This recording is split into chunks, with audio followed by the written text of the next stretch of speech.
gentlemen, so participants of our CBR and STEACH conference, meeting again in our day 2 of the international conference. We are commencing our day 2 and plenary session 3 to 5 soon, so please be ready and not to forget to keep other electronic devices in silent or mute mode.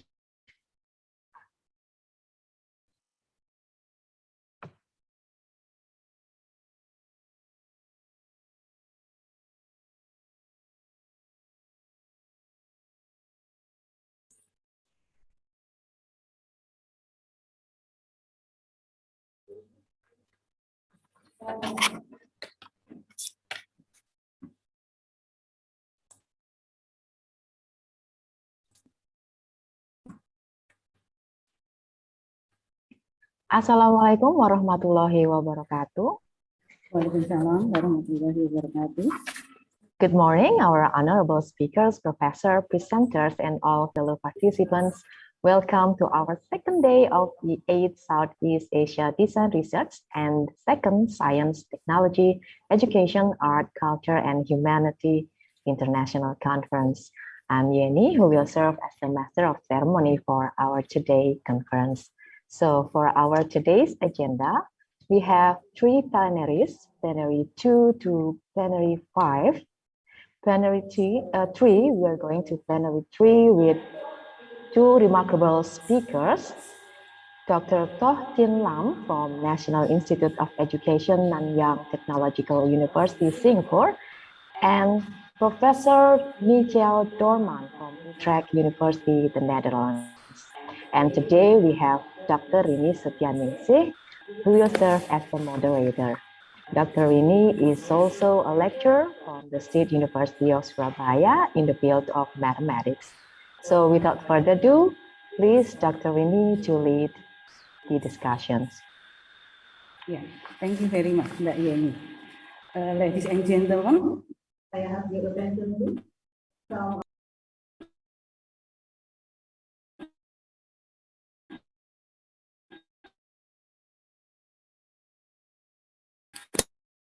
Assalamualaikum warahmatullahi wabarakatuh.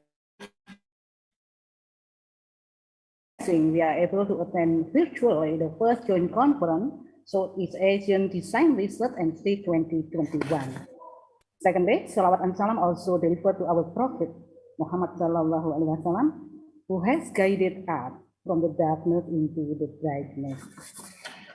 His Excellency, Acting Director of Graduate School of Universitas Negeri Surabaya, Professor Dr. Bambang Yulianto, respectable Chairman of the Committee of the First Joint Conference, Southeast Asian Design Research and STEACH 2021, Professor Dr. Tatak Diri Ekosistono, the honorable keynote speakers of this morning plenary session, Associate Professor Dr. Toh Tin Lam, and the honorable all participants of this plenary session. Welcome to the 8th Southeast Asia Design Research International Conference and the second International Education Conference on Science, Technology, Education, Art, Culture, and Humanity, with an inspiring theme, empowering creative education design for freedom of teaching and learning. Ladies and gentlemen, let me introduce myself. I am Rini Setianingsih, a faculty member of the Department of Mathematics. I will be serving as the moderator of this plenary session.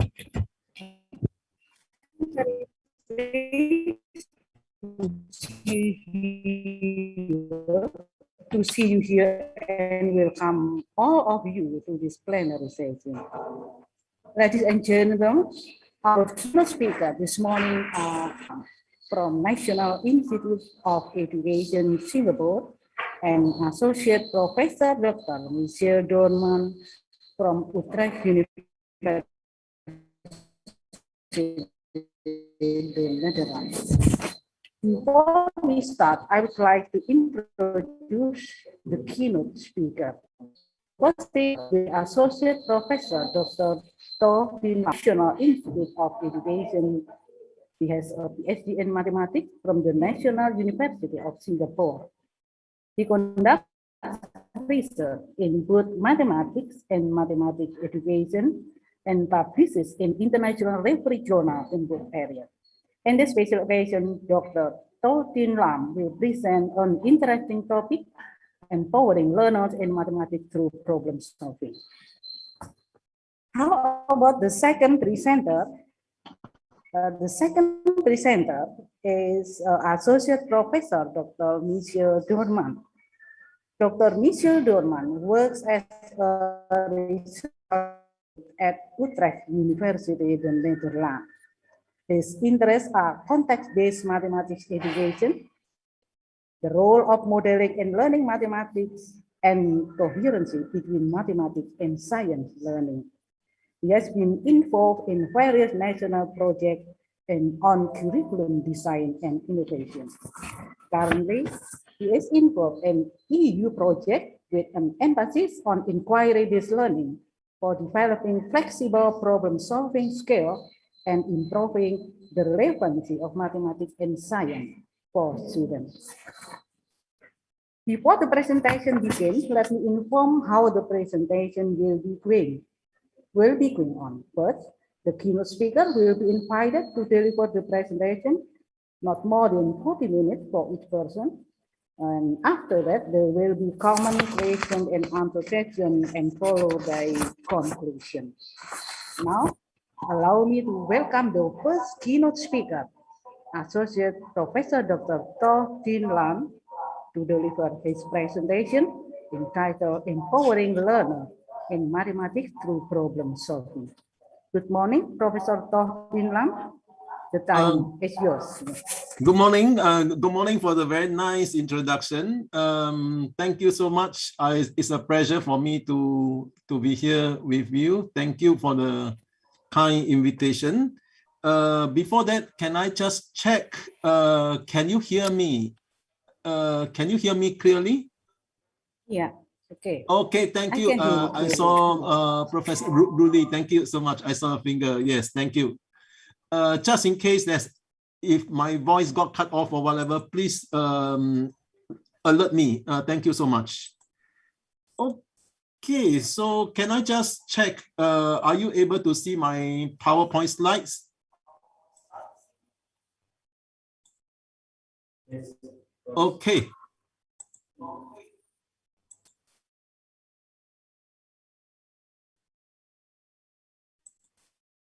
Okay, let me begin with this session. When I was invited to give a talk for this, I was thinking what could be useful or what could be useful for the participants. So after much thought, I think I will talk about empowerment. Now everybody is talking empowerment, and also the topic that I'm most interested in is mathematical problem solving. So I try to marry these two concepts together, empowering learners in learning mathematics through problem solving.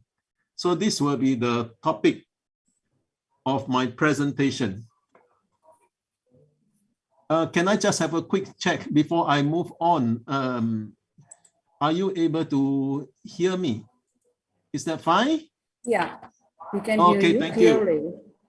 Thank you for assurance.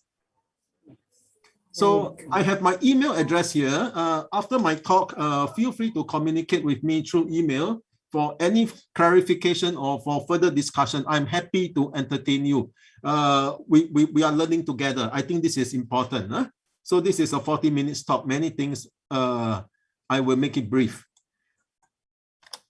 So this is the outline of my talk. I will give an introduction of why I choose this topic. I will give an example of an enactment of problem solving in mathematics classroom. And the next part is the key thing, an emphasis in checking and extending a problem. Illustrate with an example, and I will end with a conclusion. So this is a very brief outline of my talk. So let me begin with my introduction. Mathematical problem solving since Polias, how to solve it, has become an important part of mathematics curriculum in many parts of the world. And it was at its peak in around the 1980s in many countries, including Singapore, America, Australia, and UK. Many countries start to incorporate problem solving as the heart of the mathematics curriculum around the 1980s. However, recently, if you try to look at research articles, it seems that there is a trend. Of course, I may be wrong, that researchers may have actually turned away from the once popular topic on problem solving. And also another thing about the education literature that is interesting is that there doesn't seem to have many success stories in the teaching of problem solving. There seems to be very few success stories, a lot of theory building, but the number of success stories are relatively few. Correct me if I'm wrong. I searched through the literature, but I could find relatively few of this. There were a few success stories, but unfortunately, they were in a very controlled environment. So in this lecture, maybe I will want to propose ways to use problem solving to engage and empower learners. Hopefully, there are some ideas for us to explore here. Why are there so few success stories about the teaching of problem solving? A few reasons I can think of is this. Teaching problem solving, perhaps we need specialized pedagogical knowledge. It is not just the pedagogical content knowledge, but perhaps problem solving pedagogical content knowledge, because it is very specialized. I will share with you certain of my research that I've carried out in Singapore later. And why are there so few success stories? Another possible reason is this. There's a high-stake national exams. In most countries, you have a high-stake national exams at the end of primary education or secondary education. Because of high-stake national exams, problem solving is prevented to be carried out in its true spirit. In particular, in Singapore, this is true. You may know that our students may have done very well in national high-stake exams, but in terms of problem solving, how it is being carried out, it is a matter of a question. So this is true. And many years ago, I have a talk with a mathematician from New Zealand, and he said that the same situation occurs in New Zealand at the primary level as well. So it looks like high-stake national exams is one obstacle that prevents problem solving to be carried out to the true spirit. And of course, the third factor I want to say is how exactly to carry out a problem solving lesson. It is not very much discussed.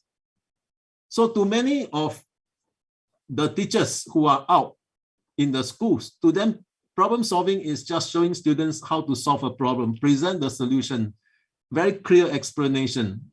But actually, a problem solving lesson could be more than that.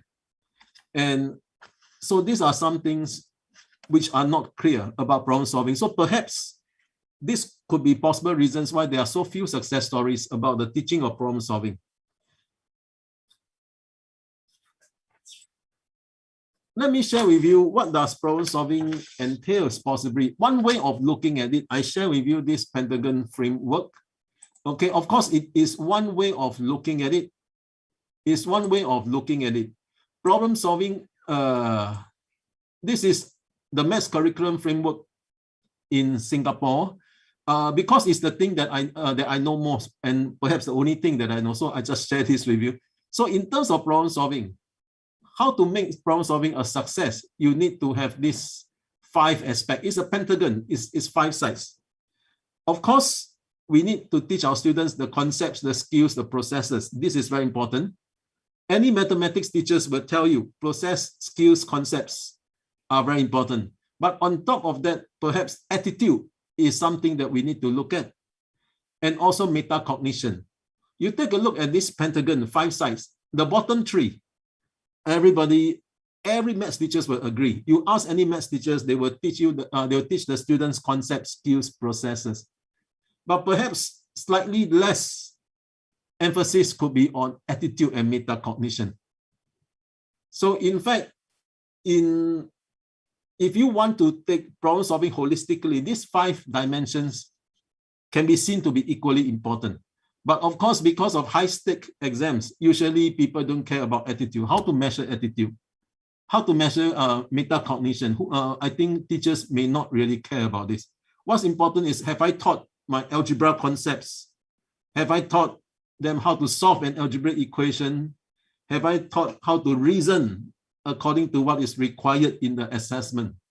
So perhaps this seems to be the emphasis. Okay, maybe I will share with you one small study of how to enact problem solving in the mathematics classroom.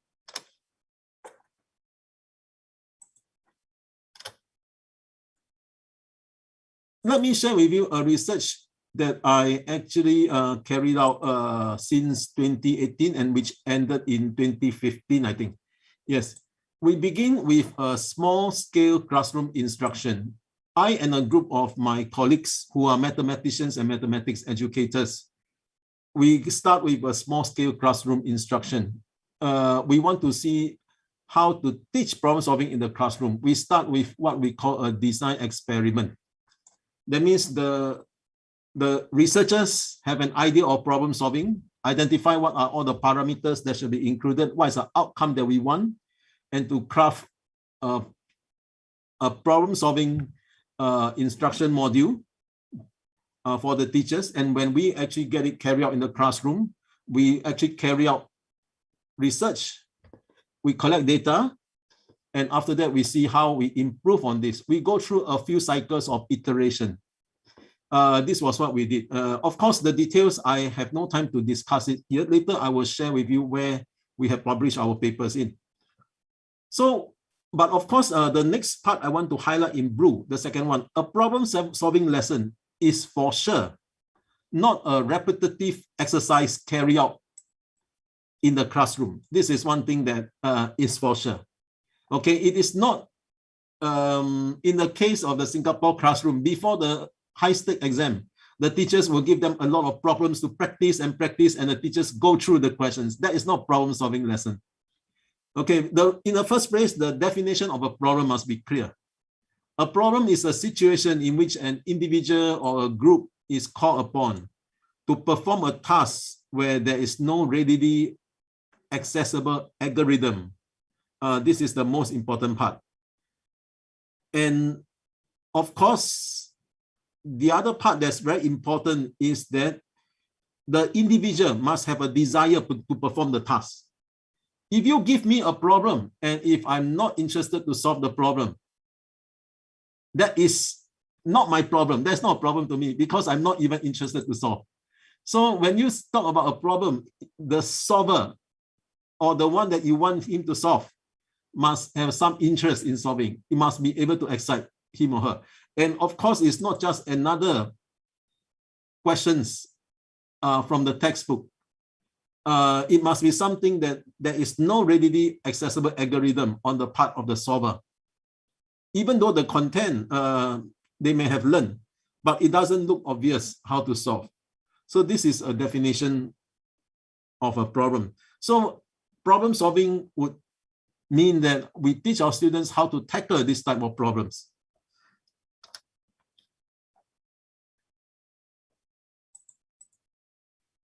So in our study, we use this Polias 4-step model. I think every one of us have seen this. Understand the problem, devise a plan, carry out the plan, check and extend. In our study, we choose to use this Polias model because it is easy to understand, only 4 steps. Easy to understand doesn't mean easy to master. It is very difficult to master. But at least we can achieve a set of common language among all our students and teachers. So when we talk to our students, we can say, have you understood the problem? How are you going to carry out the plan? Or rather, what is the plan that you have devised? We use this Polias model to develop a common language between the teachers and students to communicate about problem solving. And also, we want to develop students thinking of mathematics problems in terms of this model. That means when a student sees a problem that they do not know how to solve, the first question that comes to my mind is, I go and ask my teacher how to solve. or I flip through the textbook, what is the formula to apply? But rather, just like a mathematician, if you give a mathematician a new problem, a mathematician will try to figure out what this problem is talking about. And then after that, after they make sense of a problem, they devise a plan, carry out the plan, etc. Okay, and in this talk, I will focus a little bit more on the fourth stage, the check and extend. Okay, and in our study itself, we come up with the concept called the mathematics practical. We see problem solving as the equivalence of science practical to science instruction. So problem solving should be seen as the practical lessons of the mathematics instruction. Just like science lesson, you always have the theory of science and the practical of science. So in mathematics, we also try to conceive it as a practical part of mathematics, which is problem solving. And also in our design of the problem solving module itself, we make assessment as not just measuring on the outcome, but also on the process. If you could remember in the pentagon that you saw, process is an important part. If it's important, we need to assess it. So that's why we redesign our assessment rubric to include the processes as well. Of course, the products is still important. We are not saying this is the discipline of mathematics. We must respect the discipline. The product is important. But what we want to see is we also want to acknowledge the importance of the processes. And we make this mathematics practical. That means our problem solving lesson compulsory for all the students. In our design, we want to make it compulsory for all the students. It is not an enrichment because we see problem solving as something that is essential. So we make it compulsory for all the students who participate in the school.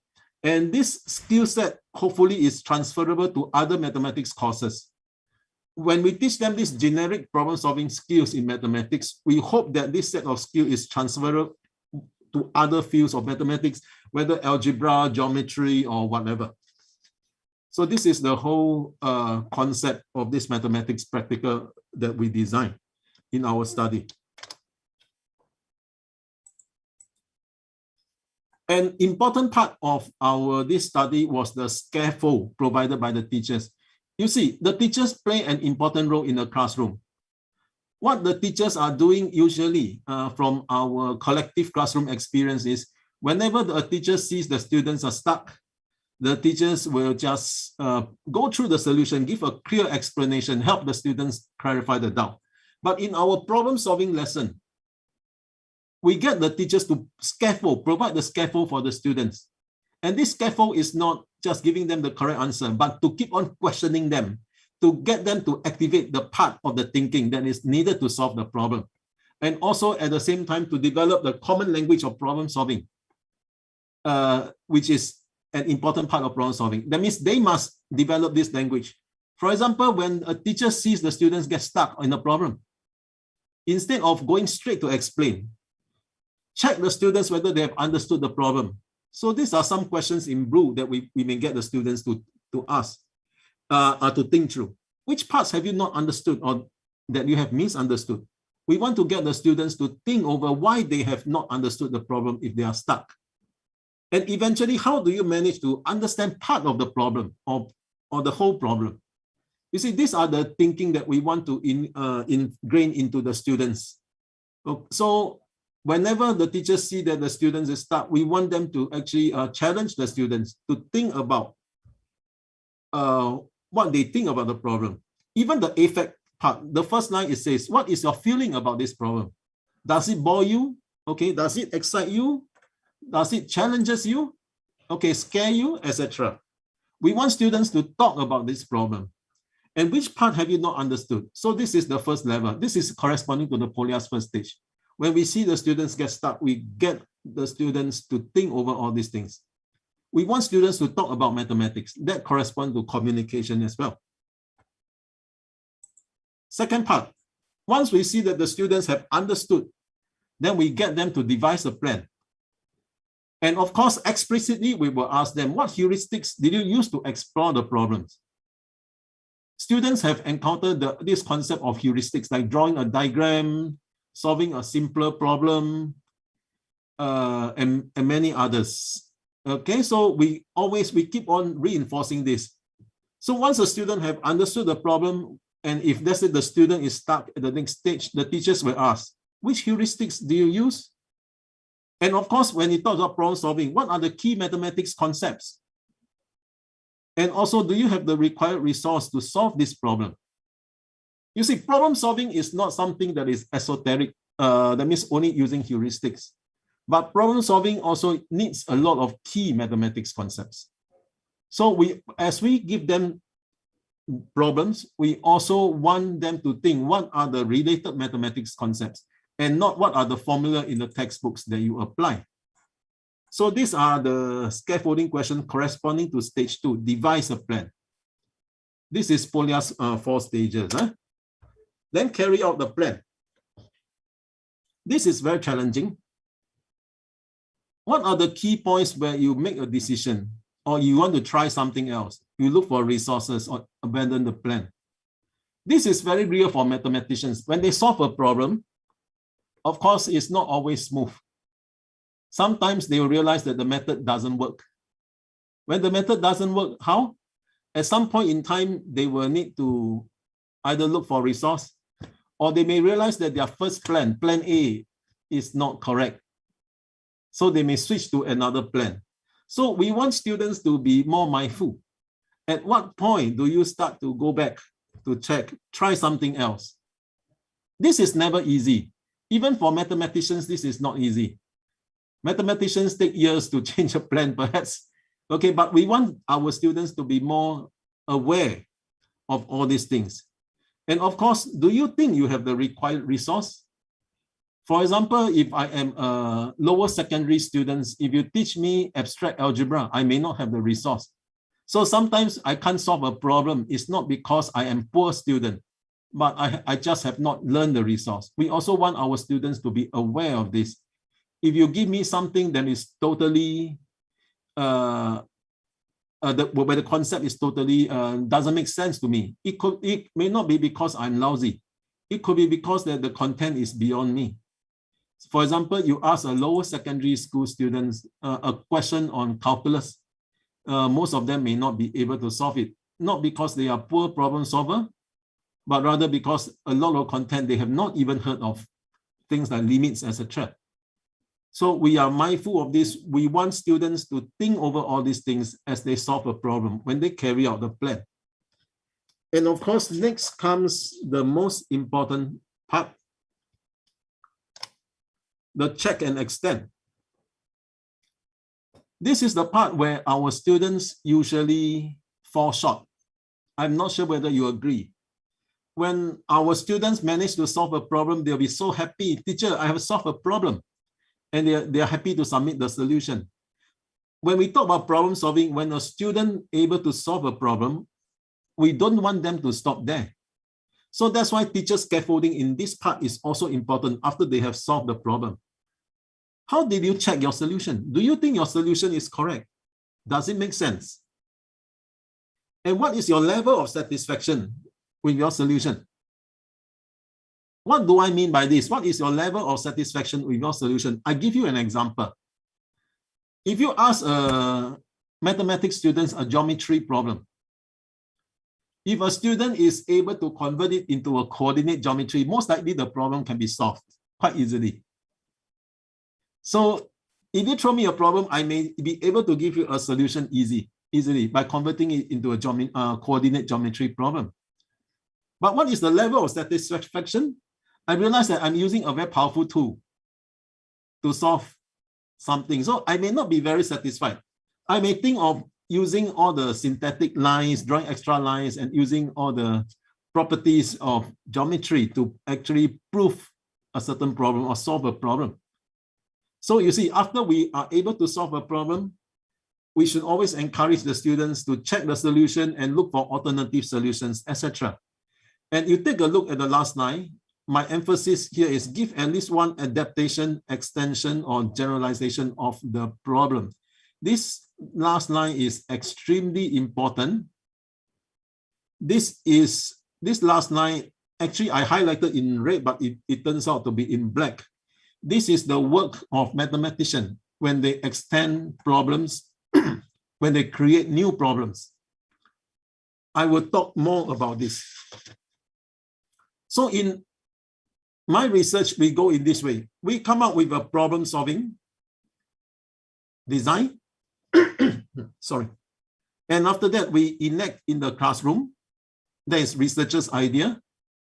When we enact in the classroom, we realize that there's some constraint.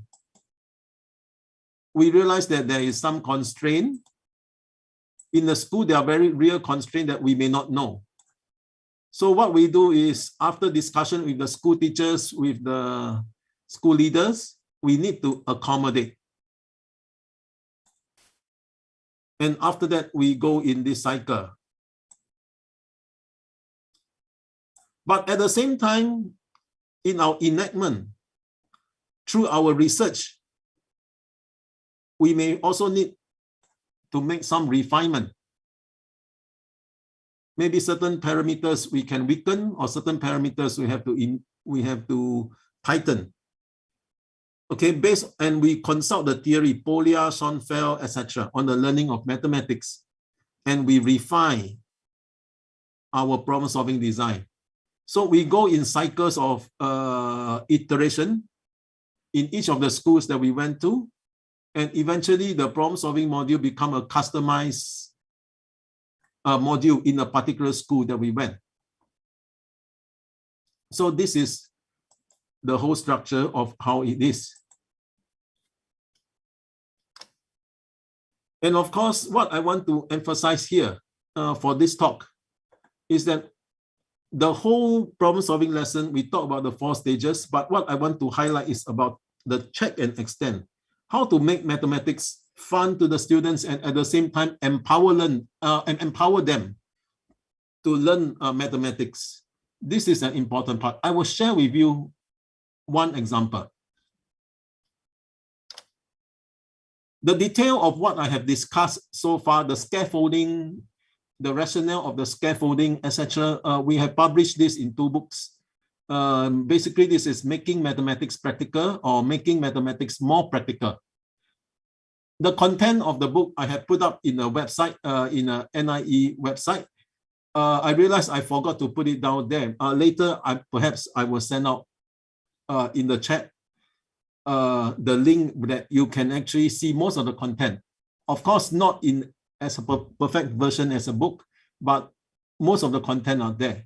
So I will not describe more into details about the design experiment, but I want to go into the stage 4, how to engage students in check and extend and to enhance their learning of mathematics from there. So one of the problems in our study is this relatively simple problem. Let us take a look. Is this relatively simple problem? How many squares are there in a 10 by 10 square? This is what we call a mathematically rich problem, because you really, when you solve this problem for the first time, you will really need to go through all the heuristics. You need to think, you have to really understand the problem. If you have not understood the problem, you'll tell me the answer is 100. But if you have understood the problem, you realize the question is much more complicated. And that's where students get confused. They need to go through all the problem-solving processes that they are able to get to somewhere. This is something that is very interesting. Okay, I will not discuss the mathematics here. Everything is in the book. But I want to show that this is an example of a very rich question. If you use the Polya stage 4, the check and extend, you can actually, from one simple problem like this, you can lead to a whole range of exciting mathematics problems. Let me just share with you with that.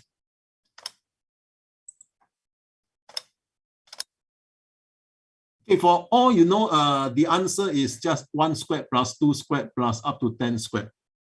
After you do counting, you do classification, you will realize that this is the answer. 1 squared plus 2 squared plus 3 squared, all the way up to 10 squared. we do not want our students to stop there. At least the first thing that they can do is, once they see the pattern of counting, the most immediate generalization, there's nothing special with the number called 10. I can actually generalize to a problem, a little bit trivial, but exciting if students can go to here. So in the case of n by n squared, how many squares are there? This is not really too difficult, just that once you understood the algorithm of how I get 1 squared plus 2 squared out all the way to 10 squared, it is not really difficult to see that when the 10 replaced by n, you can actually get an easy answer.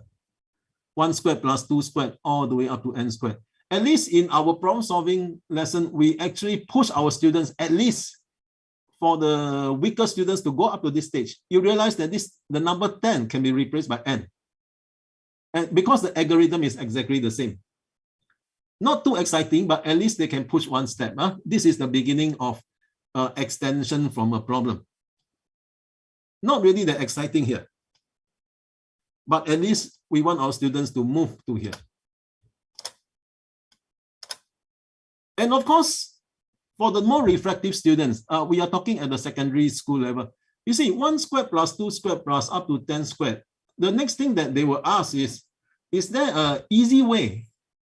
They like to say an easy way to find this summation r squared. Of course, in the Singapore curriculum, this is covered at the pre-university level. But I'm discussing problem solving in the context of a lower secondary class.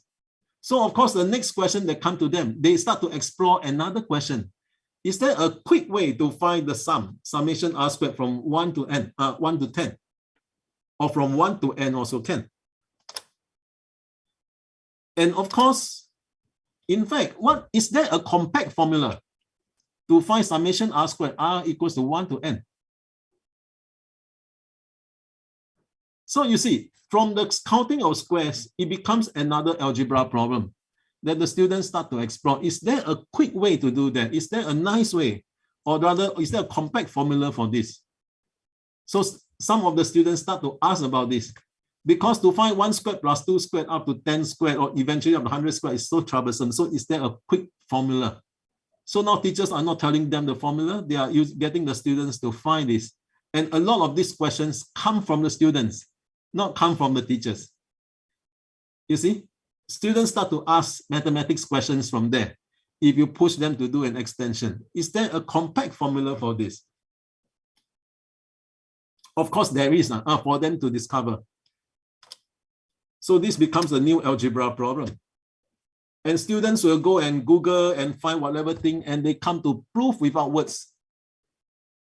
And they come to this diagram. This is from a publication by the Mathematical Association of America.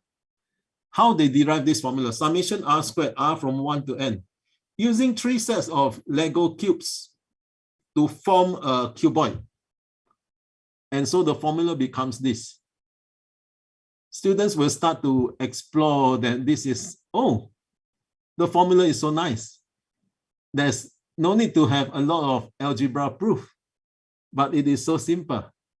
Students start to discover all these things at the stage 4. So it has become quite a different problem, finding a formula for summation r squared. Then wait, the next thing. The next thing, isn't this another approach? Isn't this another approach? Isn't this another formula? Summation r is n plus 1 over 2. In fact, I realized that this formula, which I know since in the primary school days, can also be explained in this way. You see, they start to see that the way to derive the formula can be extended to even other simpler formula. And what is actually exciting is that this formula n plus 1 over 2 is actually n plus 1 choose 2. So it ends up with another combinatorics problem. You see, we start with a counting squares, we turn into algebra formula, and eventually we actually come into combinatorics problem. Just with one question itself, when we actually go to the stage 4, polio stage 4, we are able to do so many things.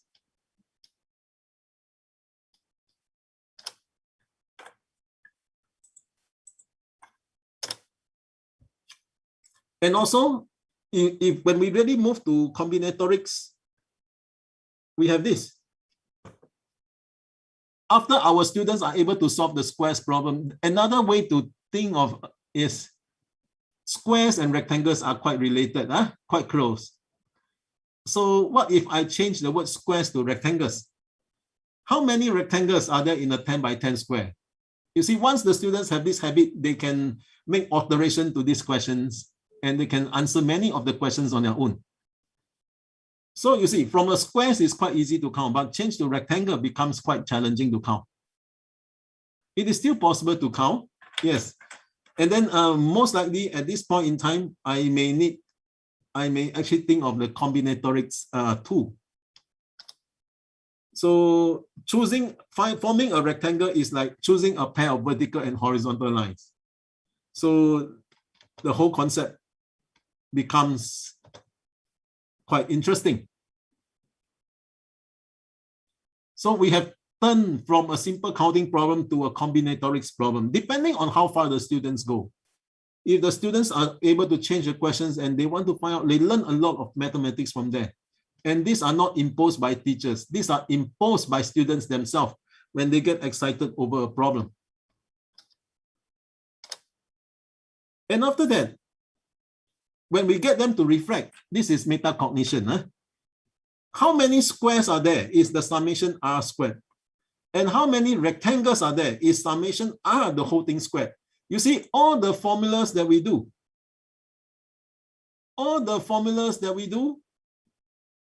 this is a common mistake that students make, where the bracket is.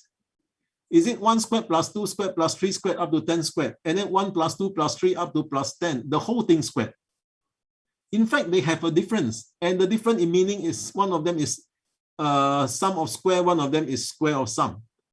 One of them is counting squares, one of them is counting rectangles. You see, so we give all these formulas a physical meaning. And this actually addresses their attitude and metacognitive aspect of learning. They start to get excited over this.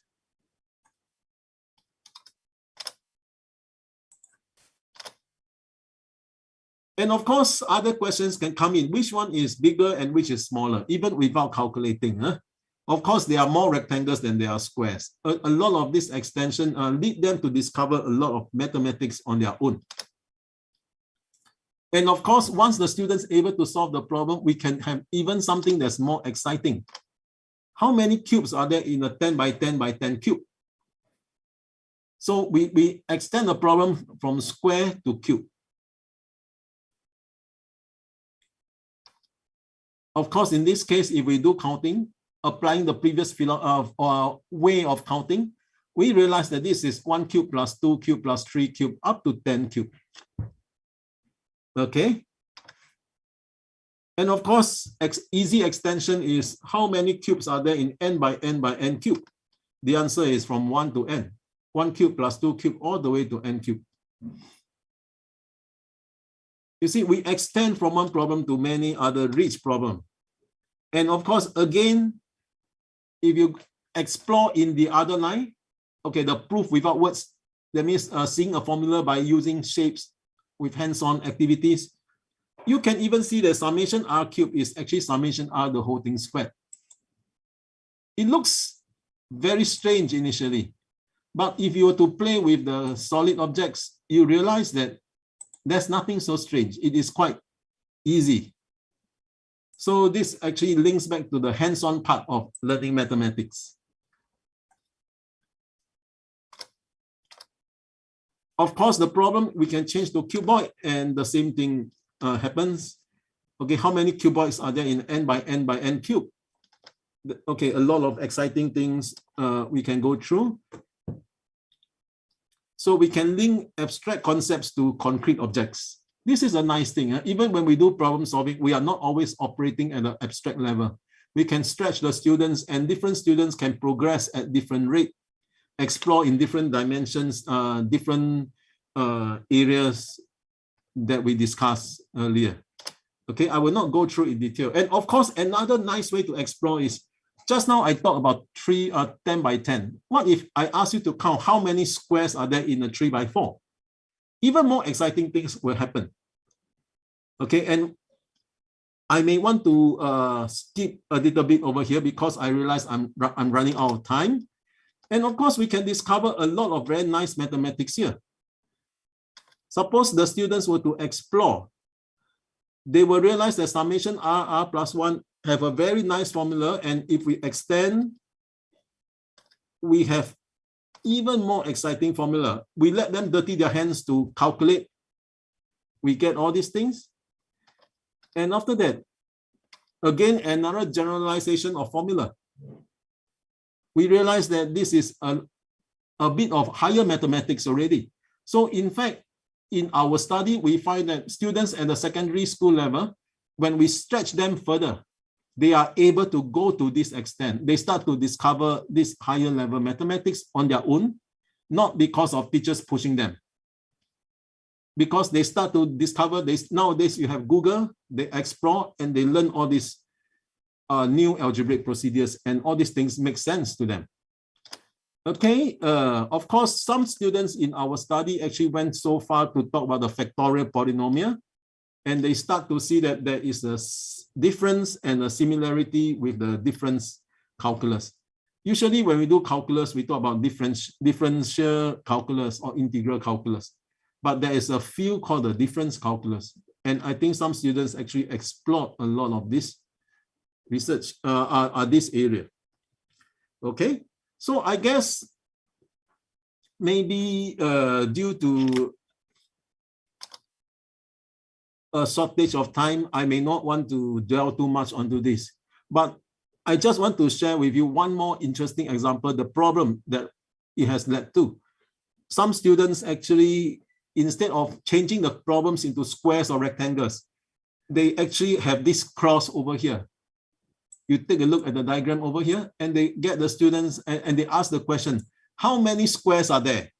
That means this is a big square with the 4 corners being cut. How many squares are there inside? And after that, they discover that an easy way to count that is to use the principle of inclusion and exclusion. You see, so this is a rather advanced way of counting in discrete mathematics discovered by the secondary school students themselves. Okay. So what I would want to say is that just a problem itself, you see, you can go into so many directions. So that day I quickly try to put all the possible exploration, all the direction of exploration that different groups of students have ended up with. Of course, this is not just done by one student. This is actually done by many students, all of them expanding in different ways.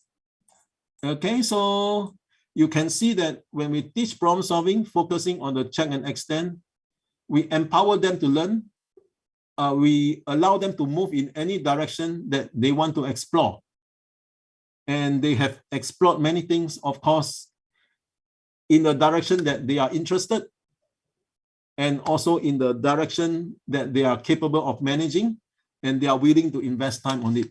So I would like to actually link this problem solving with actually empowering the students to learn. Once they develop this habit, they can actually learn a lot of the things on their own, and they are willing to do that. Okay, so of course, the students are empowered to the extent and the direction of mathematical discovery that they want to pursue. The last sentence is very important. So we allow them to explore at their own comfort, to develop their interests, and to move in the direction that they are really keen of doing that. Okay, so I guess, sorry, can I just check how many more minutes do I have, or have I used up my time? Sorry, Professor, how many more minutes do I have, or have I used up my time already? You still have 3 minutes. Oh, 3 minutes. Okay. Minutes, yes. Sorry, when I do problem solving, I'm always so keen. Sorry, I prepared too much. Okay, you see, what I want to say is that what we have done is we have moved from teaching about problem solving. We teach them polyar stage, and we teach them the language, and extend. And we end up with them posing the problems within the context of the first question, and actually moving on from there.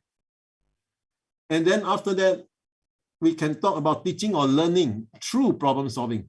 So at the higher level, so the next time, if this becomes a habit as a lower secondary school student, so in the pre-university level, or what you call the senior secondary level, you can build on all these things that they have explored at the lower secondary level, and you can teach or get them to learn mathematics through problem solving. So I guess this is a valuable part. Actually, I have a few more slides. Maybe I will just quickly rush through this. You see, this is an interesting problem. Okay, prove that the product of two numbers of the form a squared minus 3b squared. This is slightly harder. It's more for upper secondary. It's still of the same form. This question is difficult. Okay, so in problem solving heuristic, we start with a simple problem. Instead of a 3, there I remove the 3, then this one becomes easy. This is just the a squared plus b, a squared minus b squared, the factorization, and a bit of algebraic manipulation. And after they can see the trick, what they do is they can solve back the original problem. The strategy is, the algorithm is exactly the same. So in fact, when the 3 itself is changed to k, everything else is the same. No change at all. You see? At first, you give me a 3, I remove it, it becomes an easy formula, a squared minus b squared, factorization. Then I realize it's easy. I put back the 3, and I can change the 3 to k. And of course, the last stage, what if k is minus 1? You see? Everything seems to hold true. Everything seems to hold true. But of course, in this stage, I know the square root of minus 1 doesn't make sense. But here, do you see that I actually give a meaning to square root of minus 1, which is a complex number? In our curriculum, we teach complex number at the senior high school level. So in fact, at the secondary level, when we engage them in all this, we are building a foundation for them to do mathematics at the next level, for them to explore this meaning of square root of minus 1. It is not a nonsense number after all. It has its practical use in the algebraic manipulation. Okay, and in fact, this is just complex numbers like what I mentioned, that we learn, that we teach in a higher level. Okay. So what I want to say in my last slide is that motivates the students to learn mathematics through mathematics, motivation. Of course, there are other ways to get students excited over mathematics. But for example, telling them mathematics is applicable, is real world. But we can also use the content of mathematics to excite them. Okay? And with the help of problem solving, we can get students to discover more, and of course, connected mathematics. Get students to pose problems, learn new mathematics.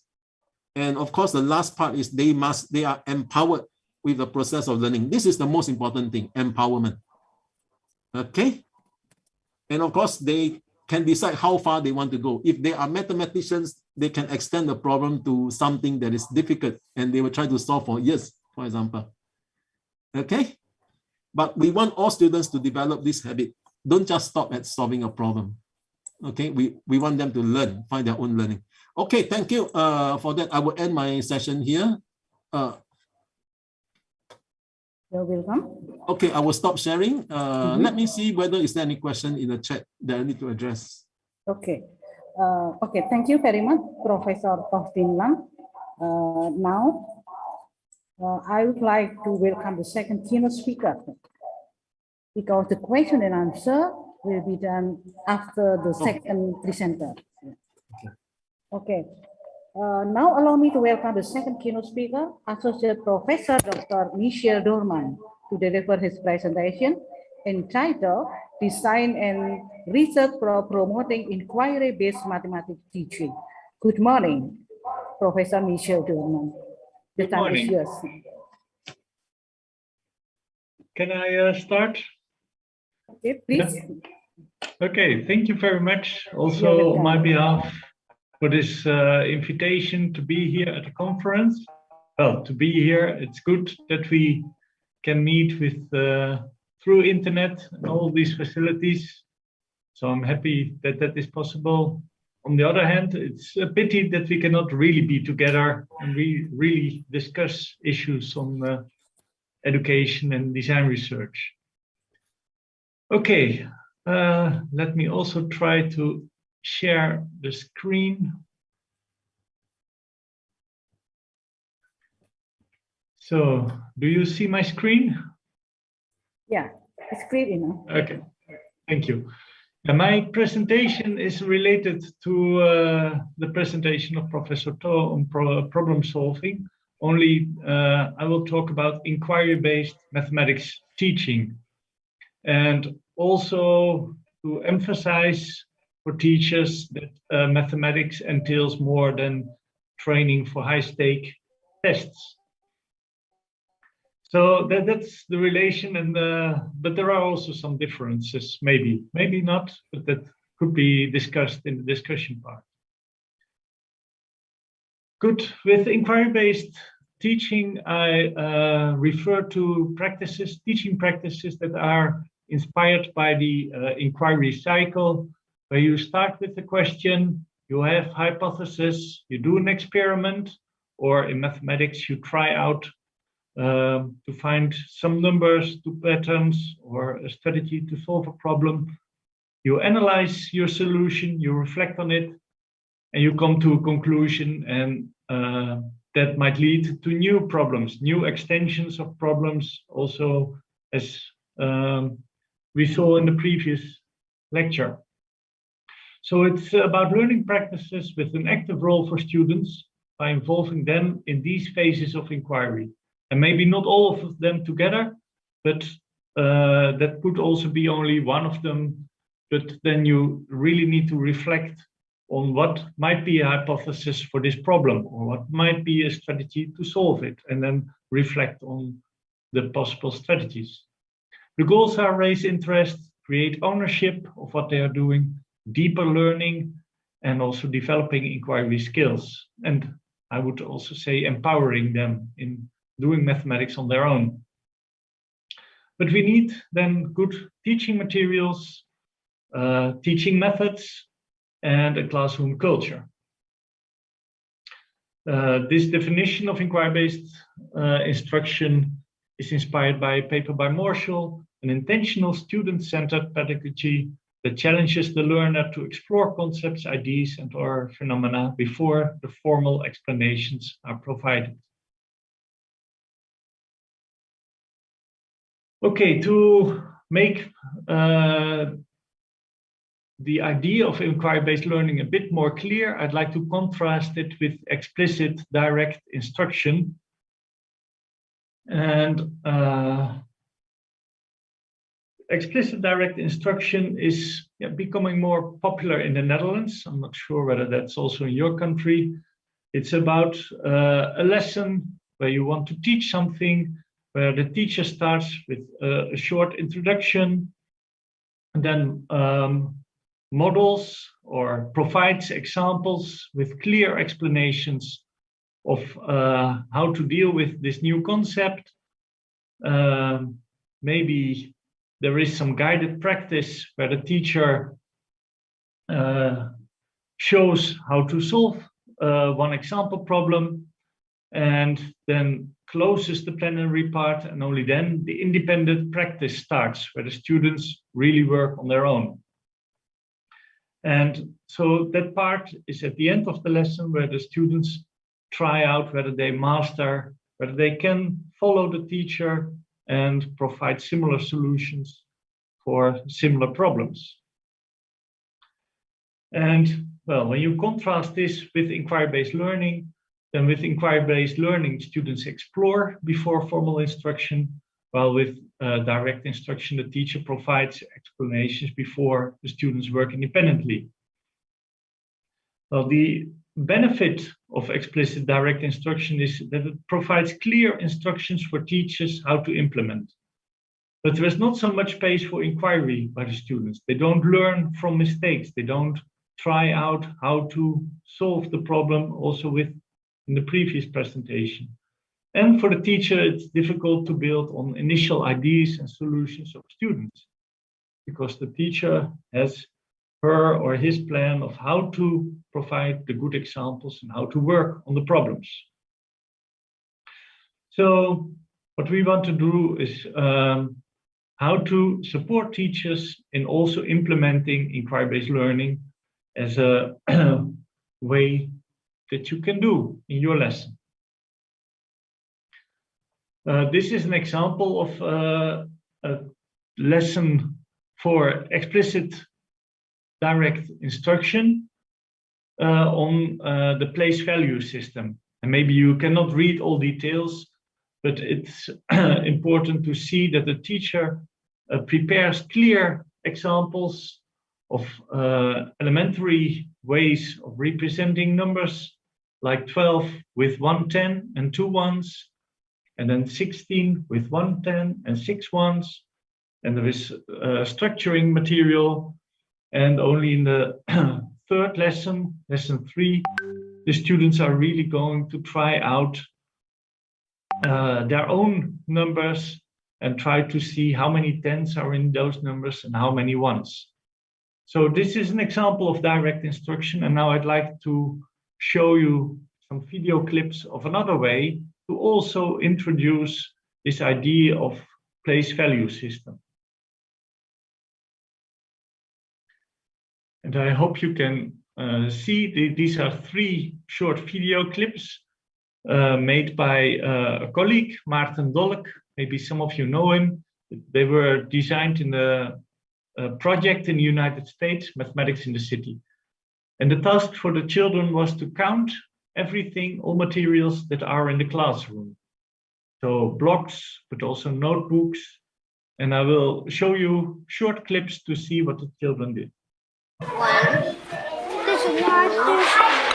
3, 4, 5, 6, 7, 8, 9, 10, 11, 12,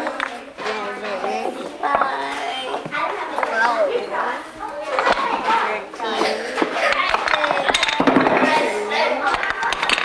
16, what? 15, 8, 16, 17, 18, 19,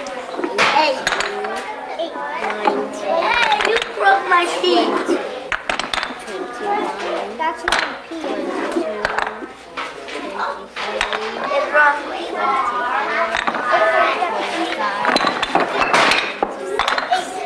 25, 26, 27, 28. I don't even know what's after 28.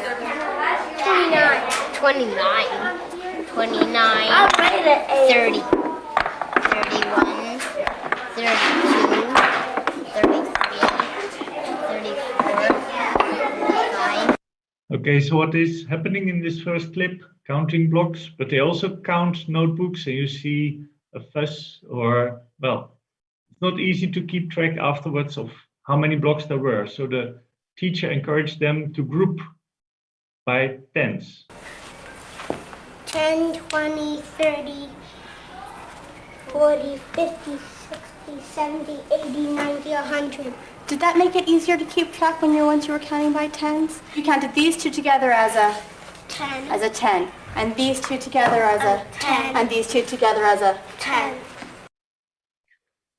Okay, and then in the final part, the teacher reflects on the students and tries to see how many were there now, and uses the whiteboard to note what happened.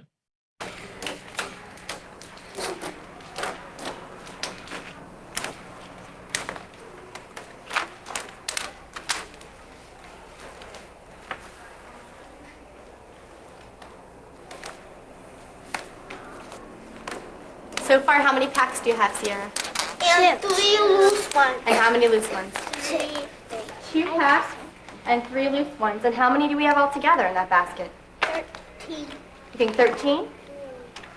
Yes, 13. I want everyone to think about that for a second.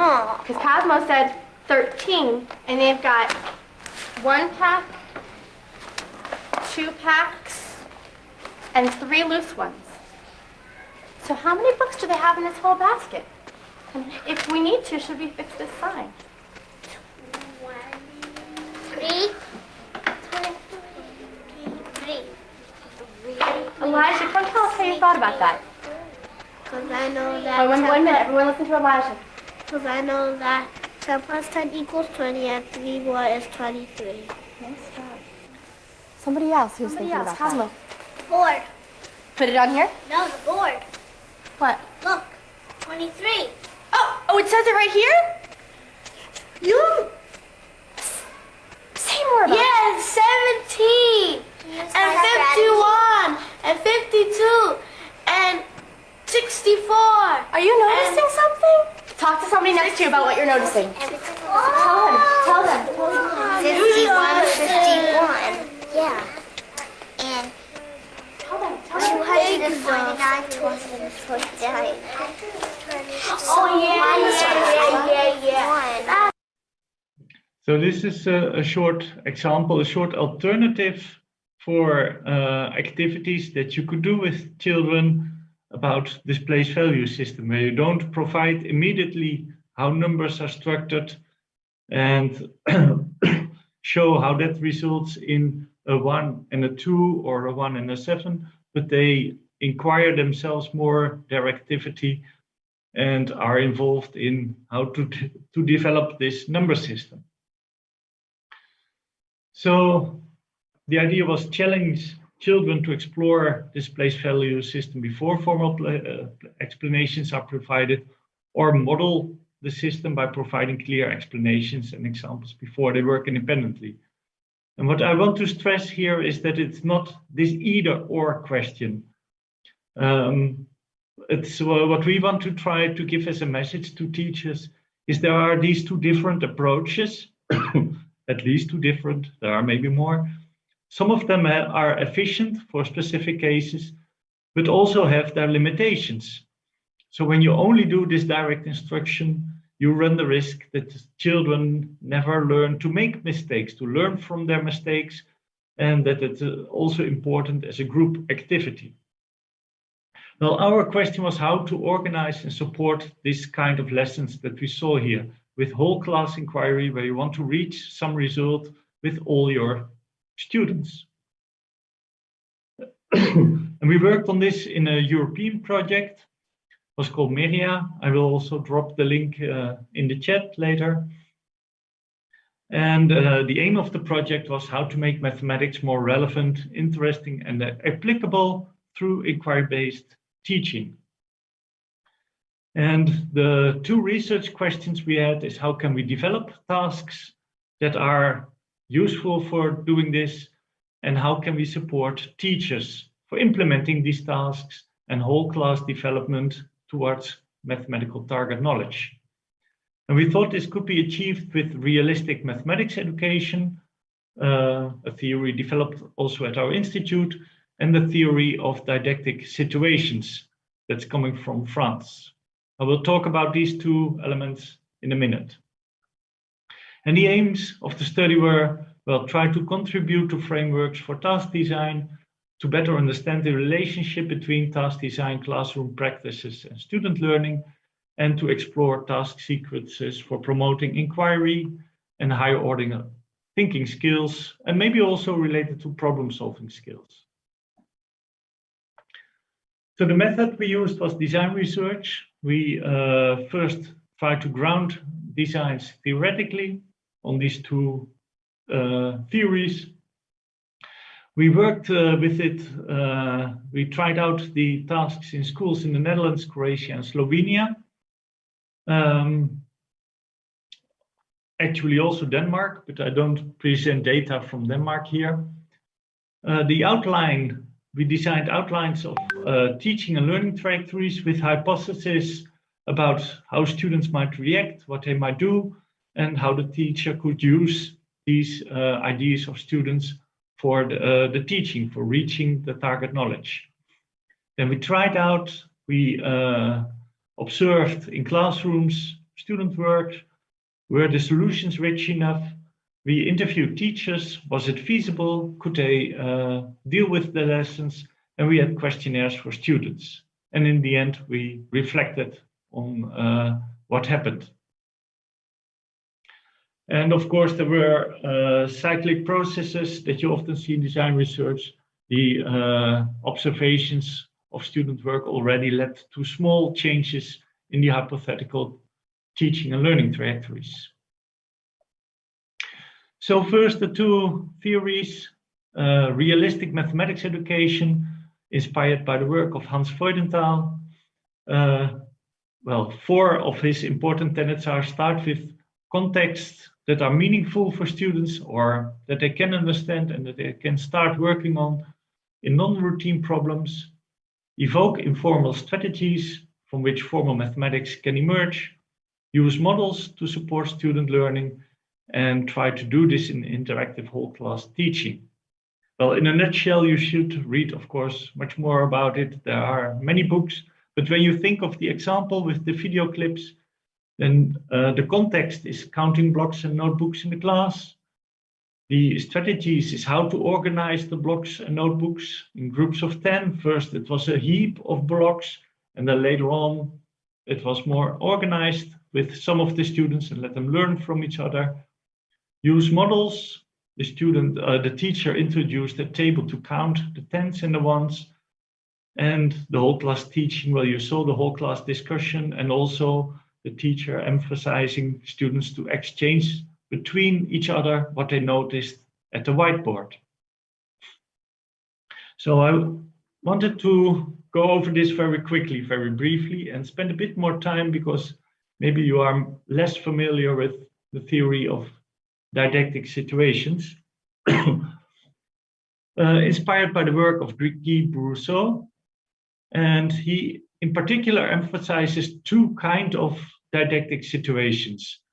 The one where the teacher is not intervening, but the students are working on a problem, and the ones where the teacher has an important role. An important role is first introducing the task, but when the students are working on the task, that's called an action phase, then the students are developing personal knowledge and they can exchange that, but the teacher at that moment is not intervening, so is not doing much on scaffolding, because one of the things we saw is when the teacher starts walking around and support and help students, very quickly the time runs over and the whole lesson is done before you know, and then you forget 2 or 3 more important other phases.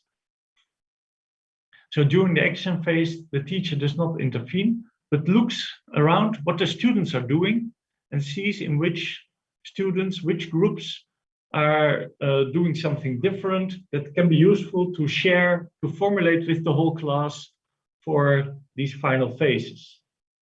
And these final phases are the first 2 are the formulation and validation phase, where the teacher asks a few students or a few groups of students to present their work and then compare their work and ask the students to validate it. What is good about it? What can we learn from it? What is more general? And so that is the validation phase. And then finally turn to the a bit difficult word, the institutionalization phase, where there is institutionalized knowledge. So all the personal knowledge is summarized. What did we learn together from this? What is the important strategy, the important concept that we dealt with?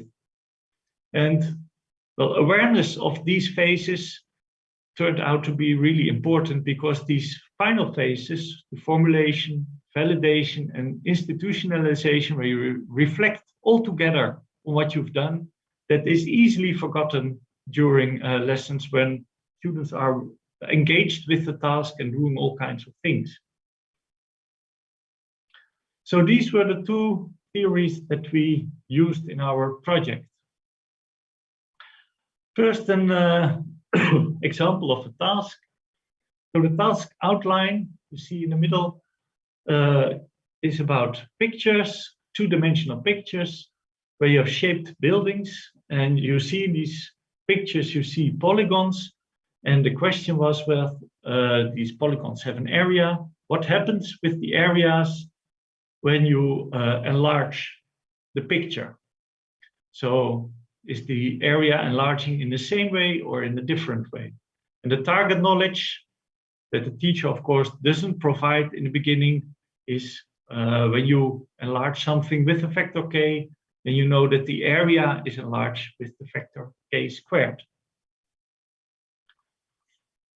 So the scenario, well, this is a brief outline. You will later see that these scenarios in the end turn out to be several pages. But shows, well, present the problem, ask the class to pose questions or comments, then give the problem to them, circulate the classroom to note student strategies during the action phase, choose 2 or 3 for the formulation phase after presentation, organize whole class comparison and validation, and finally, institutionalization of main results.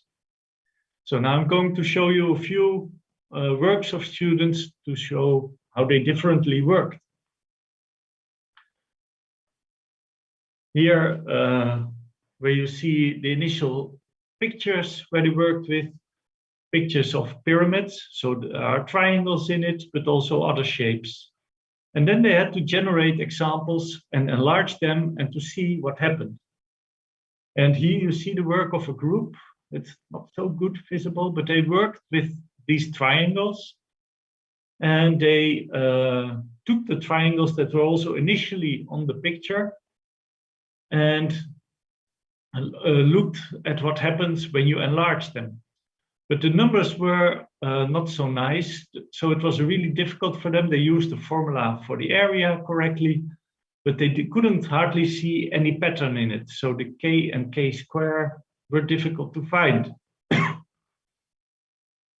Another group worked, started to work with more easy examples, rectangular triangles, and they managed to find something with decay, connected also to the squares that were covered by the triangles, and even try to find also something similar for squares. Another group started to work with squares and had an answer about 4k about the enlargement.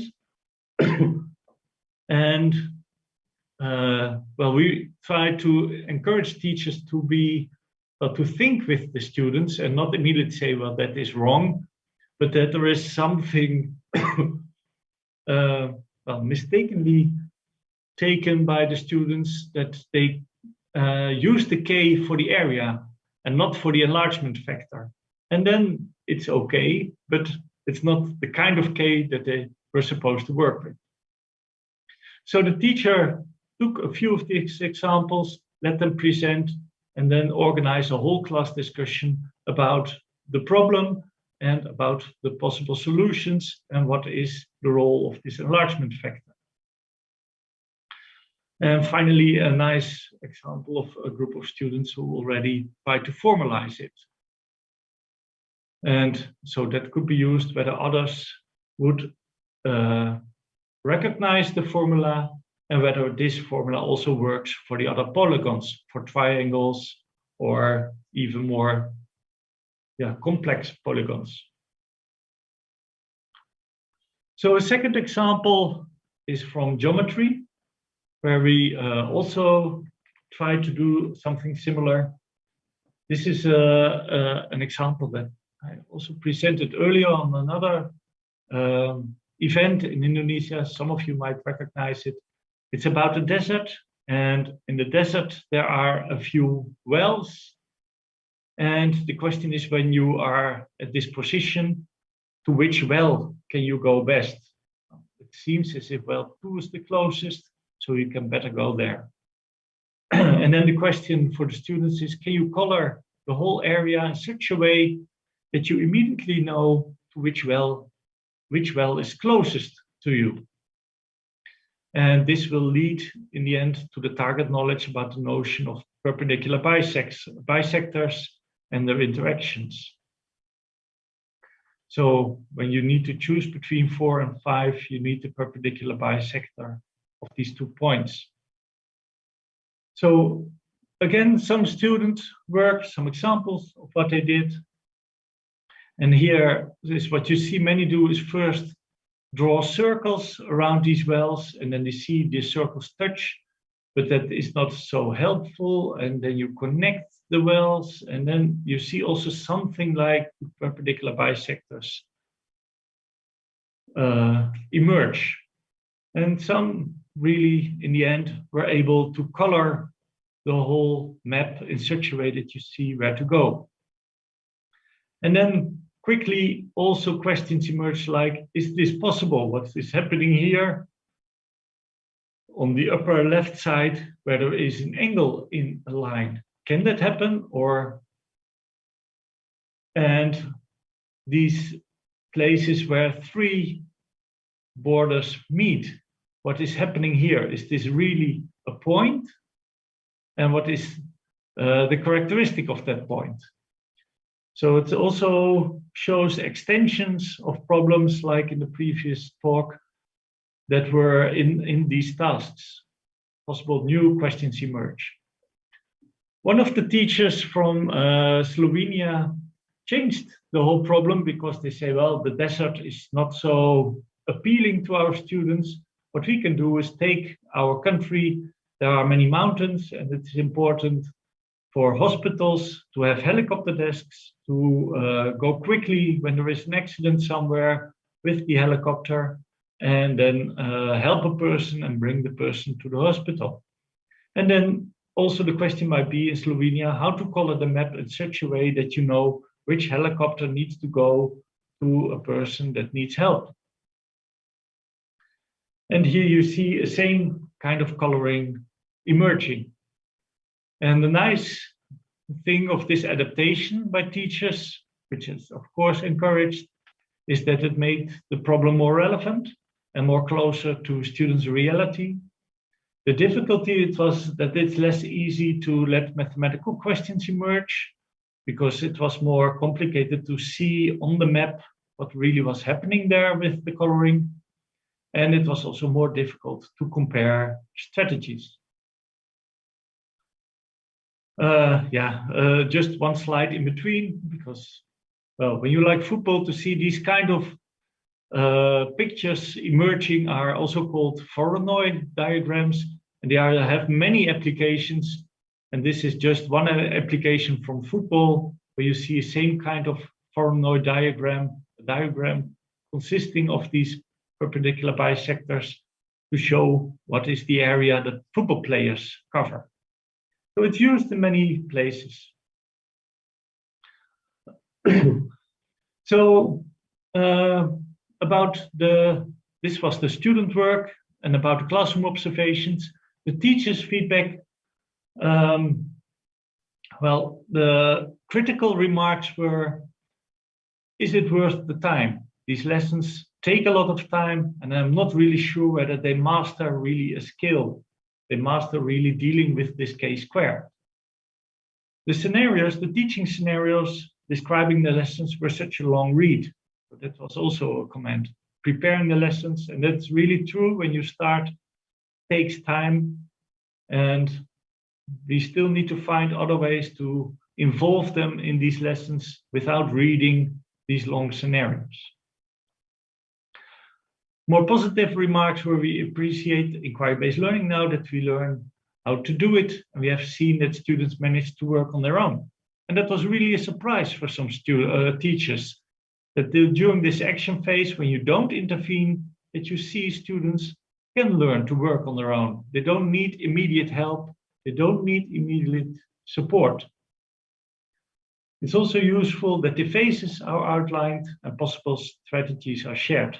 This might seem a small thing, but it helped me approach my inquiry lessons differently. So these phases were really acknowledged. And also it's important to have a good problem or question to give direction. So now I'm going to show some of the results of the quantitative analysis, the student views. One was when you compare the lesson with traditional lessons, was it more interesting or less interesting? And you see from the three countries that the students were really positive about these lessons. The most were more interesting and much more interesting lessons than normal. So they really valued this way of working. And I think that's also important to show our teachers when they question whether it's worth the investment. Was the mathematics more meaningful? And also there for them, they became more owner of mathematics, of doing mathematics, and were really positive about, most of them at least were positive about it, more meaningful mathematics. So come to a conclusion. The target knowledge with the theory of didactic situation, I think it's helpful to make it clear how it connects to the tasks they are solving, and also to show that to the teacher why this specific task is presented to the students and what kind of concluding idea should be emphasized. The multiple solution strategies are elicited in the action phase. The teacher can build on these solution strategies and identify a few for the formulation validation phase. And the phases help to ensure time also for the institutionalization in the end, to prevent that you have only a few minutes left suddenly and need to close the lesson. Realistic mathematics education appeared to be helpful to think of context supporting meaningful and relevant activities, to support mathematization, and also to show how meaningful problems and strategies can constitute a learning trajectory. So combining these two frameworks, supported task design and lesson design for inquiry-based learning. A final reflection on the method of design research. So we develop theory in close connection with task design and classroom practices.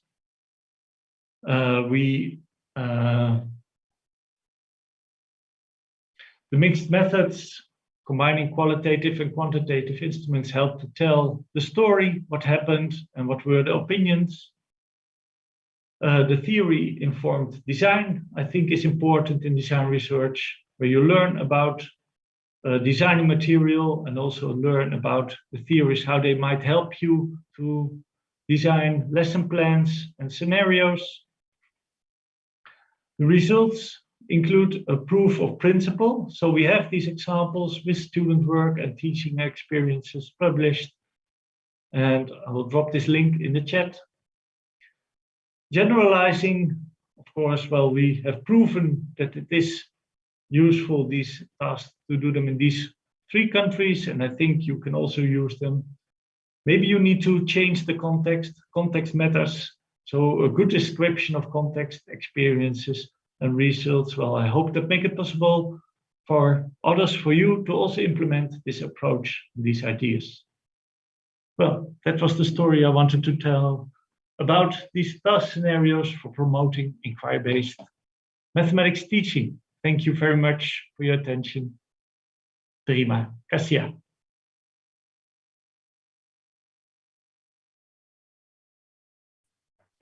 Oh, very nice. Thank you very much to Professor Michel Dorman. Yeah. Now,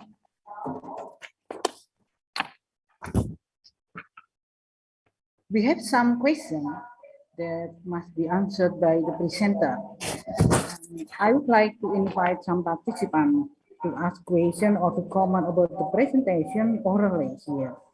Please raise your hand, or if you don't want to do it, you may write down your question or comment in the chat room of the Zoom.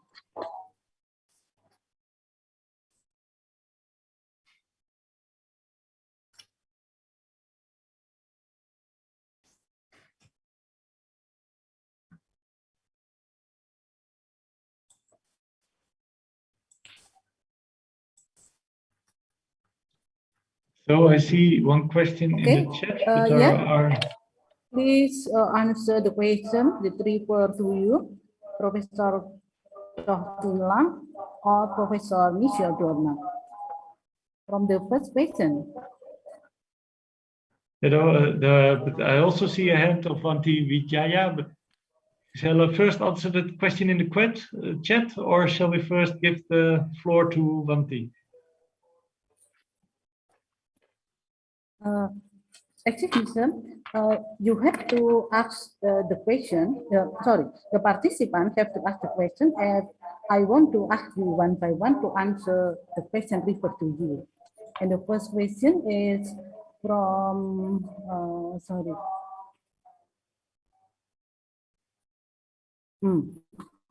Stefanus Trionanda. A question from Stefanus Trionanda for Professor Tin Lam. When you design the problem, do you have to think about the different ways to answer in order to make students easier to check and extend? Yes. Am I able to, are you able to hear me? Okay, clear. Okay, thank you. Actually, when we design the material, we are conscious of the grade of the students. So when we work with the lower secondary school students, we make sure our problems, the content are accessible to students from the grade, because we want to reinforce that this problem solving itself, the content is important.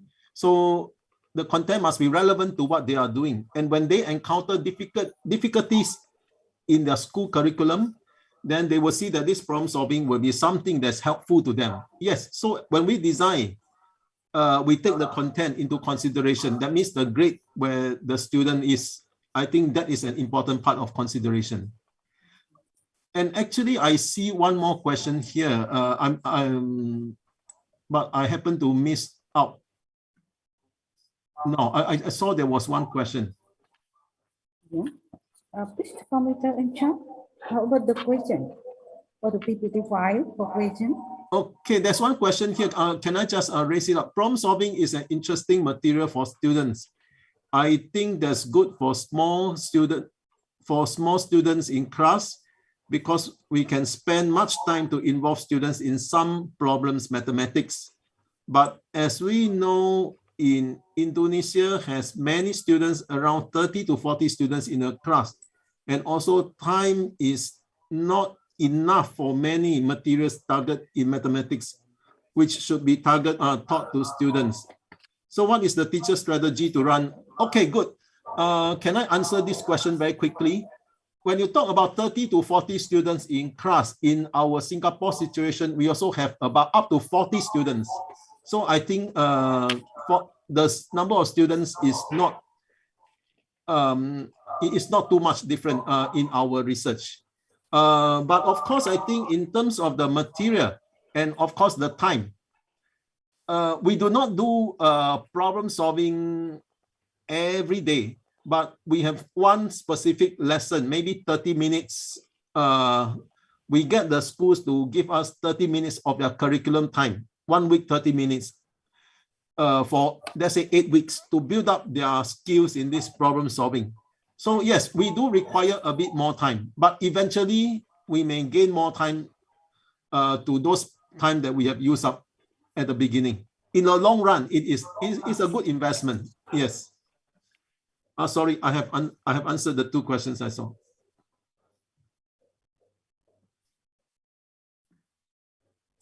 Okay, thank you. Here, for this special occasion, I have someone very special here, Professor Vanti Vijaya from the University of Australia. She want to ask question to the presenter. Please, you Vanti. Thank you, Perini, for the opportunity. I think the questions actually connected to both presentations. I would like to hear more. Thank you, first of all, for very insightful presentations. So both Professor Tin Lam and Professor Michelle talk about sort of like institutionalizing phase. And in Tin Lam's presentation, I think you emphasized the importance of check and extend phase in problem-solving lessons. I would like to hear more more about how do you see the role of the teachers in terms of structuring that part or that phase of the lesson in mathematics. Particularly, we know in problem solving lesson, I think when students solve their problem, that's not the end of the lesson, it's the beginning of the whole learning journey. So, and the challenge I think for many teachers is how do you actually orchestrate and a productive discussion among students, especially when the problem is novel and like, you know, the problem that has context, for example, and students might have misconceptions or incorrect interpretation of the problem. How do you bring those sort of thoughts and thoughts processes in the whole class discussion? So even though they make mistakes, they can still learn. So I think the question is, how do you see the role of the teachers in planning and designing basically the discussion part of the lesson? Thank you. You're welcome, Blanti. Okay, may I just quickly share what I see first?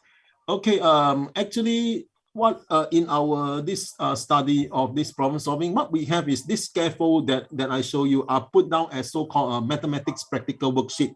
So every students have a copy of that. Okay, so when they stop and manage to solve the problem, okay, of course, the fourth stage, there's one more page that's empty, which they need to extend the problem, which they have to go on and work on it. So as the students work on it, the teachers will go around the class to see what is the direction of extension that they've gone through. And after that, what I saw in a school is that the teachers get the students into groups for those of them who extend in a certain direction to get them to discuss in the small groups for their extension itself. Like for example, this group of students, they are more to algebra inclined. They explore into the formulas. So they will group them together. And the other group seems to be more interested in a counting problem, combinatorics. Yeah, they will group them together. And of course, a few others, they still have problems struggling with some of the basic things. The teachers will address this. So this is not a big class discussion, but more of a small group discussion for the extension. If you are looking at this check and extend part. Yes. And of course, the teacher must be very sensitive to what is going on. Whether this extension is it going to lead to somewhere, or is this flawed in the first place? So the teachers themselves must be good in mathematics to be able to manage this, to decide on the spot. This is in fact the most challenging part to lead to a fruitful discussion. Yes. Okay. Sorry, I will stop here.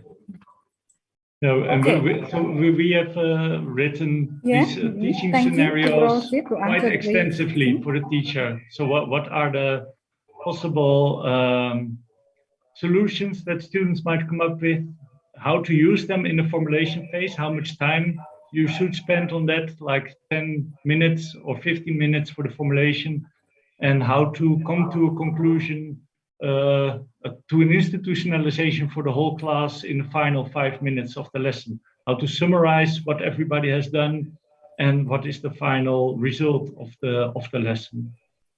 And that's totally written out, and that makes it an example of how it might go and what the teacher might do.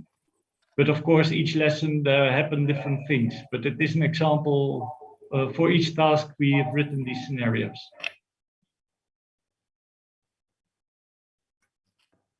Thank you. Let's see now. Okay, let's proceed to answer the question in the chat. I asked Professor Michelle Dorman to answer the question here from Surabaya and from Sofan Pianga here and Amizi. To what extent or how long is the time period it would take a teacher from Amizi place? To what extent or how long is the time period it would take a teacher to master the skill to implement this? And if they do able to implement it with excellent skill, what is the best period of time would a teacher finally say, okay, we are ready to be independent? Please, Professor Michel Durman. Yeah, so within this project, we worked with the teachers for 1 year, and they had 4 workshops. And in between, they tried out 2 or more of these scenarios, and we discussed them and reflected on them. And then you see differences between teachers. So there is not one answer for it. There were quite some teachers who, after this 1 year, said, well, this was an important experience, but I still don't feel confident in doing this on my own. And there were also teachers that already used these phases for changing, adapting their own textbook tasks by not showing all these small questions, but only one bigger problem, and structure the lesson according to these phases. So there is not one answer, but at least it requires some time to become familiar with the backgrounds and to try out some of these lessons yourself and to reflect on them with your colleagues. And so at least a kind of trajectory of, I think, 1 year where you have several sessions where you work together with these teachers. Yeah, so that would be my answer to that question. And then what is the best period of time would a teacher finally say, okay, they are ready to be independent? I think the students are always able to work independently, but will never be able to develop all mathematics independently. So the teacher always is needed to for the whole class to help them to say, well, what is the main point, and to summarize it and to introduce the problems. So I'm not really sure whether I understand it correctly, but it's and it needs a bit time, at least for some teachers also, to not intervene too much. That was also nice to see, and that also how they reflected on that. They said, yeah, it was really problematic for me, but it also helped me to better look at what the students were doing and to make a plan for this final part of the lesson.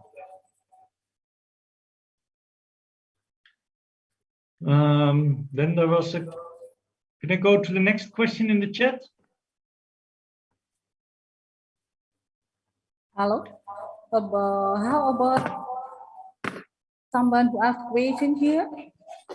Any comment to the answer given by Professor Michel Durman? No? Okay. Have no comment anymore. We have to proceed to answer the other question from Sofan Pianga here to Professor Michel Durman.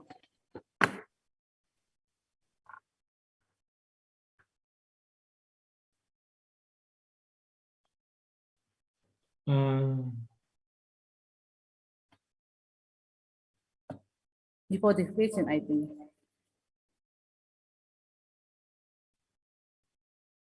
Okay.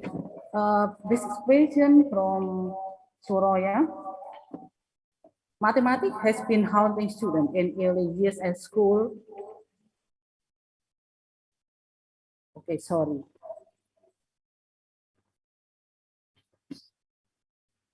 Mathematics has been haunting students in early years at school in a sense that students are afraid of numbers in formula. And COVID-19 crisis makes this worse in terms of access to internet and gadgets and limited supervision from parents. What is the best strategy to approach these kids in learning mathematics, particularly in a condition where they can't meet teachers physically and have limited access to gadgets and internet? Yeah, that is an important and a very relevant question nowadays. So we did the study before COVID. So when there were normal classrooms where people where teachers could discuss with students and walk around.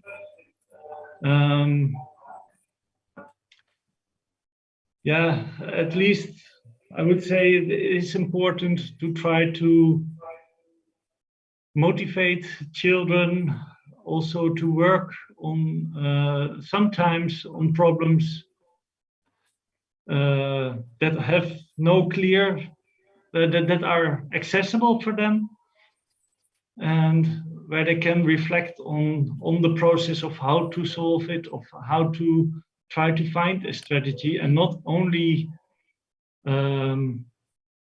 giving examples and let them imitate the teacher. But that's easier being said than being done. I know when you have a class of 30 or 40 students and it's difficult to reach them, it's a difficult question. I don't have a real good answer for it. Sorry. Yeah, thank you. And one more question to you from Sofan Tianga here. Could you share your opinion about designing tasks in elementary school versus high school? Maybe what is the challenge for the teachers?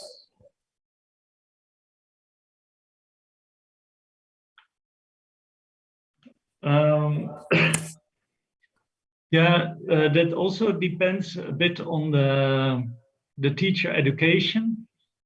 Here in the Netherlands, in primary school, the teachers in primary school have not so much background in mathematics, and so for many of them it's difficult to design their own tasks. So then it is important that they have other resources that they can use, or that they learn to use the phases of lessons with the regular tasks that they have in the textbooks. In high school, it's a bit more easy for teachers to recognize what is the core concept in a sequence of tasks, and to select one bigger problem and to turn that into an inquiry-based lesson. But still, it's a difficult task for teachers, and in many countries they don't have enough time to really think well about the lessons, how to organize it, and to do something different than only follow their textbooks. Yeah, thank you very much for the answer. Because of time now, ladies and gentlemen, we finally come to the end of this plenary session. Yeah. Before I close the session, I would like to draw some conclusion from what the two speakers have presented. The first one, the talk of Professor Lam from Singapore, entitled Empowering Learners in Mathematics Through Problem Solving. This talk discusses an enactment of mathematical problem solving in the mathematics class, aligning to the fundamental spirit of Korea's problem solving model and how it can be extended to stretch students beyond problem solving and even into problem solving. The analysis revealed that the tasks enable students to learn from each other in phases when student work was presented in this guide. It is suggested for teachers, textbook author, and researchers to take contextual factors into account and to translate the inquiry-based intention inspired by realistic mathematical education and STEACH to the research of teaching practice. And the second one, the talk of Professor Misha Dorman from Utrecht University, entitled Design and Research for Promoting Inquiry-Based Mathematics Teaching. Iterative classroom material have to communicate innovative ideas among these different communities in several countries, the location of the research. And the study focuses on the role of task design in promoting inquiry in mathematics classroom. The researcher combined the theory of realistic mathematics education and the theory of didactic situation, or TDS, to to develop open and contact-rich tasks and to support teachers in implementing these tasks. And the implementation of inquiry-based learning requires a balancing act of student-centered phases of inquiry and teacher-guided phases for whole class progress.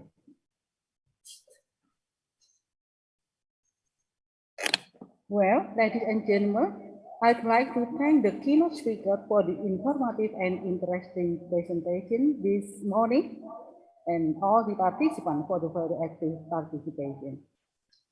As a form of high appreciation from the committee for the keynote speaker, we will provide a certificate virtually to both of them. Please, the committee in charge.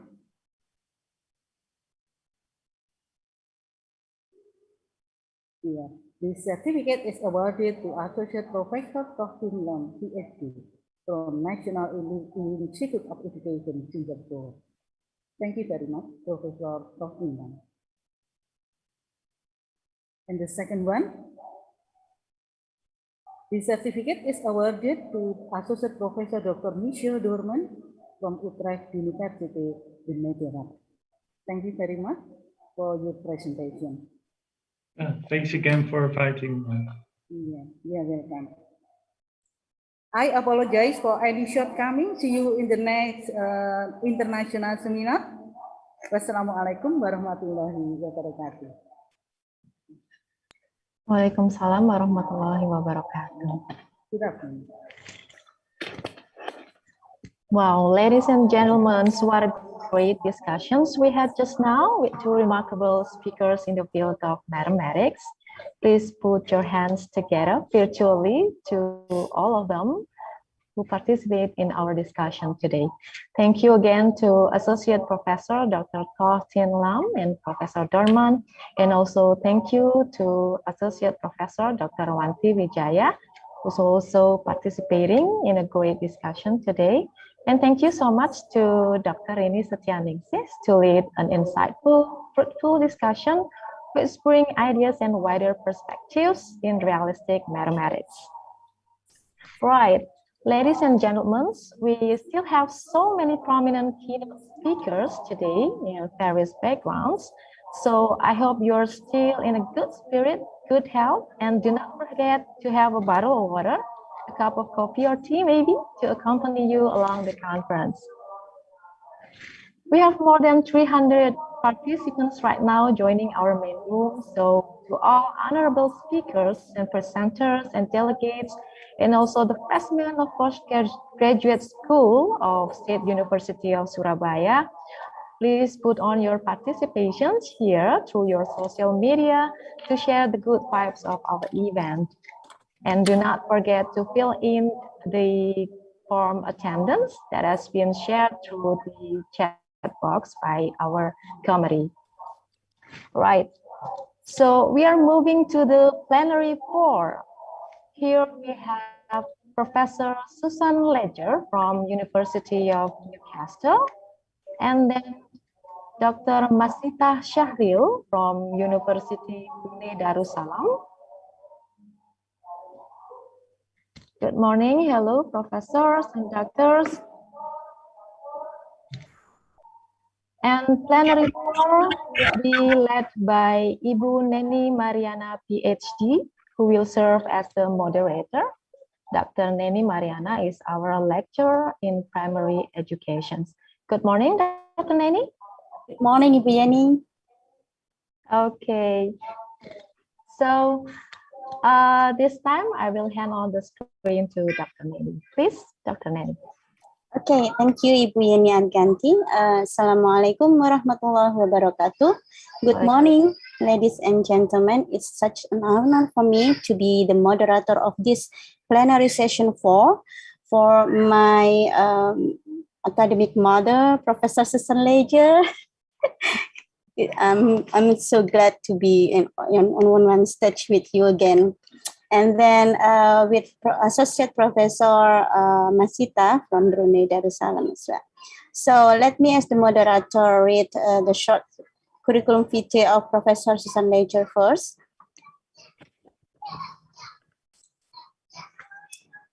Professor Susan Ledger is from the University of Newcastle, Australia.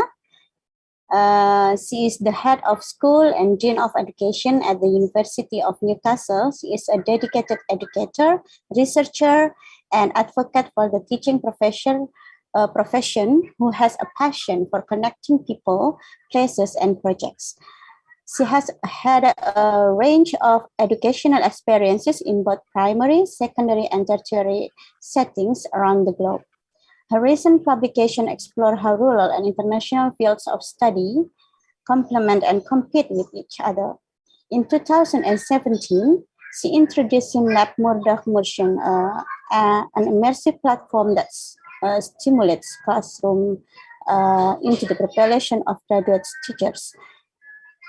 SimLab technology also offers a platform for students and perseverance educators to practice and rehearse teaching, interviews, and general interactions. Her current research interests intersect three research fields: policies and practices related to teacher education, preparing to teach in diverse contexts, international and remote, and the use of mixed reality simulation through the SimLab technology to better prepare students for this context.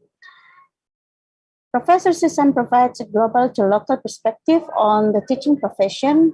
She is leading reform by implementing simulation into the initial teacher education program at the University of Newcastle.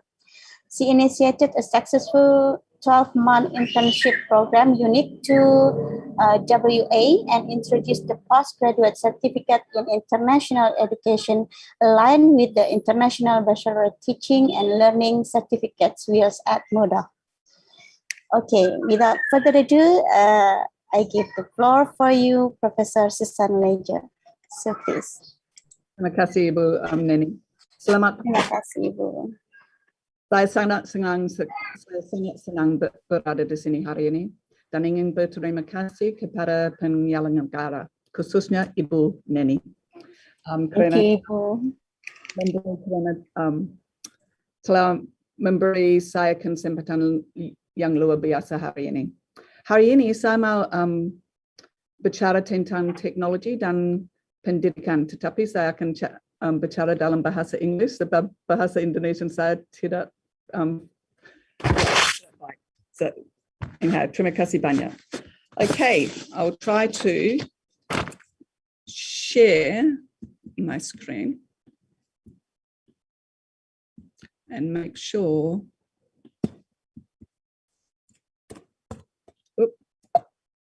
Oh, sorry. There we go. I want to look at changing environments so that whatever we teach, mathematics, science, whatever subject, that we have to look at different ways of teaching. We have to be authentic, we have to be creative, and we have to be technological about it. So I love this piece of artwork. It's from one of our Indigenous students here at Newcastle, and I love it. That's why I've got it as my background. I also want to acknowledge the country that I'm on. I've learned to get to know the Awabakal people, the traditional custodians of the land on which I'm presenting. I'd like to acknowledge the elders past and present, and I'd like to extend that acknowledgement to all the homelands of people who join us here today, particularly those from Surabaya and the surrounding areas. So thank you. I'm going to divide my talk today into three main areas: learning and technology, innovation and learning environments, and the role of avatars within that, and how we as educators can shape the future of technology and learning, not just the ed technology people. Okay, I think we need to do that as educators. Before we start though, I was given, the heading of this, empowering creative education for freedom, teaching and learning. What does that actually mean? To me, it means as an educator, with focus on what we do well. We're educators and we have to focus on learning. When you bring all learning down to three things, this is what it is. We need to learn how to survive, we need to learn how to discern, and we need to learn how to care. No matter who we are, whether we're early childhood teachers, whether we're primary or secondary teachers, or whether higher education teachers. We've done our job if we know that our students can survive in the environment in which they are. And now we look at Maslow's law, they need food, shelter, clothing, etc. But they also need to be literate. They need to be English literate or language literate. They need to be financially literate. And these days, they certainly need to be technologically literate. They need to learn how to discern. They need to have research skills. They need to learn how to do evidence-based. They need to be informed. And from listening to the two maths speakers prior to me, they certainly need mathematics. And they need, that's that whole finance, just understanding math. They need to be able to work out what's right and wrong, what's true, what's fake. So if they don't have that knowledge and they can't discern, then they'll believe things that are not true, like the anti-vaxxers at the moment. You know, there's a range of things we need to learn and discern. But finally, and more importantly, in this environment, we need to learn to care, no matter what subject we teach. We have to have empathy for our students.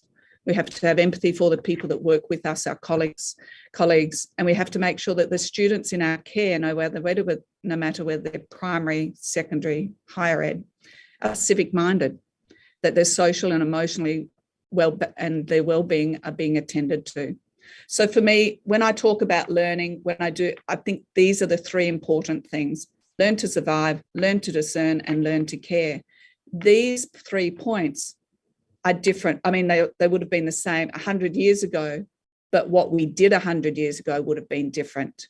Surviving 100 years ago would have been, they didn't have the technologies that we had now. They don't have the peer group pressure, etc., that we had now.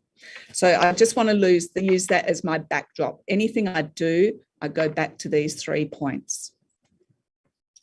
We know technology has impacted education, impacted our lives. My grandmother she was, in the 1800s. When she died in the mid-1900s, she saw electricity come. She saw cars being developed. She saw planes.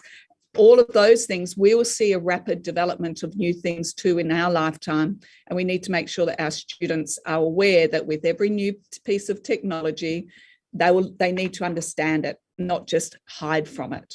So I think it's important that we as educators embrace the technology that's around it, but we also have to be very discerning about the technologies around it. And I'm sure many of our students at university may not realise it was only in 1980 that we actually got computers, and then the phones. Imagine students now not having a mobile phone. What would we do? How would you have survived without a mobile phone? And we've learnt to survive without a mobile phone. Oh, sorry. As educators, we've always thought about what will education look like in the future. In 1910, over 100 odd years ago, this is what they thought school would be like, that we'd be linked to computers. And every time I see students going around with their headphones on their ears, I think of this photo here and this picture of what people predicted would happen. Then in the 1950s, they predicted that students would be in front of computers and we'd be watching, people on TVs. And look, we've come way beyond that. We do have the gyroscopes that are up there outside of the windows. Oops, sorry. Then in the 2020, all of our furniture in our classroom environments are changing. So the physical environment in which we teach is changing. We still have desks though, and we still have tables. And but we're trying to make those environments a little bit different, whether in primary or whatever. Then COVID has forced us into this learning environment. It's certainly when we moved to COVID, when COVID hit us, we responded and pivoted with being able to link into technologies. And this is normal now. It was not normal 5 to 10 years ago. So we are learning and to survive in an environment and respond to environments that external pressures are putting us, external pressures such as COVID are making educators think about how we do things a little bit differently. We can't go back to the past. We actually have to look and embrace the future and plan the future ahead. So this is common now. Definitely wasn't common before. Sorry, I've just lost let me get my page. Then we've got the mixing of realities. So we moved into TVs and we moved into VR and AR and stuff. We had mixed realities. I'm not sure if people have seen the movie Avatar, but it's about mixing and merging of biospheres and that interconnectivity between ecology and codes and reality. And sometimes you could feel as if you're in there. So the learning environments themselves and the technologies that we're seeing are quite different now. And as educators, we have to embrace it rather than pushing it away. So my next section is about those learning environments that we've just touched on. And the learning environments, even though they've changed and technologies have changed, when I go into a classroom, either in Indonesia or in Australia or in some of the other countries, I still see desks and students and a teacher up the front. So we actually haven't come a long way, even though the environment, technologies and things have around us, we actually still repeat what we know. And what we know is that we put students in a classroom and put a teacher in there and put some desks in there and some learning might take place. What we need to do is actually look at those learning environments and shape those a little bit differently. One of the things that have happened is that in those learning environments, people take on the identity of others. And the role of avatars in these learning environments has been quite significant in education. I mean, it's not a new thing. Technology and avatars isn't a new thing. If you look at Sanskrit and Hinduism, etc., there's been avatars and incarnations of people and bodily, manifestations of immortal beings in avatars. And if you look through that, we've been watching movies and reading books about people taking on different personas. Walter Mitty, Habitat. The term avatar, I think, originated in about the 1985s in that movie Habitat. Then the Coca-Cola got Max Headroom, and that was an avatar that people around the world recognised. That was Max Headroom, the cool guy that sold Coca-Cola.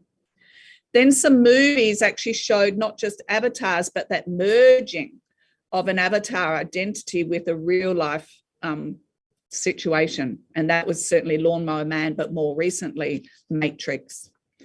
So they've all helped us and showed us different ways of what we've watched. And we've been consumers of technology. We consume, we view it, we watch it, but we don't create it. So then in the 2000s, we started to create, and we created our own avatars. Yahoo came up with the Yahoo avatars, and you could actually express yourself as an avatar.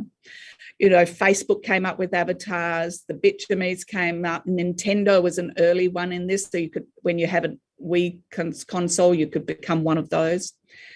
And then it evolved even more. Instead of just creating yourself as an individual avatar, we started looking at avatars and how it could be used for teaching and learning. And the University of Central Florida set up Teach Live, which is a classroom of avatars where pre-service teachers learning how to teach could jump into this environment and practice teaching before they went out in schools. So they could practice their teaching, how to start, how to keep students engaged, how to ask questions, etc. And so it's come a long way. So it's gone from consuming to creating, but now learning from it.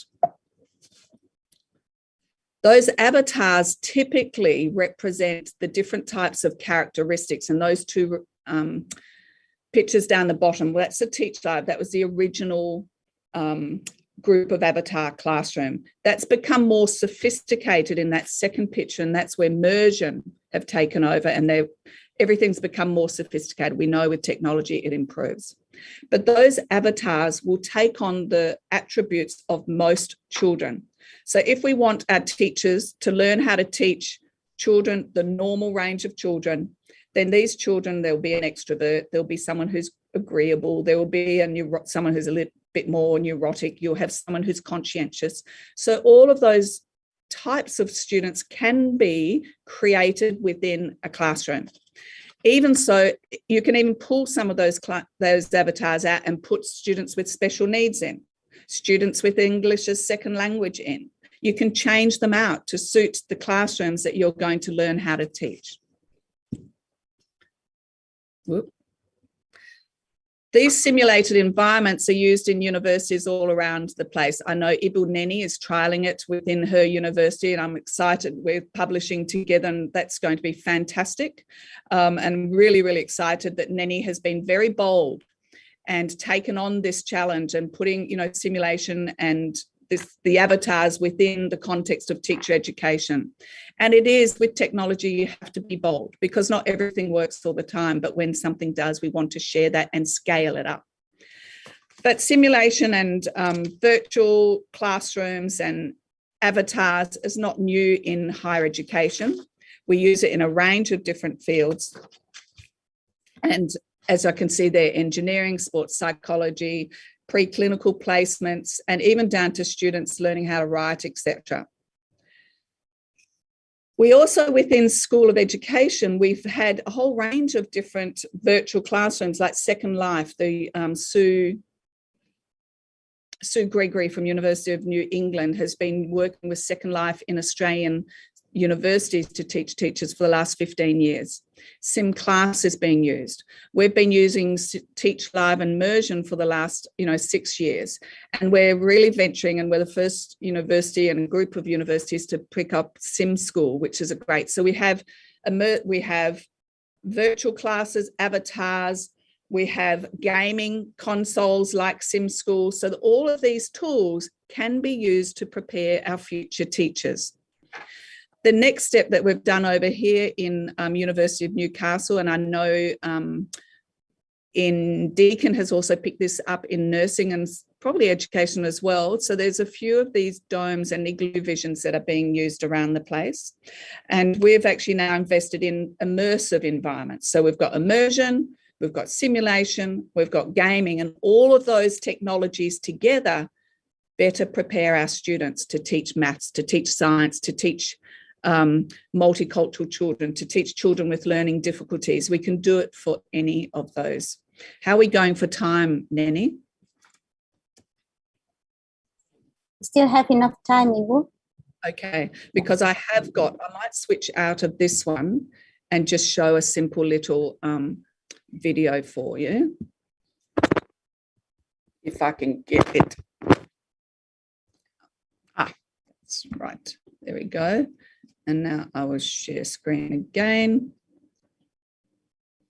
And I'll do that.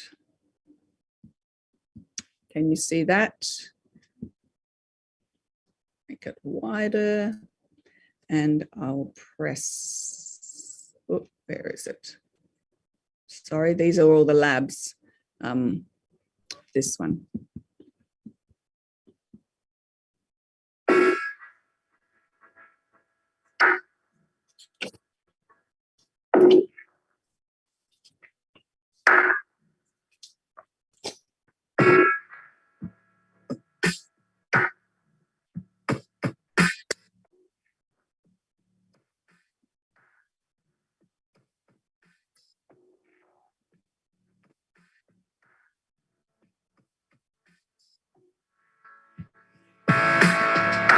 Can you see that?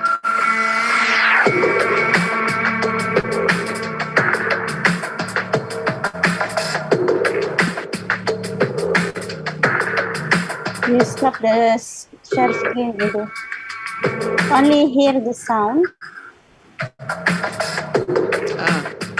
Let me just get out of that then. Sorry, I'll stop share. That's not sharing now, is it? No. Oh, good. Thank you. Look, it was just an example to show you that the immersive space, you could actually jump in. The Defence Force have been using it for a long time. You can jump in and you can be in whatever environment you want. If I want to teach my students how to teach Indonesian, I can put them in an Indonesian classroom and they can practice teaching in Indonesian. If I want to improve their, mathematics, we can do a whole range of different things within those immersive classrooms. And with those immersive classrooms, we can actually be a bit more creative and a bit more authentic and say to ourselves, okay, if I'm teaching mathematics or I'm teaching science, what is it in real life that actually, or authentic sort of application of that will be useful? Okay, I'm just going back to my, there we go. So as I said before, there's no matter what learning environment that you go, and I've just showed you a range of the learning environments that we use here at the University of Newcastle, the simulations, the immersive spaces, and the gaming. So we use those three virtual environments, use with avatars and learning about the different attributes of each of those students as avatars to learn to teach. So we use those and it really helps us. The benefits, and there's a lot of research on this, and I've done a bit of, but there's also some great research on it. The benefits of virtual learning environments and the use of avatars is that you can learning takes place anywhere, anytime. It doesn't have to be in a classroom with your 30 students. Learning can be personalised. You can make your own avatars or whatever. You can actually personalise it. And when students go into an immersive classroom, or if they go into a simulated environment, they're safe, it's not threatening, and we can moderate it. We can see which of our students are good, not so good, and we can support them. So it becomes really diagnostic in what we do with them. It's really, really important. So they're the benefits of virtual learning environments. And I know there's lots of, there's some perceived non-benefits, and I would love to discuss those with the audience once I sort of finish. But the benefits certainly outweigh the issues. Then it comes down to, so we've got all these virtual environments, we've got some choice, we know they're beneficial, but we've also then got this whole range of educational technologies to choose from to teach. We've got video and audio, we've got podcasting, mobile wearable devices, video games, we've got interactive whiteboards, augmented and virtual realities. You've seen some of those, I've showed you already. We all have to, within our universities, work with the learning management system. And that's how we've all coped now that when COVID came, we all had to, oh my gosh, how do we use all of these different functionalities? And because COVID has forced us to, with the learning management systems, our learning management systems have become more sophisticated.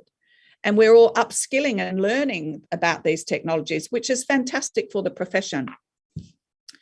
Then you've got the virtual classrooms, the asynchronous and the synchronous. You've got your online collaborative space, and lots of people are using those. You've got your adaptive learning algorithms and your AIs, your recommended, the learning personalizations that I talked about earlier, and your haptic responses for those in the medical side of things, learning how to do injections by simulations, because you can feel it's amazing what's available.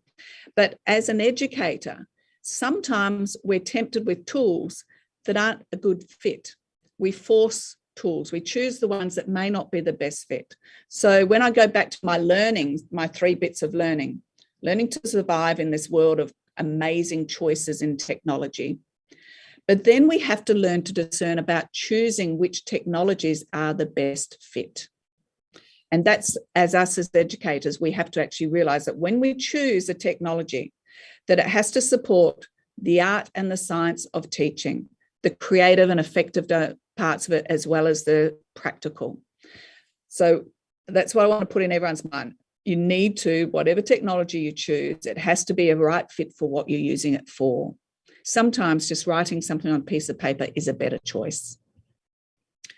So I go to, when I look at that, I say, well, okay, how do we decide? And this SAMR model is used often, and it says that if you've got technologies are typically in the first instance, you substitute them, then you augment them, then you can modify, and you can redefine. So they're the sort of levels, I suppose, that you can do. It's transformation, so it's enhancing the learning, or it's transforming the learning. There's different approaches to it. I've taken that model of the technologies and linked it to the blooms. And this is where, if you think about learning and everything we do, all of our choices about teaching and learning have to come down to, what is it that drives us? What theory is driving how we're teaching? The same way the last 2 gentlemen spoke about what theories drove the methods that they used to teach mathematics, we have to ask ourselves, what method and theory are we using every time we get into that classroom?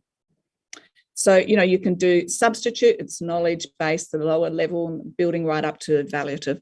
So technologies linked with learning, how does it best fit? And as an educator, we need to really ask ourselves those questions all the time. The pedagogical wheel was set up by Alan Carrington, who's actually from Australia, but I think he's an Apple Distinguished Educator. It's been used a lot of times, and it's basically said, okay, with that same R model, with those levels, and with Bloom's taxonomy, the ones in the middle, create, remember, understand. So it's Bloom's, it's the same R model. Where do all of these apps and games and process, where do they all fit? So it's a simple one to say, if I'm going to look at creating stuff, then I'd look at those sorts of those applications. And you can just keep building out from that. It's a really good reference tool. Sorry.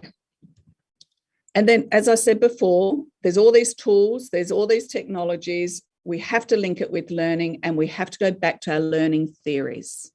And you've already learned in yesterday's, when you heard about all the learning theories that have been introduced, yesterday's talk and today's talk.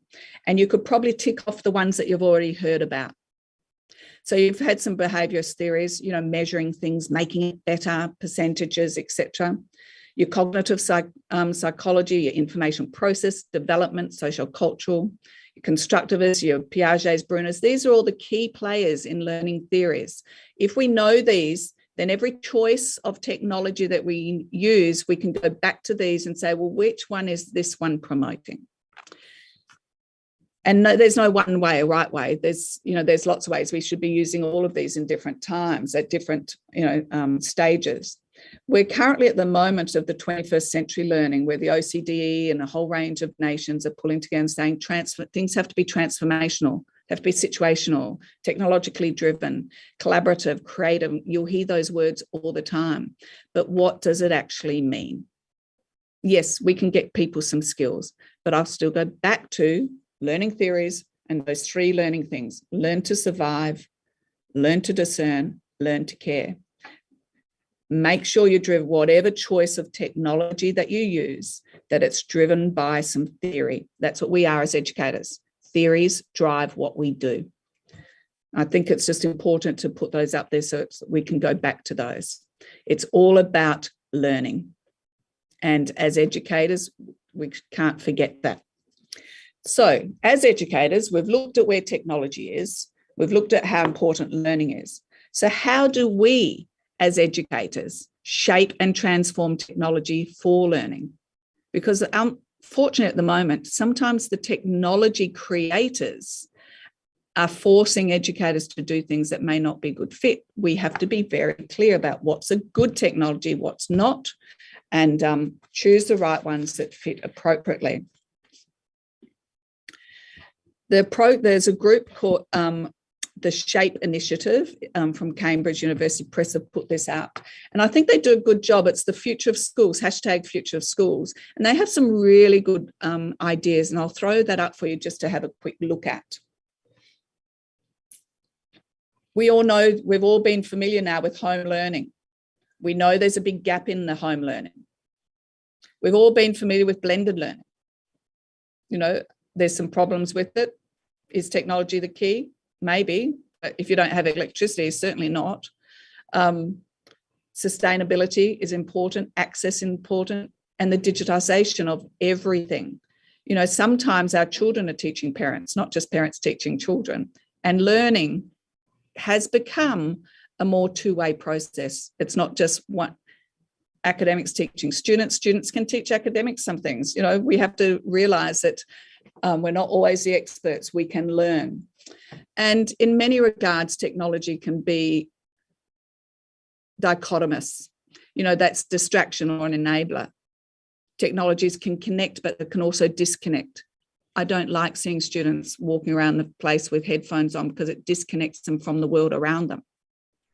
So, as future educators, given all these technological solutions and options, what do we think that education will look like in 10 years' time, 50 years' time, 100 years' time? And if you go back to that original picture that I showed you in 1910, that was the picture. They saw students in a classroom with headphones on. What are we going to see in the future? Well, I don't think we wait for technology. We actually should be planning and designing it. Okay. And I think that's time. So that will give us time for questions later, I'm hoping. So for me, as a teacher educator and someone who loves the teaching profession and loves whether you're a teacher at higher education, a teacher in early childhood, I think we need to look at these emerging technologies because we know it will improve the quality of our practice. We have to embrace it, but we also have to be creative. And the reason we use technologies is to get better or to improve the learning of our students. It provides us opportunities to be diagnostic. So thanks for listening. Terima kasih banyak, and leave it there. Terima kasih, Neni. Thank you very much, Ibu. That's very insightful how to use technology with the heart we have as an educator. That's a very delightful presentation. Thank you very much, Ibu Susan Ledger. So we move to the second presenter. Let me introduce our second presenter in this plenary session, Associate Professor Dr. Masita binti Sahril. Assalamualaikum, Ibu. Waalaikumsalam warahmatullahi wabarakatuh, Dr. Neni. Welcome to read the short profile for Ibu Dr. Masita. Associate Professor Dr. Masita binti Shahril is a senior assistant professor and teacher educator at the Sultan Hassanal Bolkiah Institute of Education, University Brunei Darussalam. I like to go to Brunei somewhere. She was appointed lecturer in the university in August 2001, and went on to pursue her graduate studies in mathematics education at the University of Melbourne, Australia. Upon her return, Associate Professor Dr. Masita held several administrative appointments: academic group convener for mathematics education, program leader for initial teacher preparation, deputy dean, academic director of studies, and the head of teaching and learning center for the office of assistant vice chancellor, academic affairs at UBD. Associate Professor Dr. Masita was appointed as senior lecturer in August 2013 and as senior assistant professor in October 2017. Dr. Masita is passionate about raising the quality of teaching and learning of students and their development in the schools and in the higher education settings. She has supervised and is currently supervising several graduate students of SHBIE and collaborated with almost all for the international journal publications and presentations at international conferences.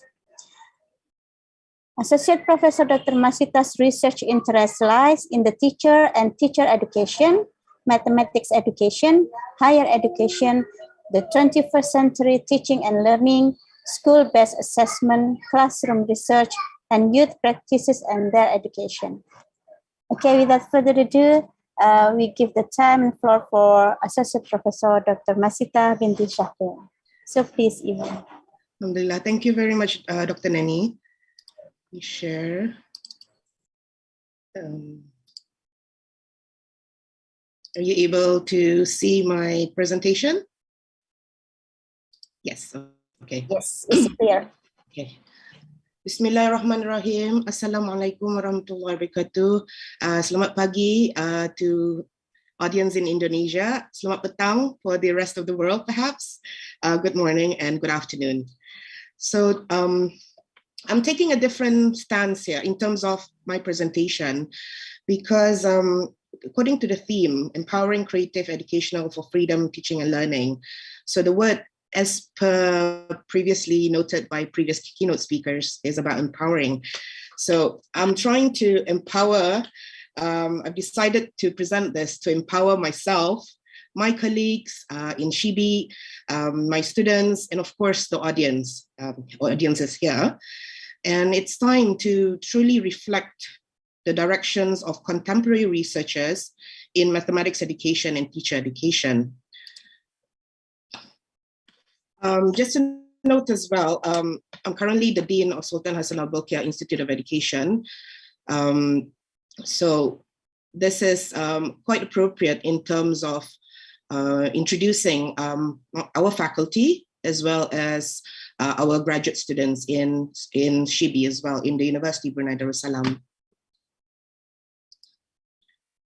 So let me first and foremost introduce my faculty, Sultan Hasanah Bolkiah Institute of Education, in order to set the scene of the study and presentation. So SHIBI, that's how we pronounce it, is a graduate faculty in the University Brunei Darussalam. We started from a humble beginning in 1956 as a Maktab Keguruan or Teacher Education College, and the institute has grown to become a graduate school of education back in 2009. So SHIBI is the premier teacher training institute in the country. And as a graduate school, we do offer graduate programs that features high quality instruction and academic curriculum that has been designed to raise teaching standards and to support the effective school systems in the country. And we are very committed to shaping the future by educating our students to become teachers of the highest quality and trained in best practices.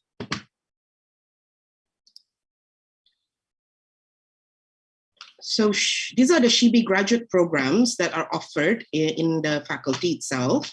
The first is the Master of Teaching, which is by coursework. It has 6 areas of specializations: the early childhood education and care, primary education, secondary education, vocational and technical education, higher education, and the newly area of specialization introduced last year was the inclusive special education. We also have the Master of Education by research, Master of Education by coursework, Master in Counseling by coursework, and PhD in Education. So why have I decided to do a reflection as a supervisor to these graduate students? I needed to draw upon my personal reflection and experiences in the past decade and looked at closely the research reports and publications that were done by my graduate teacher candidates or students especially in the mathematics learning or subject area.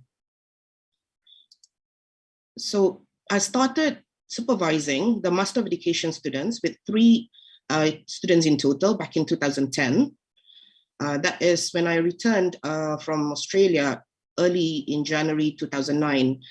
So a year later, I've started supervising the Master of Education students. Then in 2011, started supervising the Master of Teaching students with 3 students.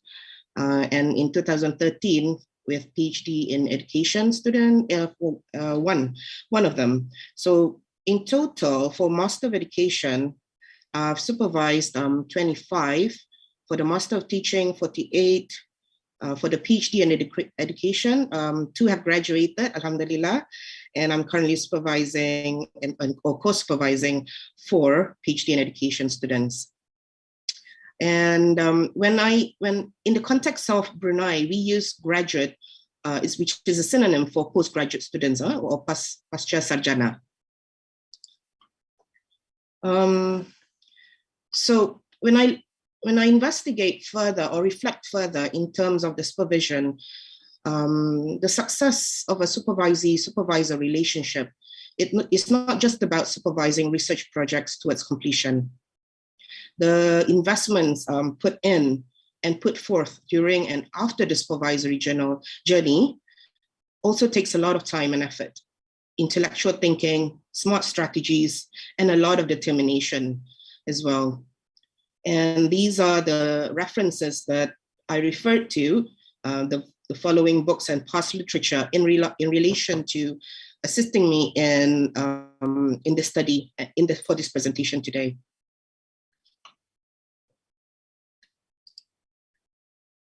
So for the Master of Teaching program, the key features here is the uniqueness of the MTeach program. Master of Teaching, the short form is MTeach. It's the connection of the educational theory, which is delivered in combination with practice, and embedded within it is the research component, which is bullet number 4, where the students or teacher candidates are required to to conduct a research exercise to improve their critical and reflective thinking and learning in their major learning areas. So for me, as a subject specialist in mathematics education, so I'll be supervising the mathematics, those who are specializing in mathematics education. Whereas for my other colleagues, there are several learning areas as well, such as Bahasa Melayu, English language, geography, for example, history, sciences, the sciences such as physics, biology, chemistry, and other learning areas or subjects as well. So we needed, for the MTeach program actually is for those who wants to become a qualified teacher in Brunei. So they'll be supplemented, or they'll be certified as a graduate level teacher educators. So they needed to do a master of teaching program, which is an 18-month program in Shibi. Okay. So again, just to remind everyone, the Master of Teaching by coursework, there are 6 areas specializations, which I don't have to list it out again. So in terms of the supervision, over the years, more or less a decade or so, these are the numbers, total of 48 that I supervised, and majority are, 42 of them have specialized in secondary education. So in the context of Brunei, just for the audience's information, so primary education starts with year 1, the students will be about 7-year-old to year 6, which are 12-year-old students. And then secondary education will be in the context of year 7, which are students who are in the 13 to 14 age range, to year 11, which are in the 17 to 18 year age range.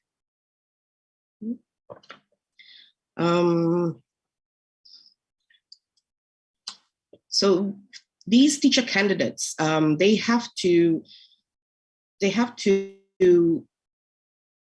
register for one of their core module, which is an MTeach research exercise module, which carries 12 modular credit. So these focuses on the teacher professional development in their authentic settings. And of course, we needed to emphasize that they have to conduct an action research as the principal strategy. So as part of their core module, they are required to conduct site-based, classroom site-based action research study that will enable them to link research with the improvement of practice in a chosen area of an investigation. So in terms of my students, I mean, all the students in the MTeach program, they do have to conduct all these research exercise under the supervision of their respective supervisors.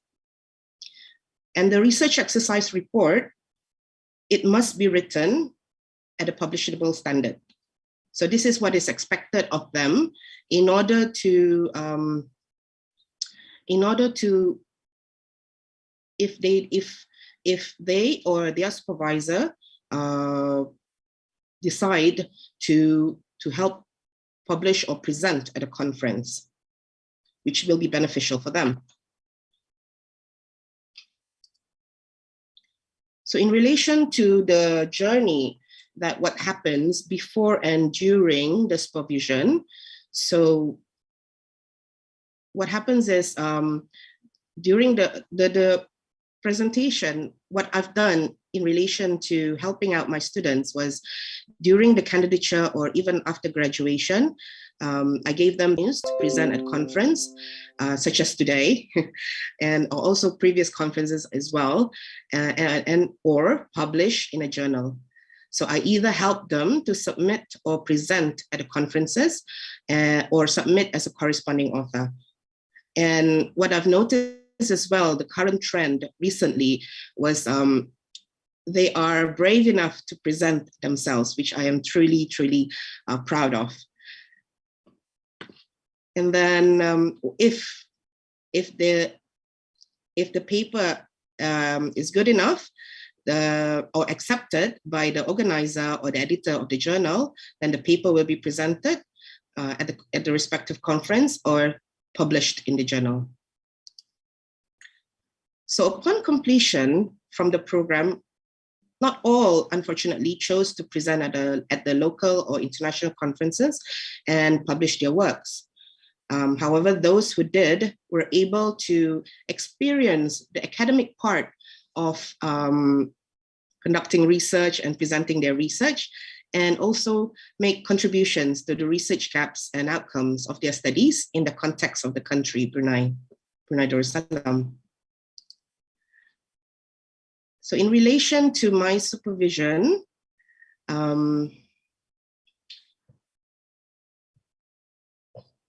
these are the statistics that I've collated in regards to their conference presentation and proceedings.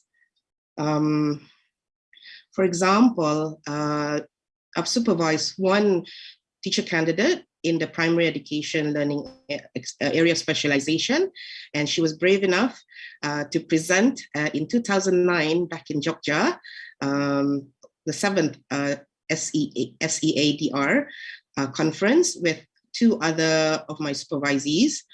And Alhamdulillah, it was accepted at the conference, to be presented at the conference and published in the journal proceedings. And so far, in relation to the citations, this was I was checking it yesterday actually. Alhamdulillah, she received 3 citations in regards to her paper.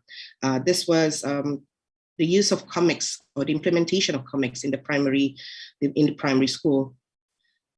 So the citations, just to alert everyone here, the citations were taken or referred from my own Google Scholar page and not the Scopus. I hope everybody knows those terms, the Scopus and the Google Scholar. So Google Scholar, you can easily search for me and look up my Google Scholar page. And then for the secondary education, it's either they present it at a conference and then publish it in the journal proceeding, or they're not presenting at a conference, but they immediately published in the journal. And so far, out of the 42, one of the paper that was published received a high amount of citations so far, which is 79. And looking at the title, it's about relationship between the student's ability and learning preferences. So that's quite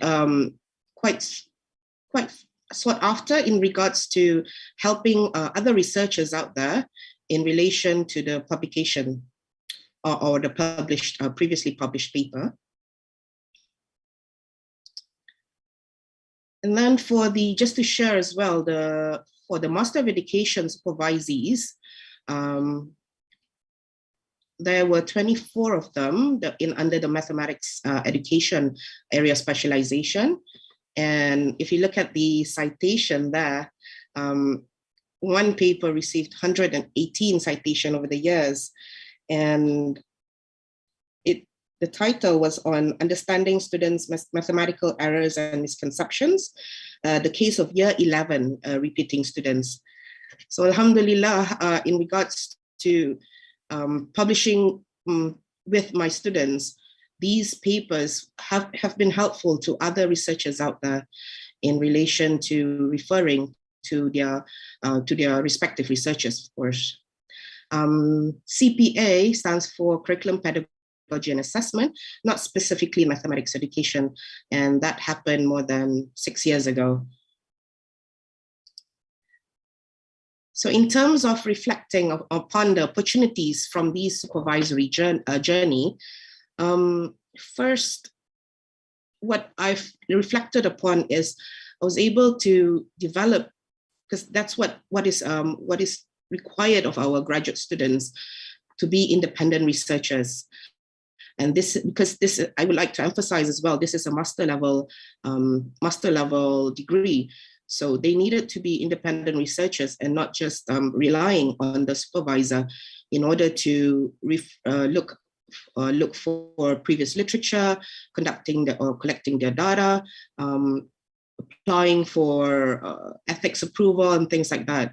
So they needed to be independent, but supervisors as their mentor and their facilitator in relation to helping them with their research exercises. The second point, it also allowed them to decide on the intervention strategies or approaches to use, and they can also decide on the year level, although they may or may not be free enough to choose their year level in the school that they wanted to collect their data upon, because the gatekeeper will be the principals of the school or the head of departments where they are. It's all based on the leaders, which year level that the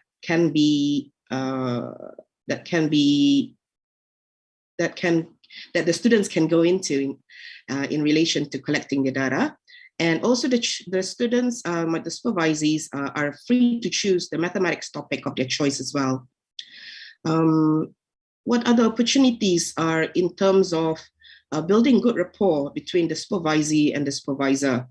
So I've seen over the years, good rapport and good relationship has been built with myself and my supervisees, because I'm always sharing with them all the current webinars and the seminars and as well, so that they are kept up to date in relation to the trends in mathematics education research. I've also maintained effective relationship during and after the enrollment, alhamdulillah, although I would like to see more rapport between us. And Brunei is such a small country, so it's easy for us to contact one another, or we know somebody who knows the person.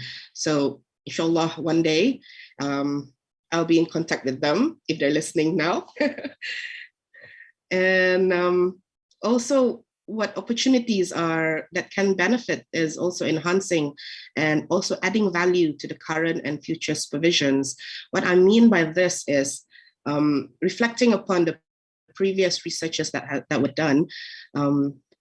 I've learned to realize that there are some research that are outdated and needed to be more innovative in terms of, especially with the era of technology and the current situation of COVID-19 as well. So technology has taken a big chunk of the interest for research. Okay. The second last is the sustaining communities of practice, where need to maintain continuous communication and empowering and encouraging my previous supervisees to keep that research passion alive in order for them to perform trial and error in their own teaching, in their own lessons, in their own classroom. And finally, it's the ability to reflect of what works and what does not work. So this is referring to me as well as to my to my current supervisees as well. So reflecting upon what works and what does not work was that I've come to decide who has the ability to continue with the research or conference presentation and conference publication, because not every of my supervisees are up to par in terms of their research as well, regardless of the supervision that has been given. So being more selective is probably one of the ways to improve further on the future publications of their research exercise reports. In terms of the next, I would like to share, Dr. Neni, am I okay with time? Still have more time, Ibu. Okay, thank you. Right. From the challenges in the supervisory journey, I've got 2 slides here. Challenges are more. So in terms of during the supervisory journey, what I've reflected upon was the additional workload as a supervision. This is on top of the teaching modules, the school practicums, where myself and my colleagues are also required to observe our teacher candidates in their teaching in the respective schools, and also as a clinical specialist myself, conducting fortnightly seminars with our teacher candidates. And on top of that, the administrative posts, plural, that I've had over the years, which requires very demanding workloads. So those are, and also the expectations of the university itself to conduct research and also to publish. So those are among the challenges that I've encountered over the years. It is not, it's not easy, but a very good friend of mine said that it all depends on your niyat, or your intention, your nawaitu. What is it that you want out of all these? For me, my intention is to really, truly, and sincerely help all my supervisees, if possible, to sustain their research and give them the experience of publishing or exposure in international conferences, which Alhamdulillah, it started way back in 2013 already with my Master of Education and my MTeach supervisees. So that exposure will be beneficial for them because they're also government teachers or private school teachers in schools in Brunei. So it's for them as well in order for their career progression and everything. The second challenge that I've encountered in this supervisory journey is in relation to not meeting the deadlines given from my side, as well as not much from the students. The students are very good. They're always submitting by the due date that I've given, but it's coming from me, which because of all the workloads, a lot of the deadlines that I've given has made me very tardy in terms of giving them feedback. So I do acknowledge that, and it is a challenge for me. Similarly for time management as well, it's like where do I divide my time in relation to focusing on my supervisees and giving them the necessary feedback that they require. The other challenge is when my supervisees do submit their research exercise, their draft. So I needed to help them in relation to quickly proofreading their work if it's up to the quality and the standards that are required of the module itself. And I would help them in checking for plagiarism. So the University Brunei Darussalam has subscribed to Turnitin software, the plagiarism software. So I would help them in submitting their research exercise report in Turnitin, and so that is submitted before the final submission to the administration office. So during the supervisory journey as well, one of the challenges is also once my supervisees have submitted and the reports are being examined by the internal examiners, the feedback received by them were quite daunting because we try our best. I try my best to supervise them, but of course, there's flaws as well in relation to what can be given or what I forgot or I remembered to give my supervisees in terms of the proofreading part and giving them the feedback. But it is quite daunting to hear the examiners' reports and feedback, but it's good as well at the same time. Because it gives the reports from the examiners allows my supervisees to improve on their research works. So that's for the next stage in what happens after they've submitted the hardbound copy. So after the supervisory journey, among the challenges as well is helping my supervisees to find appropriate avenues to help them to present the research work of the supervisees. So it has to be relevant conferences. One of the, not sure if everybody agrees with me, but one of the blessings I would say in relation to COVID-19 that's happening all around the world is that of the travel restrictions. So prior to COVID, we would be busy preparing to go overseas for the international conference, booking flight tickets, booking hotels and everything, booking the journey overall. But with the COVID-19 and travel restrictions, so the conferences are held online.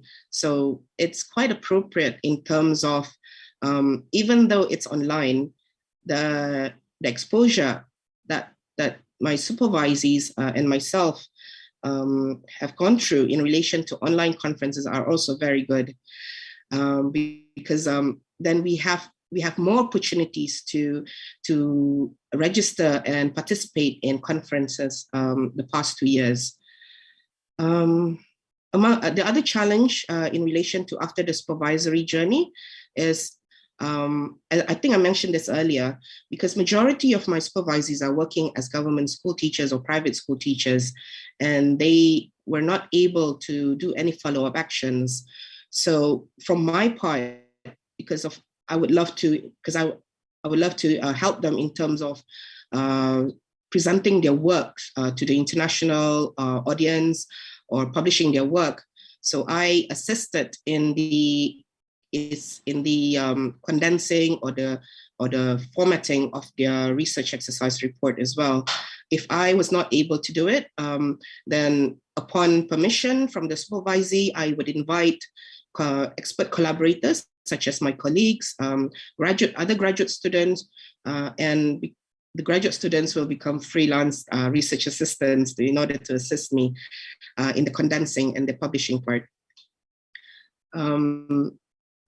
And then the other challenge after the supervisory journey is if the work is to be presented at conferences, of course, the slide preparations and actual presentations, that's also a challenge from my part. These are prior to the trend I mentioned earlier, where my students are brave enough to present their work themselves. But if they're not able to go with me at the conferences, this was before COVID, I would help them out in the actual presentations as well.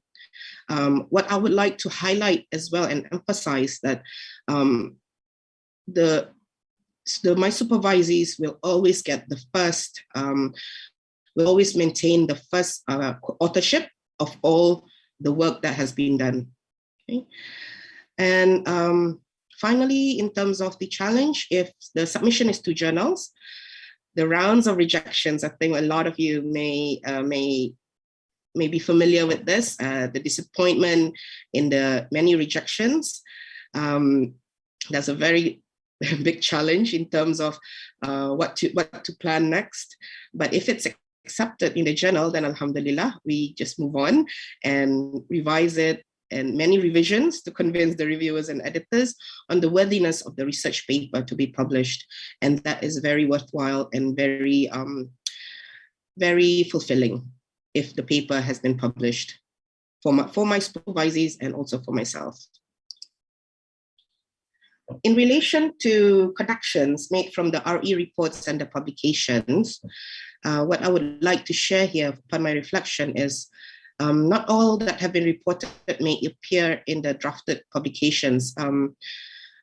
What I'm trying to say here is what has been reported, the 12,000 words report from my supervisees may not appear fully in the paper, in the drafted paper, due to journal requirements, because of the strict restrictions of the word limit, and also in terms of the repeated published works of the students. Because if they had 2 research questions, And if it's worthy of being separated, then that I would help in terms of producing 2 papers out of it. Hence, what I meant was in terms of what not to report or repeat in the subsequent paper. That's quite a challenge. And then the second connection is in regards to the flow of the paper that needs to suit the journal style. So each journal has a different style, or a different theme, different aims, different objectives. So it has to, the paper that has been drafted must adhere to the journal style, to the journal style, I mean. And then also the connection of adhering strictly to the journal specific requirements, such as the tables, figures, and referencing format. Upon my experience as editors or in the International Advisory Board of Journals, as reviewers of many journals, as a reviewer myself, I find it very annoying if the paper to be published, if paper that has been submitted to the journal do not adhere to the journal formatting, because it shows that the authors did not read what has been specified as the requirements. So if I get annoyed, how would, if I submit the paper myself, so I have to also adhere to the specific requirements of the journal. And then the connections, the fourth connection here is what I've also noticed in terms of what papers can be accepted as well. This may be one of the few reasons to be accepted is the more innovative and novel or unique the area of research will be, that will be much, much better, because we don't want too much of a repetition in terms of what needs to be published. So it has to be innovative and novel. So in relation to the connections made from publications and citations, once the paper has been published, or once the paper has been published in the conference proceeding, and also a journal, it may take weeks, months, or even years for the paper to be cited. So having patience is a virtue. It's a must, because it's so it's, how would I say this? It makes one happy when a paper has been cited, because it shows somebody has read the paper and somebody thinks that, oh yeah, this is worthy of being cited in his or her own paper that was sent for publication. And the other connection is, it's more beneficial if the published work is open access, because where other prospective researchers and graduate students can read and perhaps replicate the study as well. So open access journals are very good in terms of dissemination of published works, of previous published works. And the other connection in relation to publication and citations is the sense of pride and accomplishment. When the work has been notified, if the published work has been cited. I'm not sure if everybody agrees with me, but what I did is I follow myself in research in Google Scholar, and also registered to Scopus. So any citations, I will be notified, as well as the ResearchGate platform, and not so much in academia. So so when the notification arrived in my email account, it makes me happy to see that somebody has think that the published work is worthy of being cited. Okay, and the other connection is in regards to for those universities, and UBD is among them, aiming to be, because our university has already been ranked in the QS and the PHE, the higher education ranking. So those universities aiming to be ranked their research works published in journals has to be indexed by Scopus. And this will be a bonus because the measurement of these ranking exercises, two of the criteria is papers to be published and papers to be cited. But bear in mind, they only look at the Scopus index journals. In terms of recommendation for further reflections, I would foresee in terms of case studies of all, if not randomly selected sample of my previous supervisees in terms of their teaching career progression and profession. So what I would like to see or investigate further is whether they've continued their research with their own students in the classrooms, and how has the research training from being enrolled in the MTeach program benefit them. The other question that I would love to ask as well is what opportunities and or challenges that have evolved from conducting research in their own lessons, and also to what extent have they shared or cascade their research knowledge to their own peers in their respective schools. So because these are the younger generation of the teachers, so they may be helpful in relation to sharing their experiences and the exposure that they had from the MTeach program to their peers, senior peers in schools or senior teachers in the schools. Almost there. In terms of the takeaway messages that I can share here upon my reflection as a supervisor, it is our academic duty and responsibility to guide and mentor our supervisees to the best that we can, inshallah. And we need to provide our supervisees the opportunity or chance of the academic experience that they truly deserve. It is a rewarding contribution to the research gaps and outcomes of study in the context of our own respective country. So all these researches that has been conducted, it is a rewarding experience and a very fruitful contribution that we can give in terms of the gaps in research.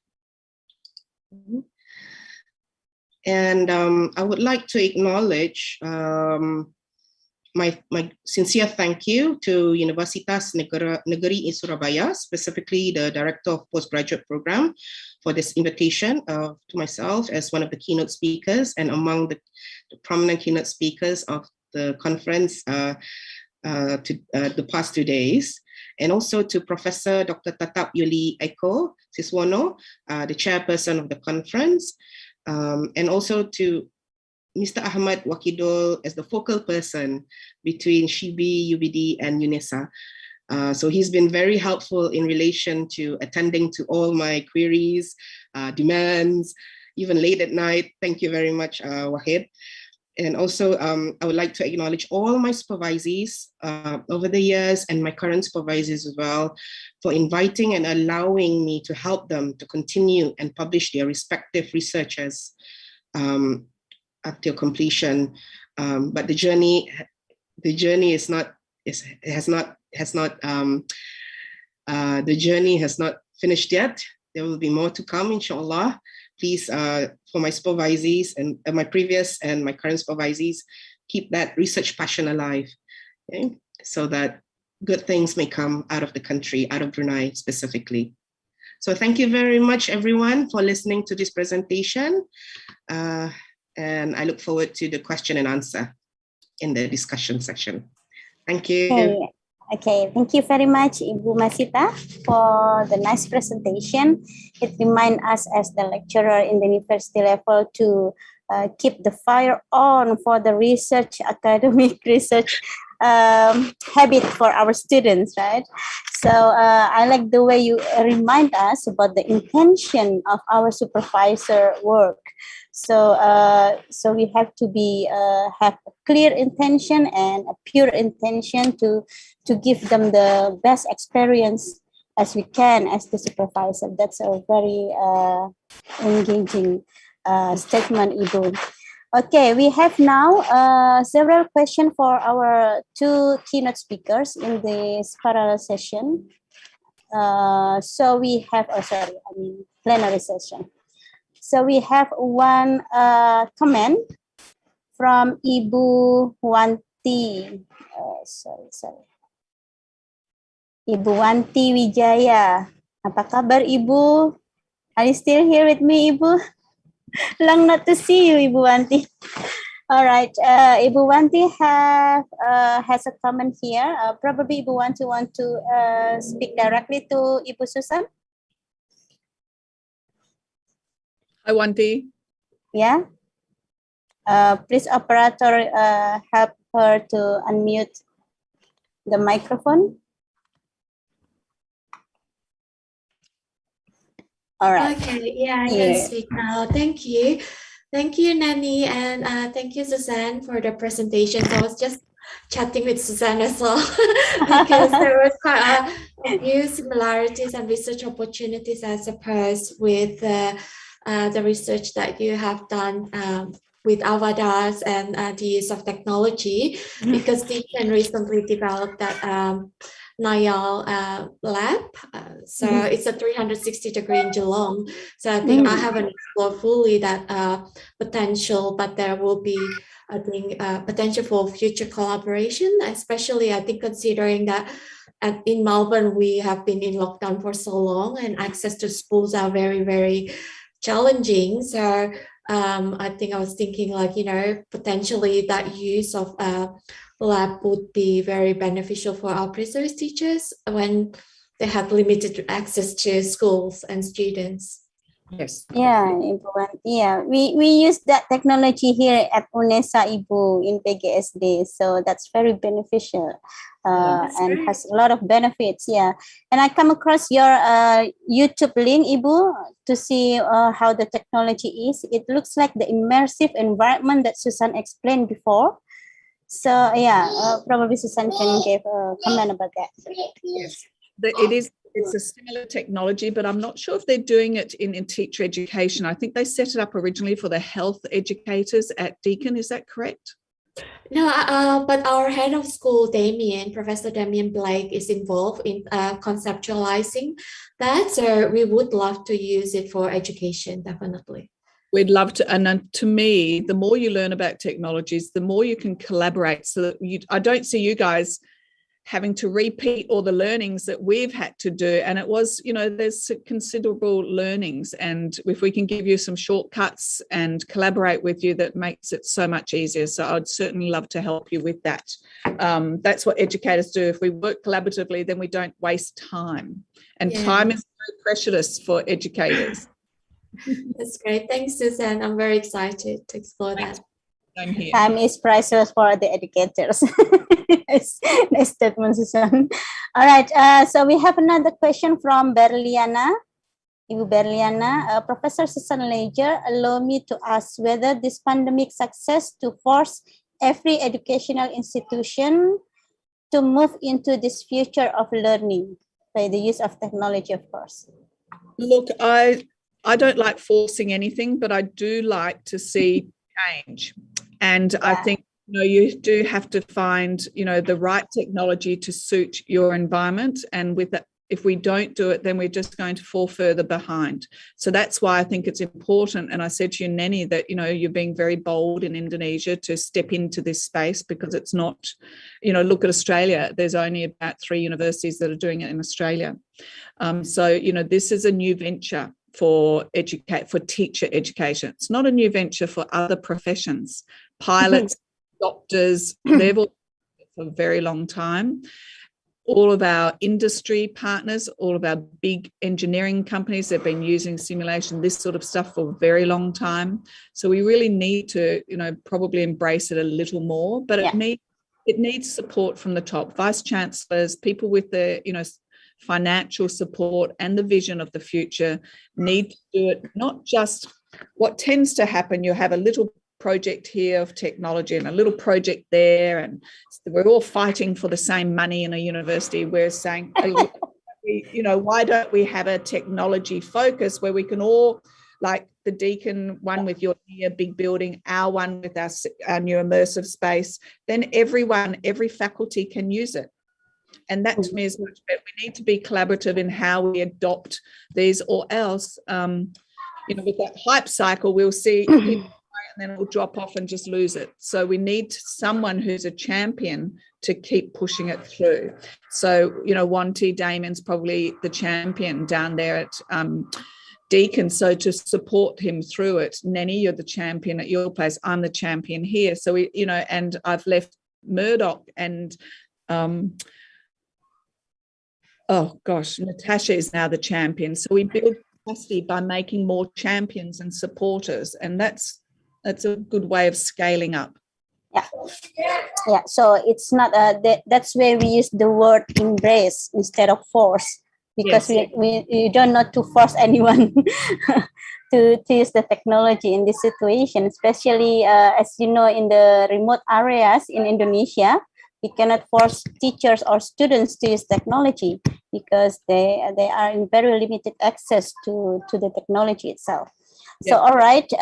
So we have the second question from Bapak Lintang Nur Cahyo. It's in Indonesian, Susan. So let me try to interpret it in English.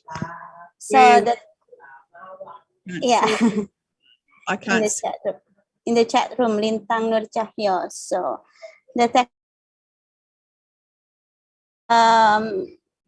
try to ease the human work, right, in every field, including education, without changing human belief, cultures, and traditional values. What do you think about that the technology will change our how can you say that? So our humankind values and all the traditional habits and cultures. Do you think the technology will remove those all, or we can collaborate with the technology in preserving our cultures? There's a notion that you will never have technology without a human input. So that's when I say we have to shape education for the future. That's exactly the reason why. Because if educators can shape the future of teaching, we will not lose that human element. I mean, we need the human element anyhow, we have to turn it on. And without us, technology doesn't work. We don't turn it on. But do you think the technology will change the human civilization? I mean, in the term of, Well, I don't think it would change. It would change it would make life a little bit easier for some of us. We can see that with technologies, with phones, with computers. Look at what we do on computers now that we would never have done 10 years ago. Should we stop that? So I think what has to happen is we need to look at governance and ethics around new technologies. And if we don't look at governance and ethics and shape the future of technologies ourselves, then there could be an imbalance. We could just have the neoliberals who are designing technologies to actually keep creating things with us without having input. So I think humans will always have control over the technology, not the other way around. We need to make sure of that.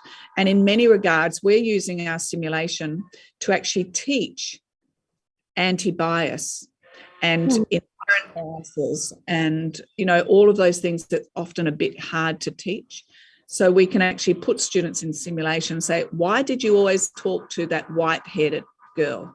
Why didn't you talk to the question them about these things, and why were you not polite? So you can actually use technologies to develop and strengthen the cultures that you want to continue. Still teach them to learning to care. That's why I like the idea of human in loop for the SimLab technology. So always be in loop. So thank you. Thank you very much for the nice answer. So we move to another question for Associate Professor Dr. Masita. All right, let me check. We have, all right. The committee try to share the screen for the questions.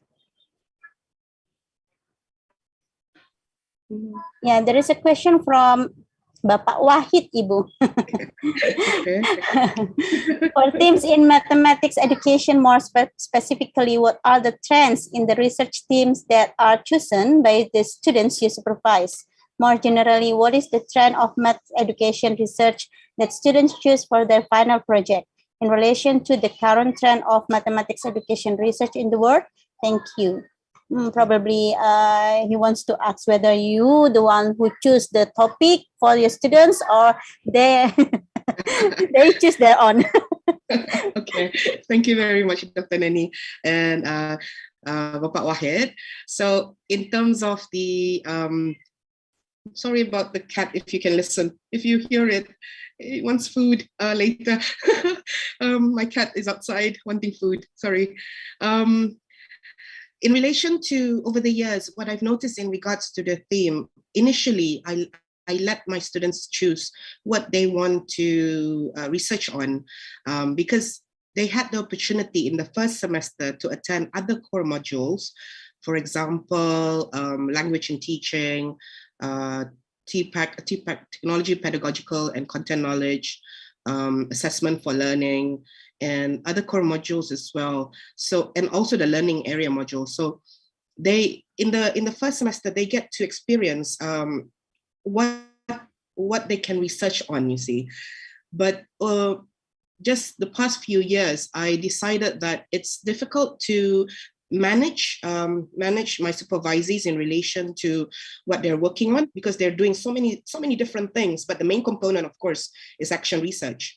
But the intervention strategies that they did, it's so, to me, it's all over the place. So I needed to consolidate that.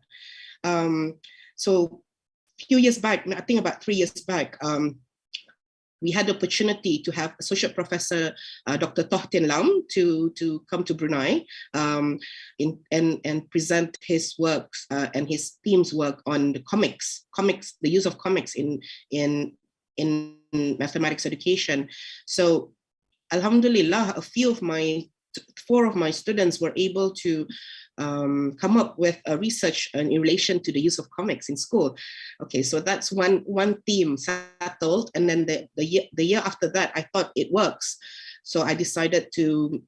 This happened in 2020, where COVID started. So all the schools are closed in Brunei, and it's so. I told my supervisees, let's do something about online teaching and learning, and the use of technology.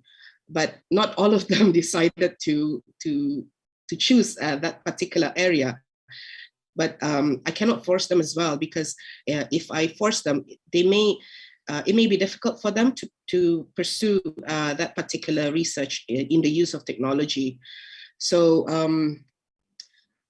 if the themes have gone upon consolidation, it didn't work.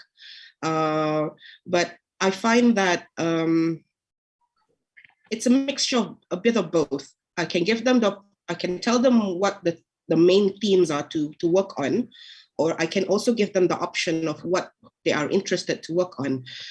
So for example, 4 of them will be presenting this afternoon for their research exercise. Is a literature review of their current research. So you'll probably see the themes that in terms of the intervention strategies that they're using and the topics that they need to do. So that's my response. All right, probably a response about the technology, the topic about technology during this pandemic, still related to the second question from Bapak Putu Satya. He asks, how do you address your students' difficulties in conducting research or collecting data during this pandemic due to school closure? Can you explain us, is there any tendency to change your research roadmap when doing research with your students during this pandemic? Probably not to the research topic that you just explained, but how to deal with the methodology or the research method you use in this pandemic session. All right. Thank you very much.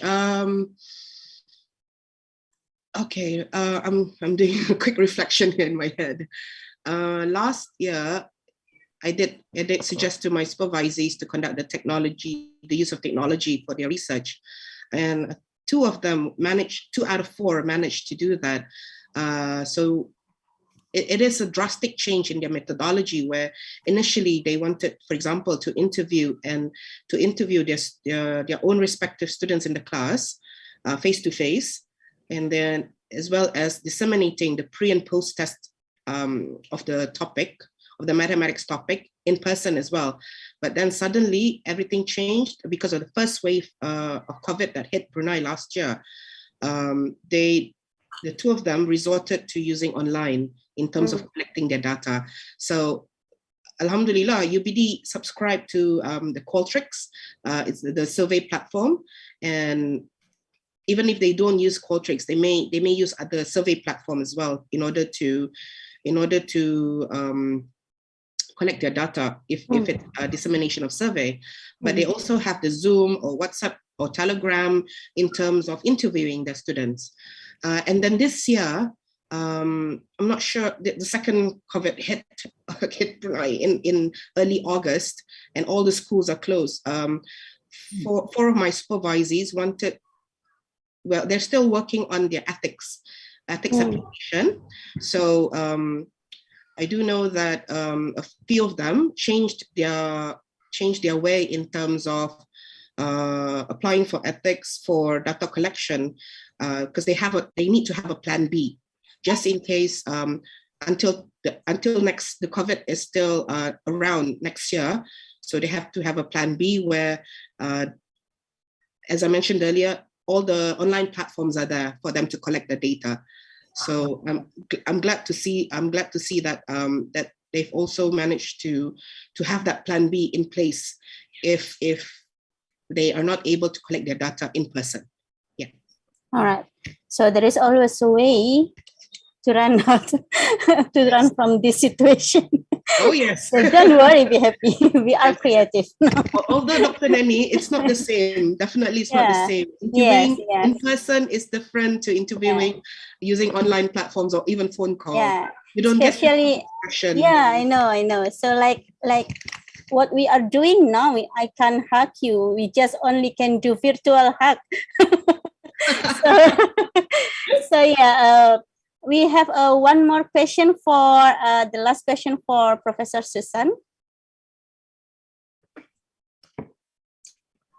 And what is the question? Here it is. How to overcome an equality problem for those who don't have access on technology, especially network access? Yeah, look, that's a really good point. We have lots of students in rural and remote centres here in Australia. We have very, very remote centres. I've lived in very, very remote centres in Aboriginal community schools, both in Australia, but also in Indonesia. I was in West Papua for nearly 6 years. And so there are places and times that there's no technologies. It's a real equity issue in the fact that if we don't introduce technology to the rural and remote people teaching rural and remote areas, if we don't introduce it, then they fall further behind. So we have to actually come up with systematic or systemic responses to this. This is what I mean. Like universities, the vice chancellors have to make those decisions. Your regions, your provinces have to make those decisions. You know, technology has to get out there. In Australia, we've made, and the government has decided, and they've put NBN, and we have now access to technologies in every one of our very rural and remote centres. So that's eliminating that problem. It doesn't help those people who are in, communities now that don't have it. But unless it's addressed at that top level, unless communities and educators push government and say, this is not fair, we've actually got 2 types of groups at the moment: the rural and remote who have no access, and the metro areas that have lots of access. Unfortunately, our policies are made by metropolitan people in the cities. And sometimes they don't, or they forget that not everyone has money and not everyone lives in the metropolitan area and not everyone is privileged. So I think it all comes down to policy. That's why I love policy, because without good, strong policy, equity and inequity will continue to get wider and wider and wider. So I would say push for getting, internet access to remote areas. We know most people in remote areas have mobile phones. So what is it that we can do on mobile phones? And you can do Zooming on mobile phones, and the simulation that I talked about is on mobile phones. So you could actually open up your mobile phone and do it on that if you wanted to. So there are ways of getting around it, but you have to be creative at times. To just say, oh, there's not, they don't have access. We need to actually attend to that and do something about it. Or in 10 years' time, we'll be having this same conversation, and we'll be saying that rural and remote students don't have access. And also those people who don't have access financially to computers or whatever. I mean, I've been to many schools that don't have computers. They might have one computer for the whole school. How do we best utilize that? Well, then we'd be creative about it. We choose the technology that suits, but we have to keep them informed about all the other technologies. Just because they may not have it doesn't mean they can't be informed about it and understand it and work, learn how to discern about it. It's a very, very good question, whoever put that question up. And it's a question that I'm very passionate about. Because here we have a very complex problem, Ibu Su, not only about the technology itself, but also about there is no electricity in several places. So that will be more challenging for us. It's a government problem. Yeah. Your government, honestly, it needs to be called out. If you want equity, then government policy has to support those people who are less fortunate than ourselves. Yeah. And that's why if you go back to that learn to survive, learn to discern, but learn to care. Policymakers have to care for those that don't have electricity. Get electricity out there. Sorry. Okay. So in this matter, we can use the word force or push to the policy. Policy for equity. And, it has to be equity. I think it's a very, very good question. It's impossible to talk about equity if there is no such policy. No, we do bring them into a regional town and give them access. Bring them in. If there's no electricity there, put them on a bus, get them into another. You be creative about how we address it. Yeah. All right.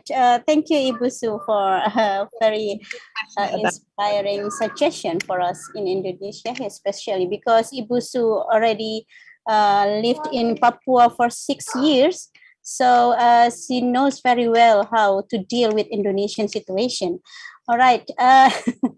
So it's a very delightful conversation with our two distinguished keynote speakers this afternoon, or not afternoon yet, this morning. So unfortunately, we have to close this plenary session to move to the other plenary session. So let me ask the moderator to give the brief summary for those distinguished speakers. So in order to deal with the technology, we have to remember, as the educator, we have to learn to survive, make our students to learn to survive, learn to discern, and learn to care. And this is not only for the educators, but it also can be in the brighter context to the policymaker as well. So the technology support the arts of learning and teaching. Whatever the technology platform you use, remember, we have to keep the 3 types of learning doing. Oh, right, sorry. So my kids make the balloon boom. And then for our second keynote speaker, for Dr. Masito, she reminds us about our duty for as a lecturer to keep reflective and then keep doing our best, starting from the best intention we have, and then keep keep inspiring with using the best, giving the best. Oh God. Now starting crying. It's not only cat, Ibu Masita here. So I have 4 kids to be handled with. All right. Mommy mode. All right. You're on mommy mode. Yes. Sorry. Okay. All right. Ladies and gentlemen, this is the end of our plenary. Terima kasih banyak, Neni. For the certificate. Oh, yeah. Right. Are you ready for that, Ibu? Yeah, here it is. Terima kasih. Okay. We award the certificate to Professor Dr. Susan Ledger as the keynote speaker of our plenary session 4. And also the second certificate is awarded to Associate Professor Dr. Masita Binti Sahril. Thank you very much for your presentations and also for our enriched discussion. So this is very fruitful and insightful for us to move on, whether we use technology or not, whether we supervise the students or not, to do our best as educators in higher education. Thank you very much. Apologize for all the back sound that I have here during working from home. So I turn back this to the Master of Ceremony, Ibu Yeni. Assalamualaikum warahmatullahi wabarakatuh. Good morning, everybody. Good morning. Wow, that's a mommy life, yeah? Right? During the pandemic, I think all mommies here agree with that. Yes. Okay, just like previously mentioned, it was very insightful presentation, great discussions, and certainly inspiring. So we can even see a good comment on this, which hopefully may lead to some collaborative researches on the respective studies of education. Okay, ladies and gentlemen, please put our hands together for these amazing speakers. Thank you, Professor Susan and Dr. Masita. And thank you also to Dr. Neni with all the background which showed us a strong mother life. Yeah. Okay. Ladies and gentlemen, our honorable participants, the following sessions will be parallel session 3 with 3 prominent invited speakers. But before that, we are honored to inform you the next Southeast Asia Design Research and the Science, Technology, Education, Art, Culture, and Humanity International Conference in 2022. For your information, that our STEACH 2022 will be hosted still in Postgraduate School of State University of Surabaya, and that SEADR 2022 will be hosted by Universitas Sriwijaya Palembang. So, without further ado, please welcome Professor Zulkardi to give a warm welcome and introduction to the 9th SEADR. Please, Professor. Okay.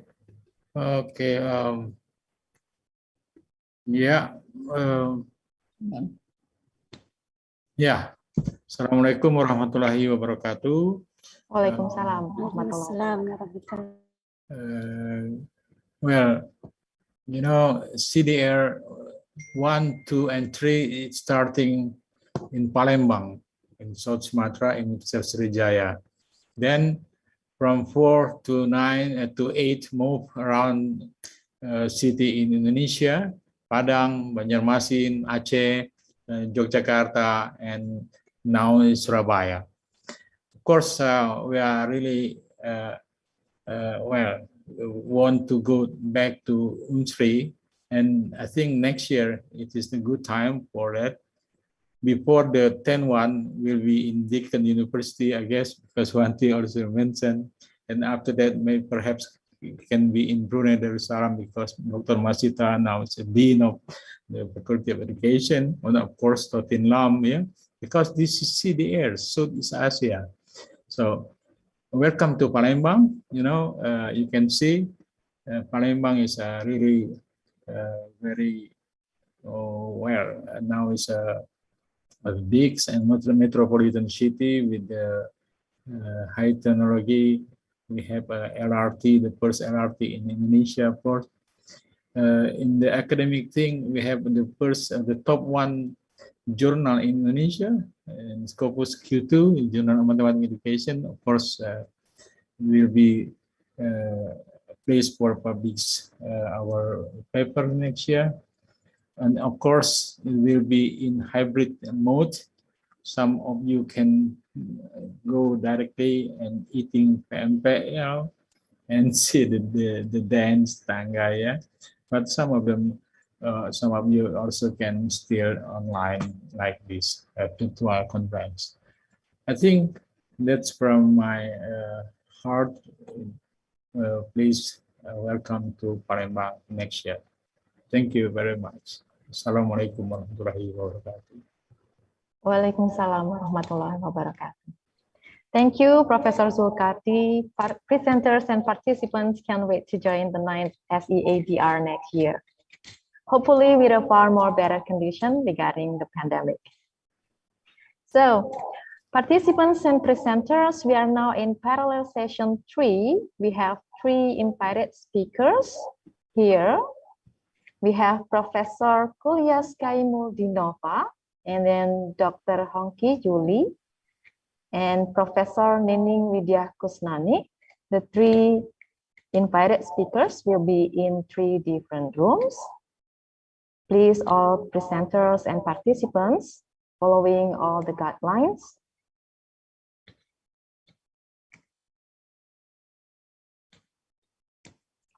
So here, virtual room 6 with Professor Kulias.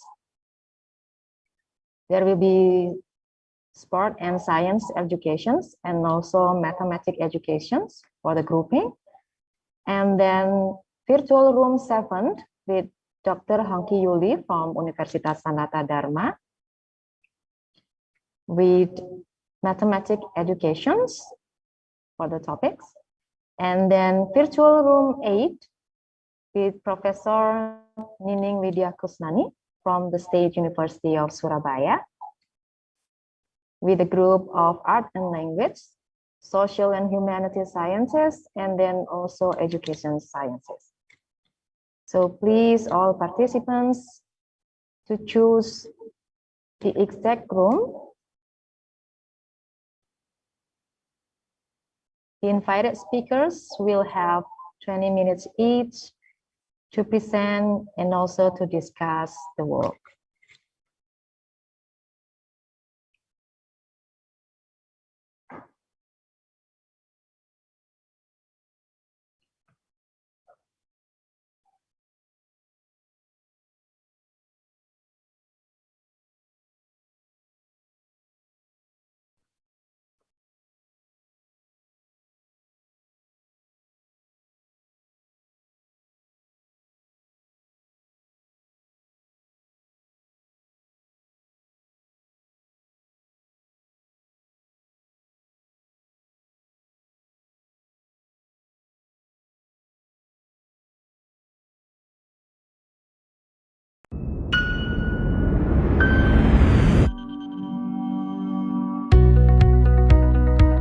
A campus from the best city in Indonesia. A city with a long history of struggle and heroism.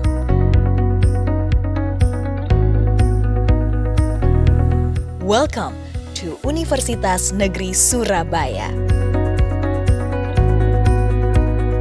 Founded in 1964 as a teaching institute for education under the name IKIP Surabaya, to be an educational institution that carries the mandate as a university that produces educators, along with the development of educational needs and the vast globalization era.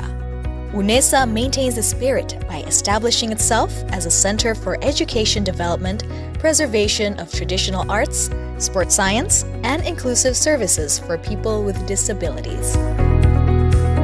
Growing to be a leading university, UNESA now manages 7 faculties, consisting of 73 undergraduate study programs and 23 postgraduate study programs. Faculty of Sports Sciences,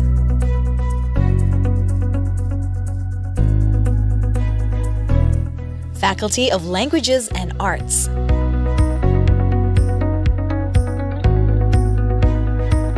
Faculty of Education Sciences,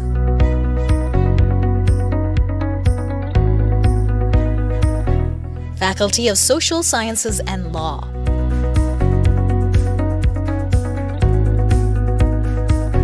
Faculty of Economics,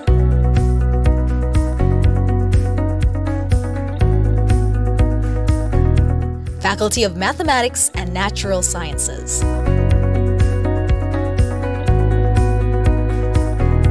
Faculty of Engineering,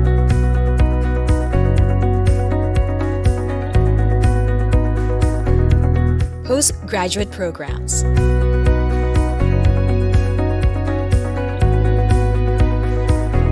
managing 2 fields of study, education-based and non-educational study programs. UNESA is committed to improving the quality of education, fostering scientific traditions in research, promoting the spirit of community service, collaborating with stakeholders, and performing excellent, transparent, and accountable services.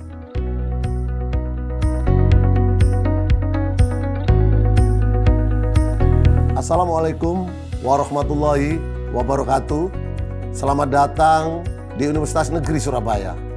Di usia ke-56 tahun ini, kami dengan bangganya mengajak Anda untuk lebih dekat dan mengenal tentang UNESA. Kami terus berkomitmen tidak hanya menyelenggarakan pendidikan terbaik bagi tenaga pendidik profesional masa depan, juga sangat berfokus untuk menciptakan lulusan yang berkarakter, tangguh, kreatif, inovatif, dan mampu berkolaborasi pada siapapun, berbudaya yang humanis dengan spesifikasi yang unggul dalam hal seni, olahraga, dan pendidikan disabilitas yang komprehensif. Education is not only the key of our existence, but also the spirit of struggle of UNESA.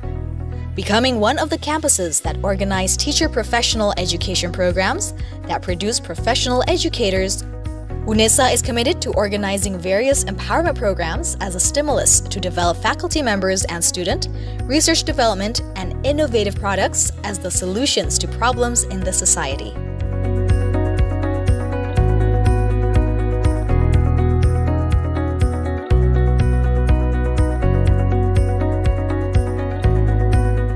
UNESA, House of Champions, a supportive ecosystem in producing competitive and well-qualified human resources with global perspective to compete on both national and international levels.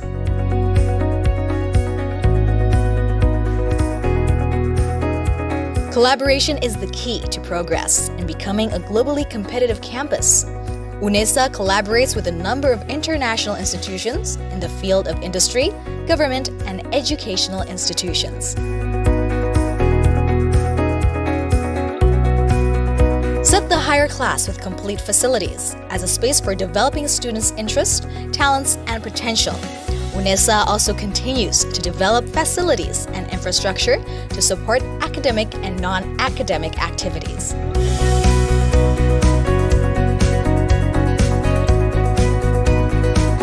Futsal International Sports Arena, Container Students Dormitory, Sports Center, Language Center, Graha UNESA, Student Activity Center, Jogging Track, Equestrian Field, International Basketball Arena, Student Activity Units,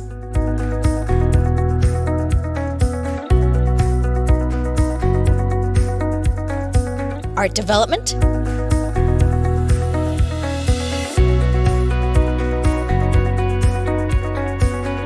character and personality building,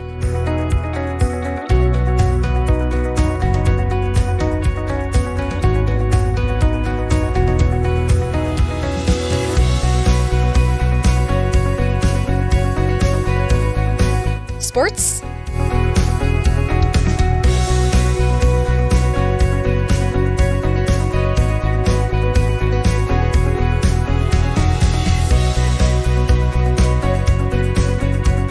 outdoor activities.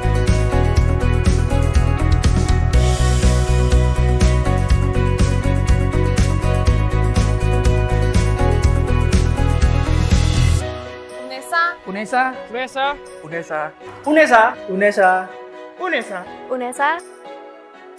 UNESA, satu langkah di depan.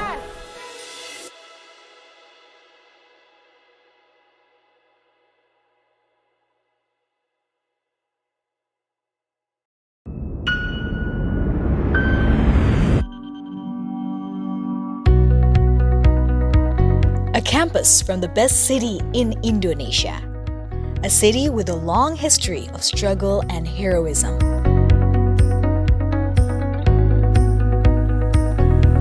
Welcome to Universitas Negeri Surabaya.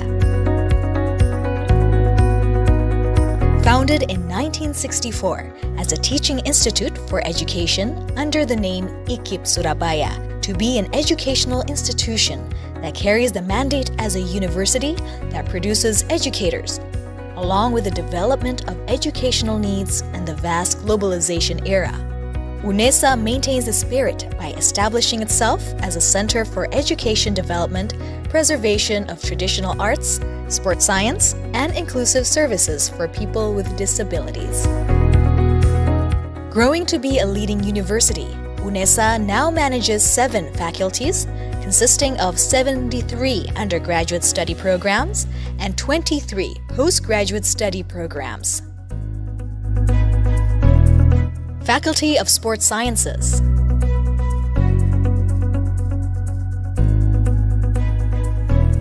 Faculty of Languages and Arts,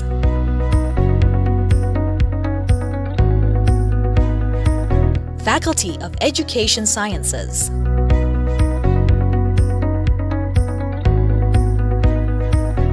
Faculty of Social Sciences and Law,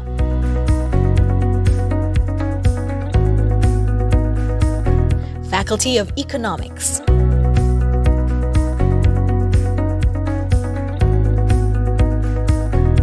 Faculty of Mathematics and Natural Sciences,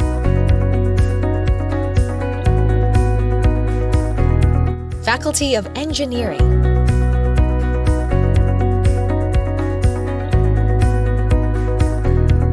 Postgraduate Programs,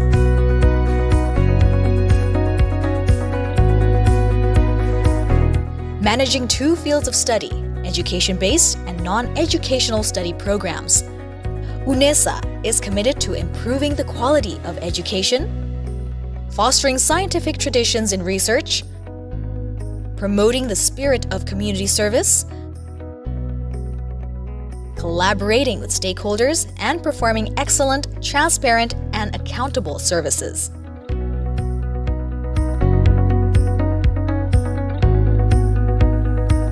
Assalamualaikum warahmatullahi wabarakatuh. Selamat datang di Universitas Negeri Surabaya.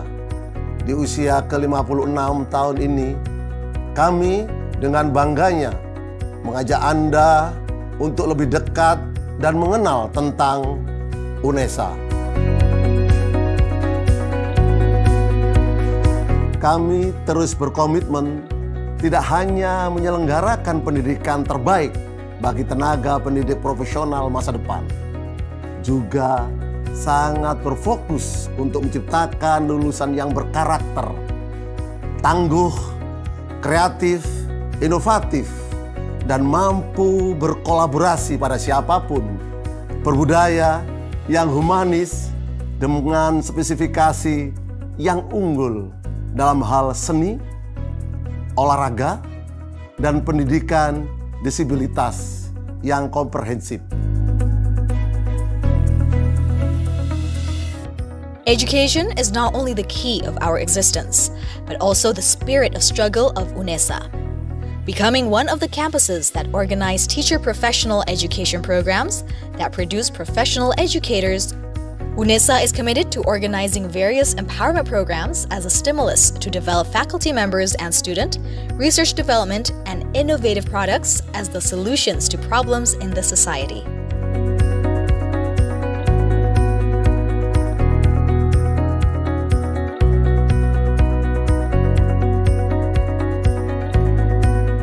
UNESA, House of Champions, a supportive ecosystem in producing competitive and well-qualified human resources with global perspective to compete on both national and international levels.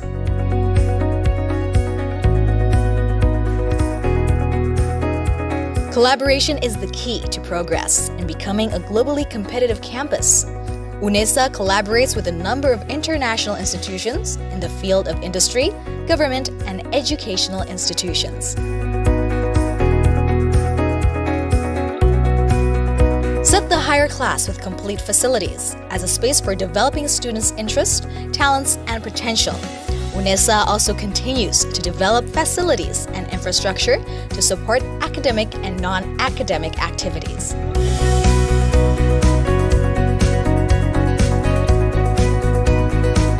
Futsal International Sports Arena, Container Students Dormitory, Sports Center, Language Center, Graha UNESA, Student Activity Center, Jogging Track, Equestrian Field, International Basketball Arena, Student Activity Units,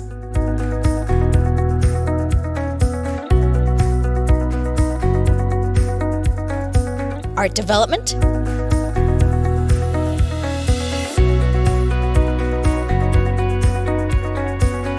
Character and Personality Building,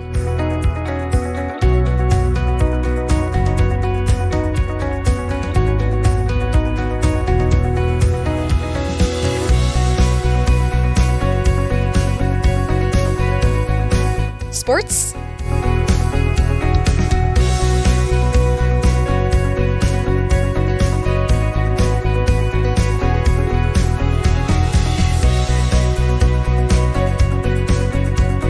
outdoor activities,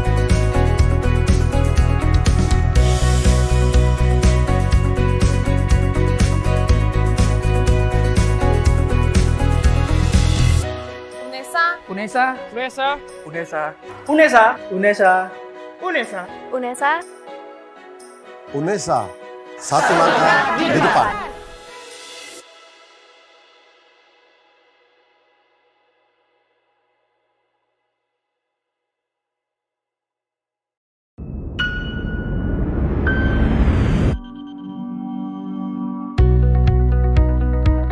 a campus from the best city in Indonesia, a city with a long history of struggle and heroism.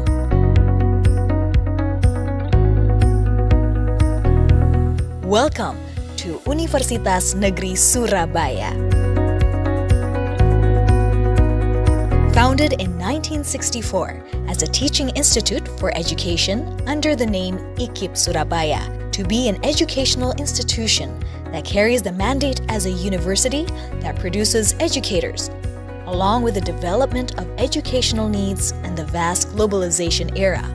UNESA maintains the spirit by establishing itself as a center for education development, preservation of traditional arts, sports science, and inclusive services for people with disabilities.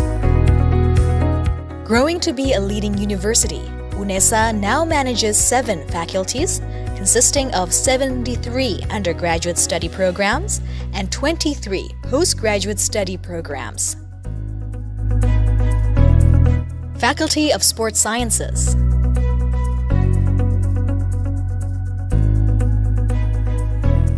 Faculty of Languages and Arts,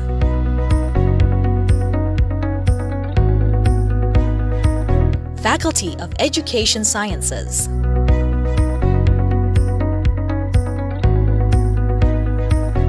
Faculty of Social Sciences and Law.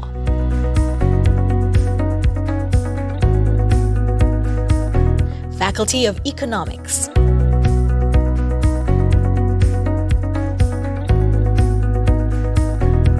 Faculty of Mathematics and Natural Sciences.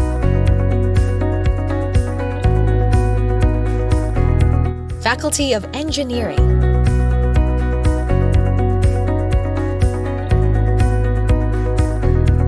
Postgraduate programs.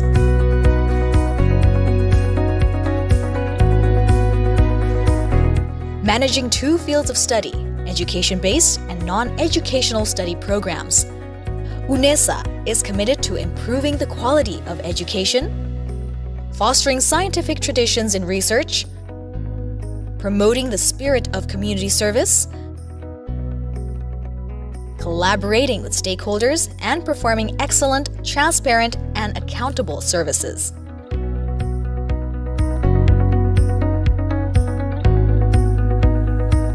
Assalamualaikum warahmatullahi wabarakatuh. Selamat datang di Universitas Negeri Surabaya. Di usia ke-56 tahun ini, kami dengan bangganya mengajak Anda untuk lebih dekat dan mengenal tentang UNESA. Kami terus berkomitmen tidak hanya menyelenggarakan pendidikan terbaik bagi tenaga pendidik profesional masa depan, juga sangat berfokus untuk menciptakan lulusan yang berkarakter, tangguh, kreatif, inovatif, dan mampu berkolaborasi pada siapapun, berbudaya yang humanis dengan spesifikasi yang unggul dalam hal seni, olahraga, dan pendidikan disabilitas yang komprehensif. Education is not only the key of our existence, but also the spirit of struggle of UNESA. Becoming one of the campuses that organize teacher professional education programs that produce professional educators, UNESA is committed to organizing various empowerment programs as a stimulus to develop faculty members and student, research development, and innovative products as the solutions to problems in the society.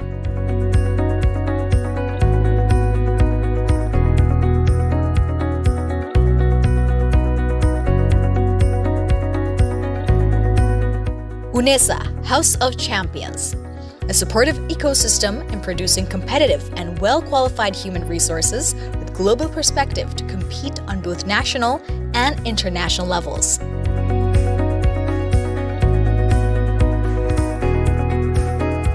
Collaboration is the key to progress in becoming a globally competitive campus. UNESA collaborates with a number of international institutions in the field of industry, government, and educational institutions. Set the higher class with complete facilities as a space for developing students' interests, talents, and potential.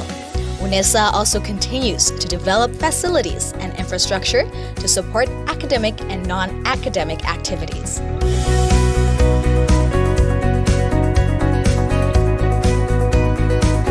Futsal International Sports Arena, Container Students Dormitory, Sports Center, Language Center, Graha UNESA, Student Activity Center,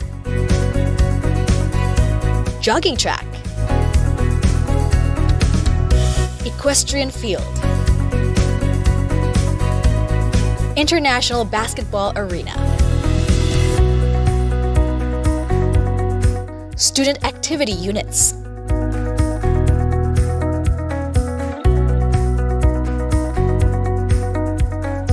Art Development,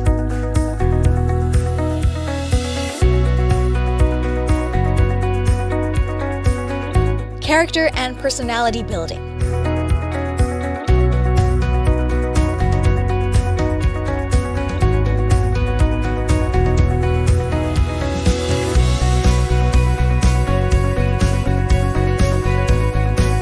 sports?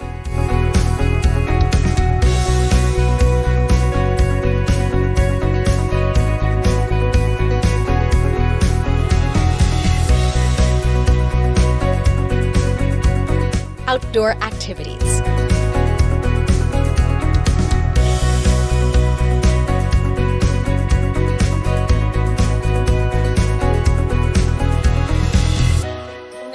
UNESA, UNESA, UNESA, UNESA, UNESA, UNESA, UNESA.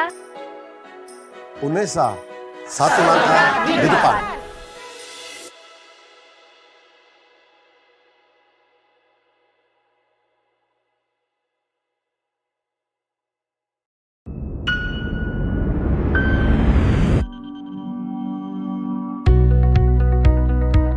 A campus from the best city in Indonesia. A city with a long history of struggle and heroism.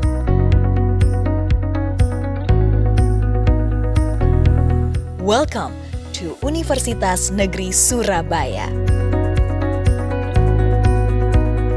Founded in 1964 as a teaching institute for education under the name IKIP Surabaya, to be an educational institution that carries the mandate as a university that produces educators, along with the development of educational needs in the vast globalization era. UNESA maintains the spirit by establishing itself as a center for education development, preservation of traditional arts, sports science, and inclusive services for people with disabilities. Growing to be a leading university, UNESA now manages 7 faculties, consisting of 73 undergraduate study programs and 23 postgraduate study programs. Faculty of Sports Sciences.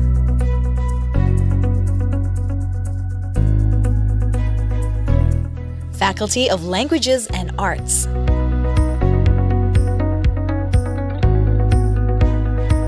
Faculty of Education Sciences.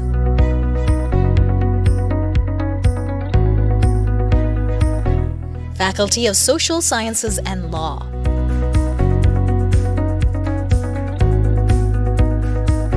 Faculty of Economics.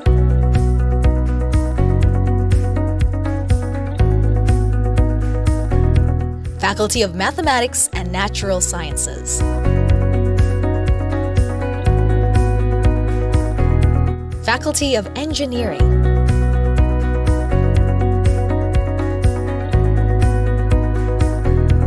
Postgraduate programs.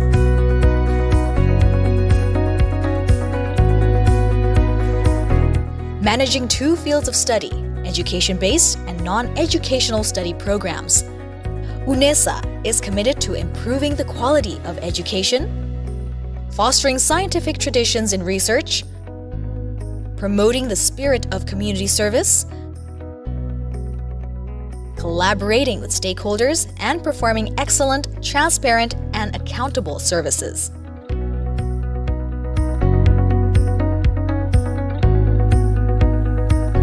Assalamualaikum warahmatullahi wabarakatuh. Selamat datang di Universitas Negeri Surabaya. Di usia ke-56 tahun ini, kami dengan bangganya mengajak Anda untuk lebih dekat dan mengenal tentang UNESA. Kami terus berkomitmen tidak hanya menyelenggarakan pendidikan terbaik bagi tenaga pendidik profesional masa depan, juga sangat berfokus untuk menciptakan lulusan yang berkarakter, tangguh, kreatif, inovatif, dan mampu berkolaborasi pada siapapun, berbudaya yang humanis dengan spesifikasi yang unggul dalam hal seni, olahraga, dan pendidikan disabilitas yang komprehensif. Education is not only the key of our existence, but also the spirit of struggle of UNESA. Becoming one of the campuses that organize teacher professional education programs that produce professional educators, UNESA is committed to organizing various empowerment programs as a stimulus to develop faculty members and student, research development, and innovative products as the solutions to problems in the society.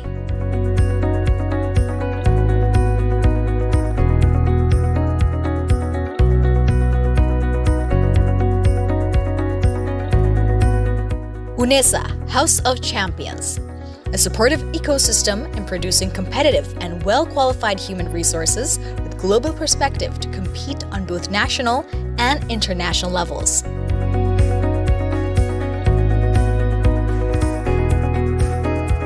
Collaboration is the key to progress in becoming a globally competitive campus. UNESA collaborates with a number of international institutions in the field of industry, government, and educational institutions. Set the higher class with complete facilities as a space for developing students' interests, talents, and potential. UNESA also continues to develop facilities and infrastructure to support academic and non-academic activities.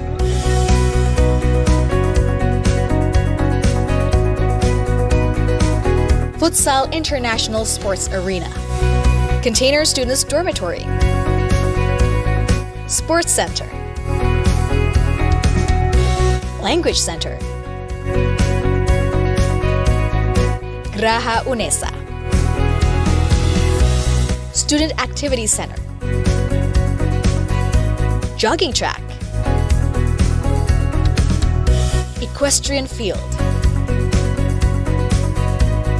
International Basketball Arena, Student Activity Units,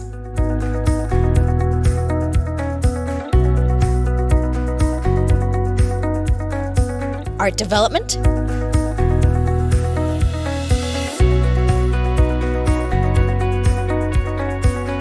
Character and Personality Building,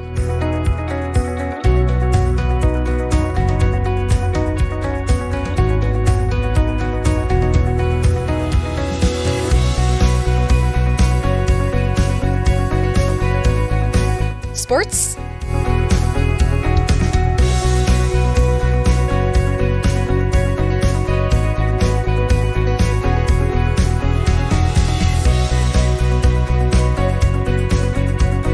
outdoor activities.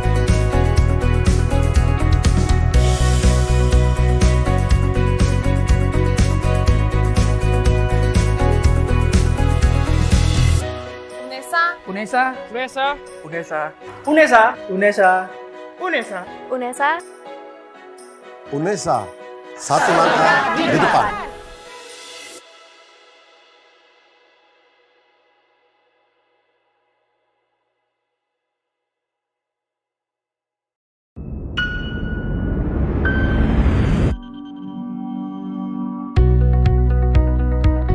A campus from the best city in Indonesia. A city with a long history of struggle and heroism.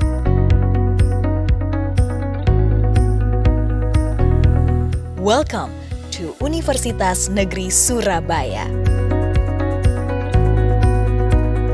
Founded in 1964 as a teaching institute for education under the name IKIP Surabaya, to be an educational institution that carries the mandate as a university that produces educators, along with the development of educational needs and the vast globalization era.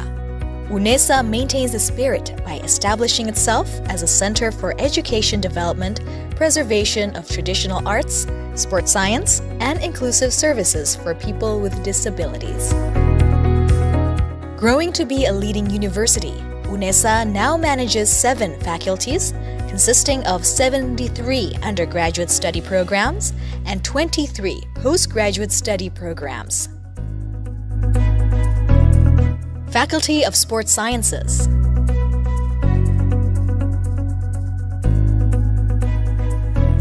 Faculty of Languages and Arts,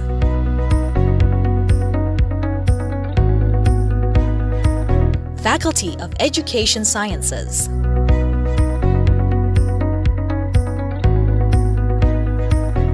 Faculty of Social Sciences and Law,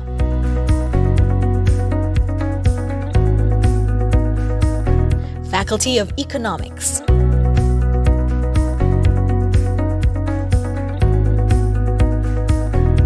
Faculty of Mathematics and Natural Sciences.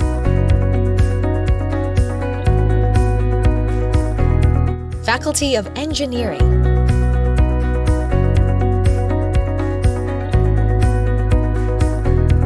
Postgraduate programs.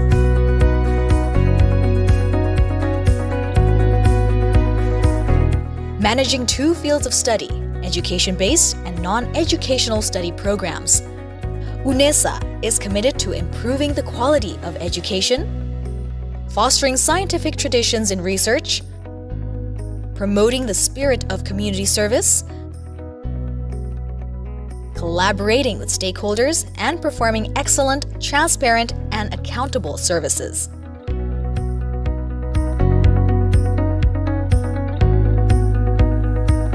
Assalamualaikum warahmatullahi wabarakatuh. Selamat datang di Universitas Negeri Surabaya.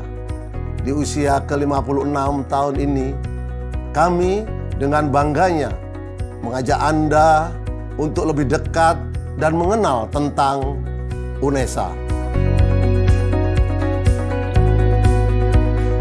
Kami terus berkomitmen tidak hanya menyelenggarakan pendidikan terbaik bagi tenaga pendidik profesional masa depan, juga sangat berfokus untuk menciptakan lulusan yang berkarakter, tangguh, kreatif, inovatif, dan mampu berkolaborasi pada siapapun, berbudaya yang humanis dengan spesifikasi yang unggul dalam hal seni, olahraga, dan pendidikan disabilitas yang komprehensif.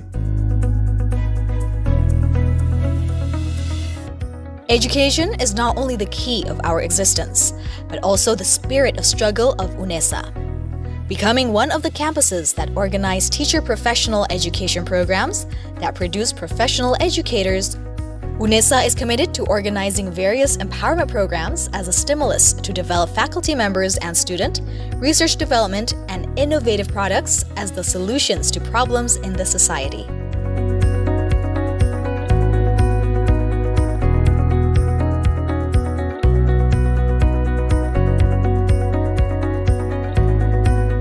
UNESA, House of Champions, a supportive ecosystem in producing competitive and well-qualified human resources with global perspective to compete on both national and international levels.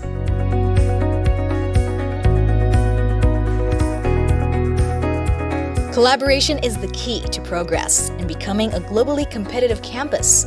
UNESA collaborates with a number of international institutions in the field of industry, government, and educational institutions. Set the higher class with complete facilities as a space for developing students' interests, talents, and potential. UNESA also continues to develop facilities and infrastructure to support academic and non-academic activities.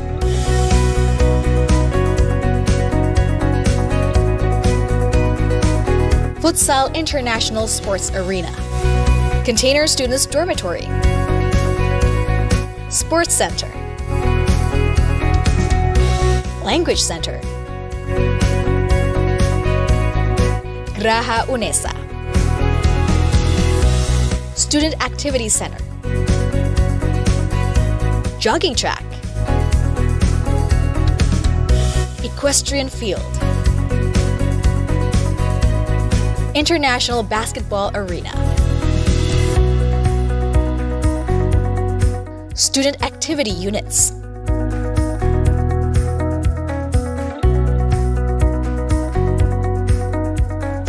Art Development,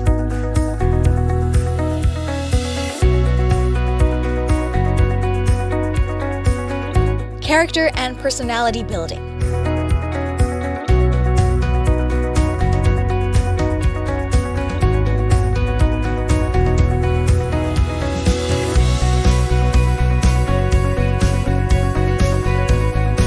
Sports,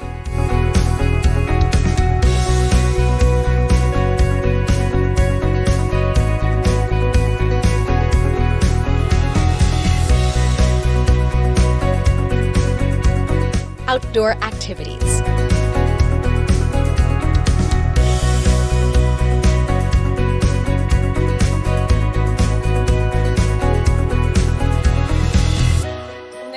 UNESA, UNESA, UNESA, UNESA, UNESA, UNESA, UNESA. UNESA, satu langkah di depan.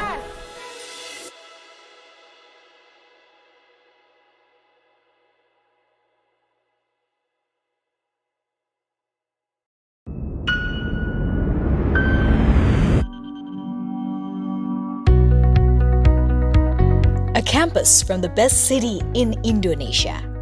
A city with a long history of struggle and heroism.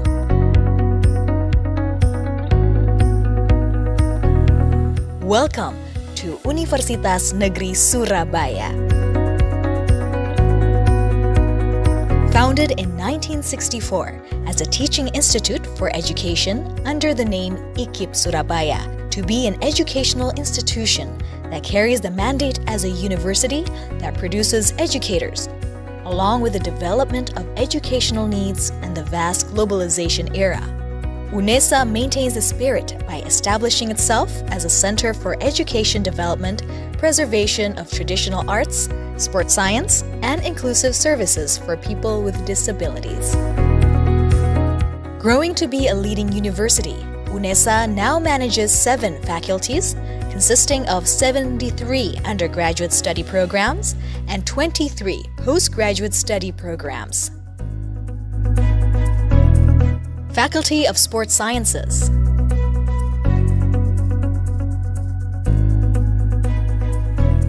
Faculty of Languages and Arts,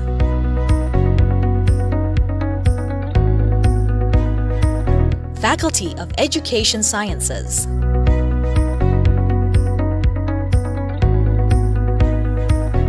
Faculty of Social Sciences and Law,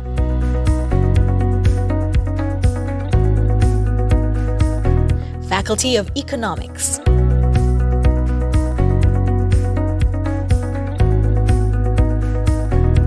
Faculty of Mathematics and Natural Sciences,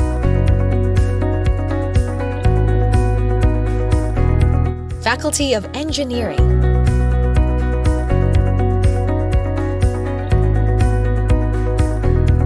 Postgraduate Programs,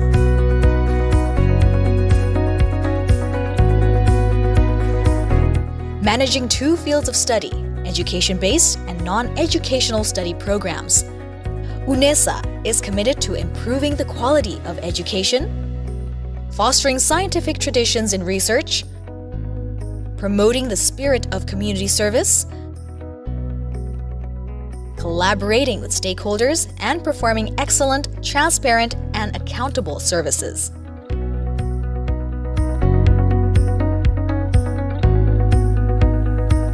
Assalamualaikum warahmatullahi wabarakatuh. Selamat datang di Universitas Negeri Surabaya. Di usia ke-56 tahun ini, kami dengan bangganya mengajak Anda untuk lebih dekat dan mengenal tentang UNESA. Kami terus berkomitmen tidak hanya menyelenggarakan pendidikan terbaik bagi tenaga pendidik profesional masa depan, juga sangat berfokus untuk menciptakan lulusan yang berkarakter, tangguh, kreatif, inovatif, dan mampu berkolaborasi pada siapapun, berbudaya yang humanis dengan spesifikasi yang unggul dalam hal seni, olahraga, dan pendidikan disabilitas yang komprehensif.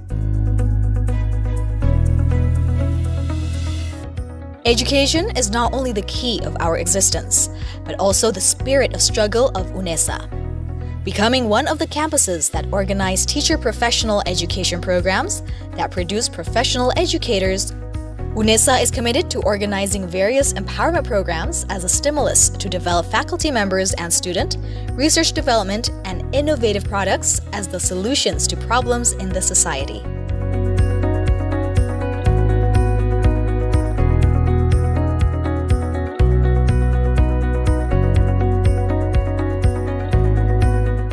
UNESA, House of Champions, a supportive ecosystem in producing competitive and well-qualified human resources with global perspective to compete on both national and international levels.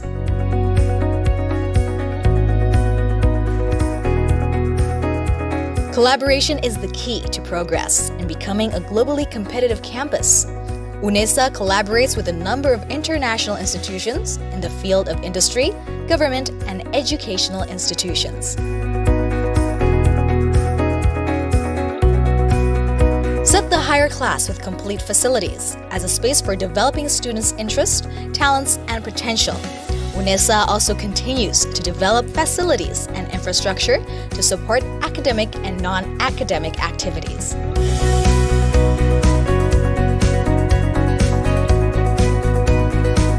Futsal International Sports Arena, Container Students Dormitory, Sports Center, Language Center, Graha UNESA, Student Activity Center, Jogging Track, Equestrian Field, International Basketball Arena, Student Activity Units,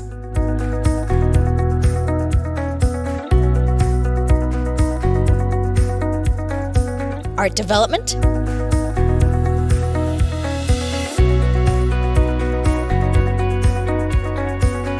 Character and Personality Building,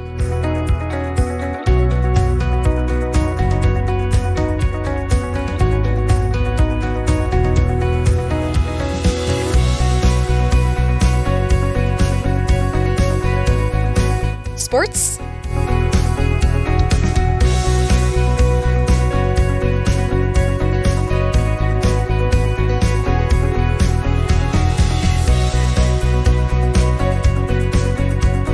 Outdoor activities,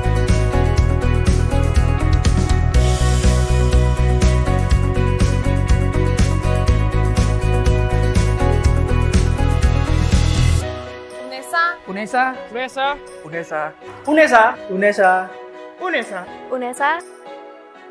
UNESA, satu langkah di depan.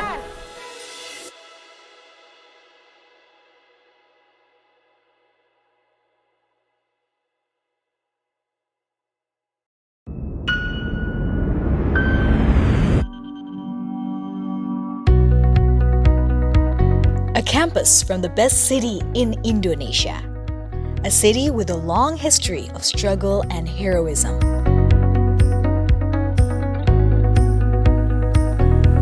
Welcome to Universitas Negeri Surabaya. Founded in 1964 as a teaching institute for education under the name IKIP Surabaya, to be an educational institution that carries the mandate as a university that produces educators, along with the development of educational needs in the vast globalization era. UNESA maintains the spirit by establishing itself as a center for education development, preservation of traditional arts, sports science, and inclusive services for people with disabilities. Growing to be a leading university, UNESA now manages 7 faculties, consisting of 73 undergraduate study programs and 23 postgraduate study programs. Faculty of Sports Sciences,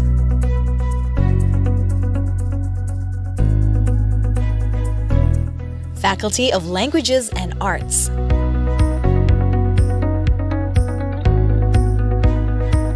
Faculty of Education Sciences,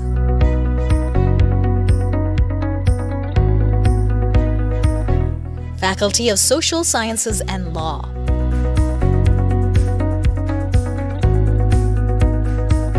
Faculty of Economics,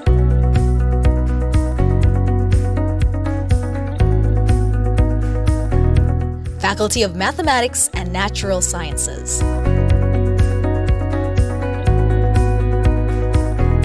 Faculty of Engineering,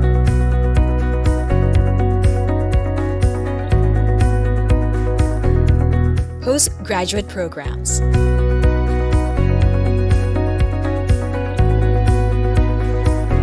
Managing two fields of study, education-based and non-educational study programs, UNESA is committed to improving the quality of education, fostering scientific traditions in research, promoting the spirit of community service, collaborating with stakeholders, and performing excellent, transparent, and accountable services.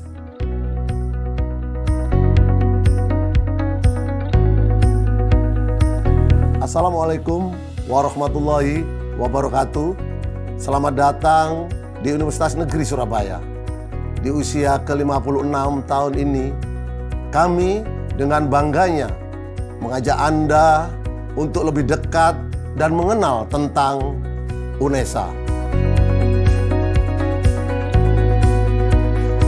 Kami terus berkomitmen tidak hanya menyelenggarakan pendidikan terbaik bagi tenaga pendidik profesional masa depan, juga sangat berfokus untuk menciptakan lulusan yang berkarakter, tangguh, kreatif, inovatif, dan mampu berkolaborasi pada siapapun, berbudaya yang humanis dengan spesifikasi yang unggul dalam hal seni, olahraga, dan pendidikan disabilitas yang komprehensif.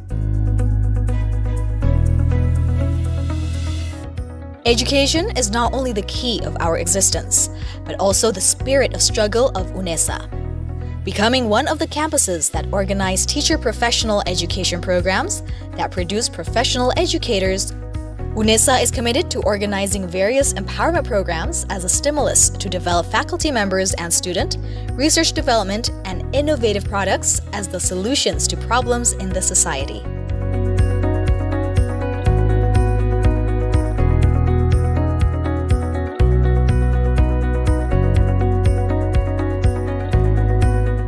UNESA, House of Champions, a supportive ecosystem in producing competitive and well-qualified human resources with global perspective to compete on both national and international levels.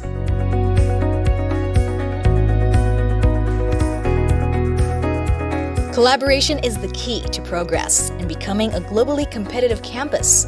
UNESA collaborates with a number of international institutions in the field of industry, government, and educational institutions. Set the higher class with complete facilities as a space for developing students' interests, talents, and potential. UNESA also continues to develop facilities and infrastructure to support academic and non-academic activities.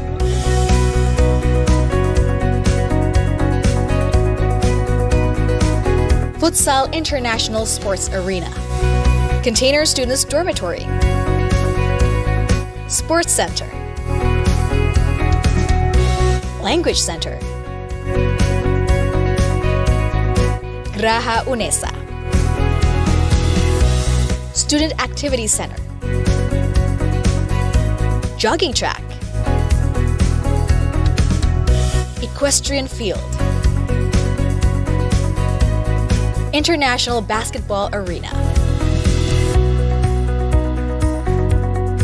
Student Activity Units,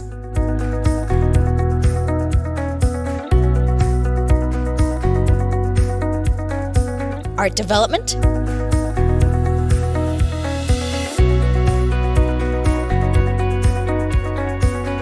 Character and Personality Building,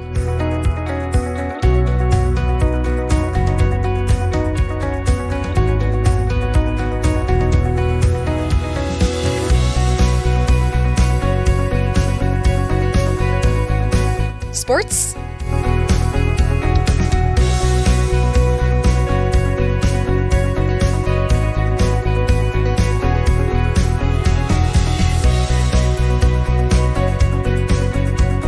outdoor activities,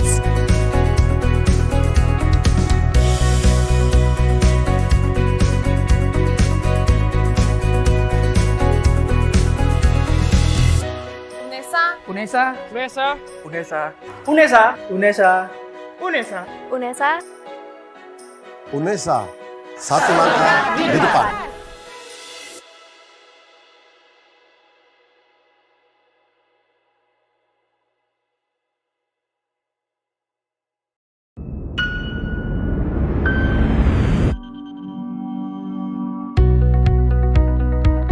A campus from the best city in Indonesia. A city with a long history of struggle and heroism.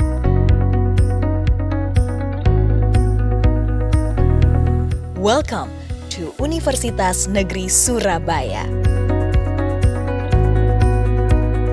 Founded in 1964 as a teaching institute for education under the name IKIP Surabaya, to be an educational institution that carries the mandate as a university that produces educators, along with the development of educational needs and the vast globalization era. UNESA maintains the spirit by establishing itself as a center for education development, preservation of traditional arts, sports science, and inclusive services for people with disabilities.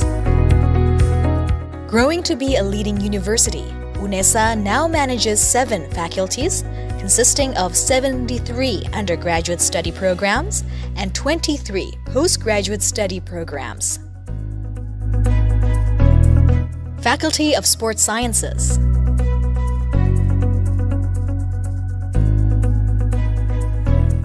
Faculty of Languages and Arts,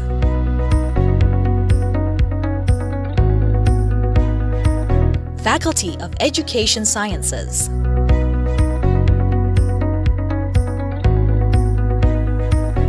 Faculty of Social Sciences and Law,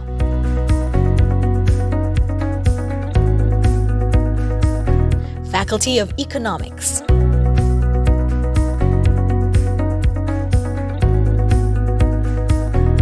Faculty of Mathematics and Natural Sciences,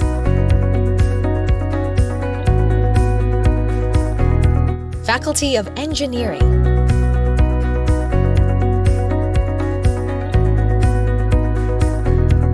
Postgraduate Programs,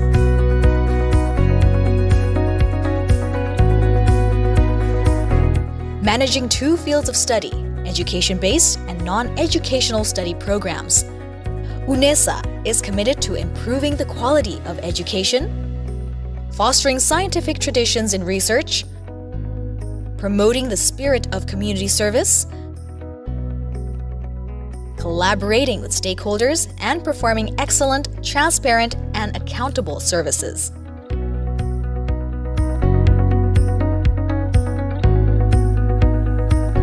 Assalamualaikum warahmatullahi wabarakatuh.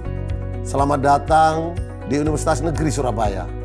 Di usia ke-56 tahun ini, kami dengan bangganya mengajak Anda untuk lebih dekat dan mengenal tentang UNESA.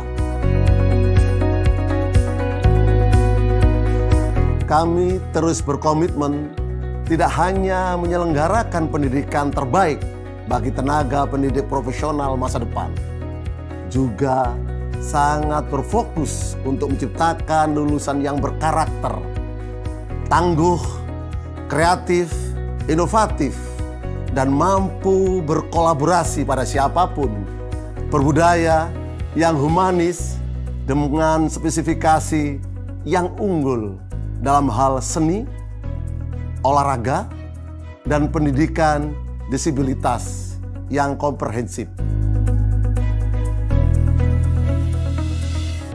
Education is not only the key of our existence, but also the spirit of struggle of UNESA.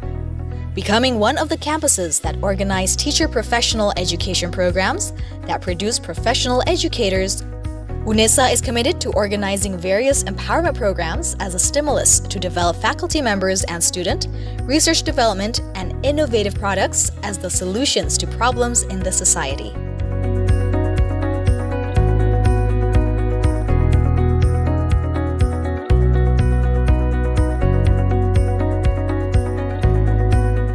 UNESA, House of Champions, a supportive ecosystem in producing competitive and well-qualified human resources with global perspective to compete on both national and international levels.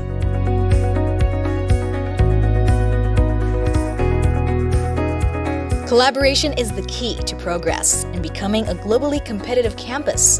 UNESA collaborates with a number of international institutions in the field of industry, government, and educational institutions. Set the higher class with complete facilities as a space for developing students' interests, talents, and potential. UNESA also continues to develop facilities and infrastructure to support academic and non-academic activities.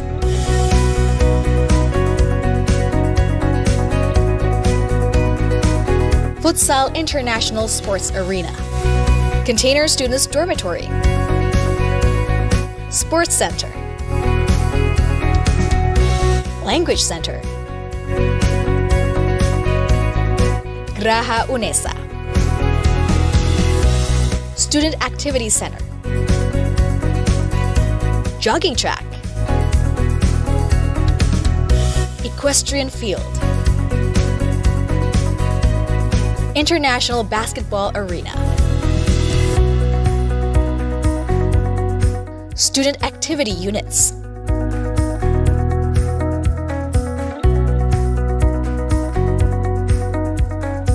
Art Development,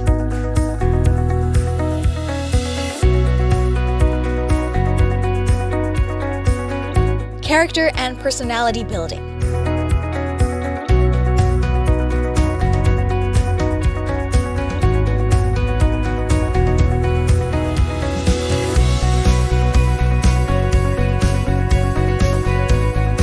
Sports,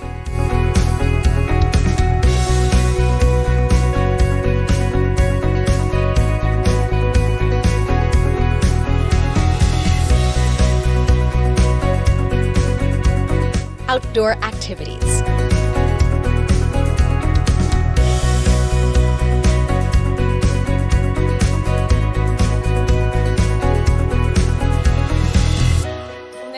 UNESA, UNESA, UNESA, UNESA, UNESA, UNESA, UNESA. UNESA, satu langkah di depan.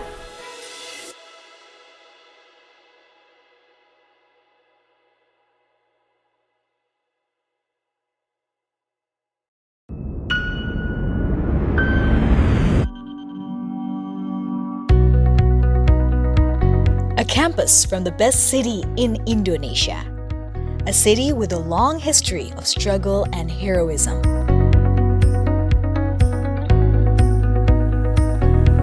Welcome to Universitas Negeri Surabaya. Founded in 1964 as a teaching institute for education under the name IKIP Surabaya, to be an educational institution that carries the mandate as a university that produces educators, along with the development of educational needs in the vast globalization era. UNESA maintains the spirit by establishing itself as a center for education development, preservation of traditional arts, sports science, and inclusive services for people with disabilities. Growing to be a leading university, UNESA now manages 7 faculties, consisting of 73 undergraduate study programs and 23 postgraduate study programs. Faculty of Sports Sciences,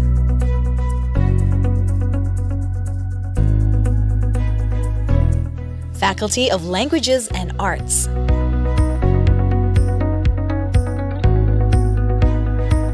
Faculty of Education Sciences,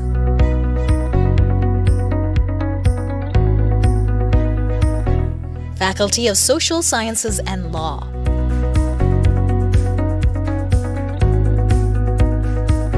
Faculty of Economics,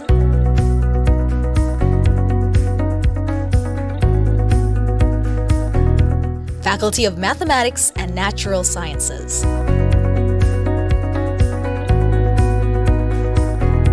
Faculty of Engineering,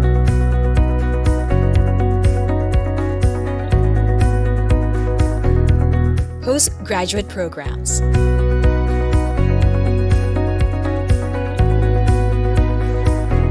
managing 2 fields of study, education-based and non-educational study programs.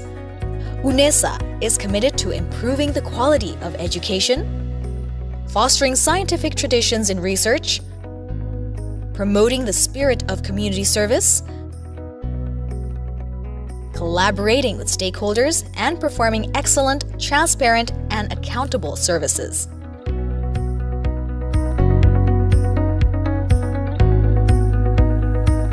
Assalamualaikum warahmatullahi wabarakatuh. Selamat datang di Universitas Negeri Surabaya. Di usia ke-56 tahun ini, kami dengan bangganya mengajak Anda untuk lebih dekat dan mengenal tentang UNESA.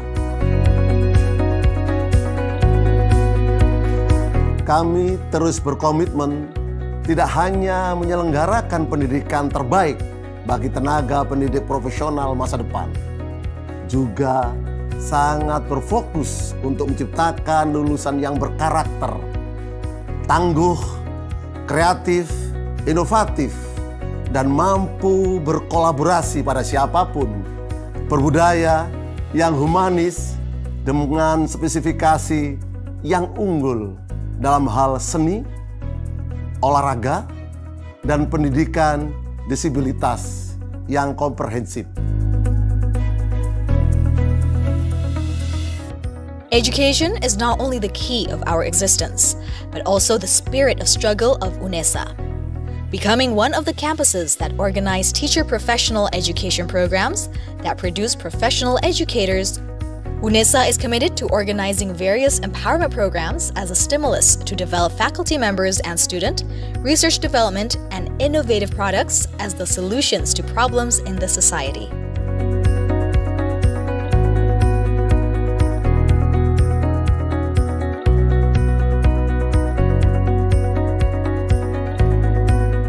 UNESA, House of Champions, a supportive ecosystem in producing competitive and well-qualified human resources with global perspective to compete on both national and international levels.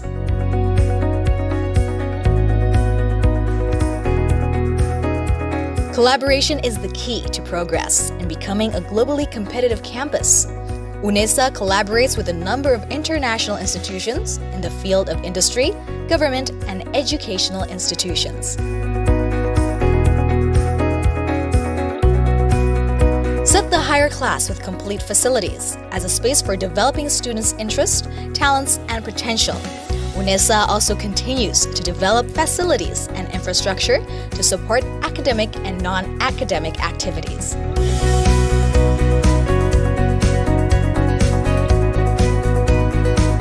Futsal International Sports Arena, Container Students Dormitory, Sports Center, Language Center, Graha UNESA, Student Activity Center, Jogging Track, Equestrian Field, International Basketball Arena, Student Activity Units,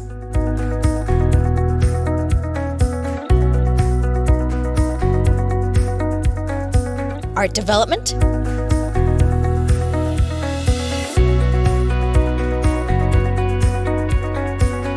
Character and Personality Building,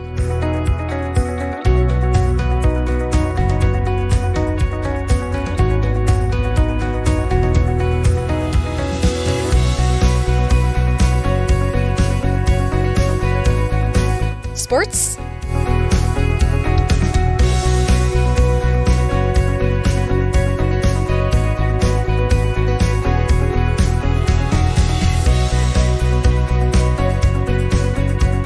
outdoor activities.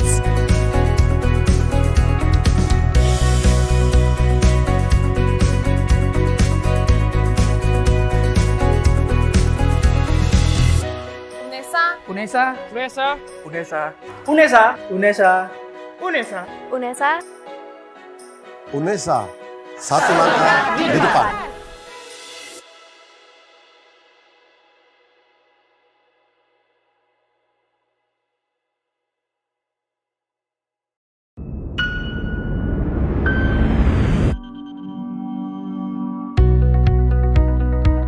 A campus from the best city in Indonesia. A city with a long history of struggle and heroism.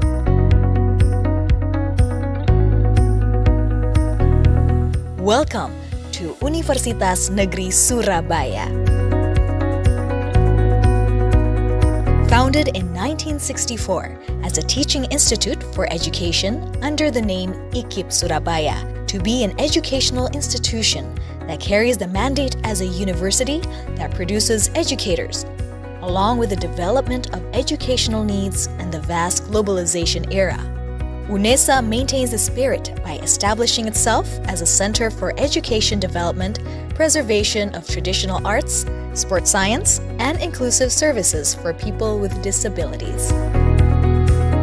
Growing to be a leading university, UNESA now manages 7 faculties, consisting of 73 undergraduate study programs and 23 postgraduate study programs. Faculty of Sports Sciences.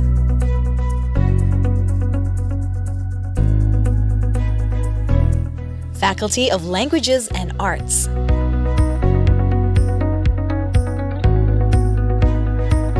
Faculty of Education Sciences.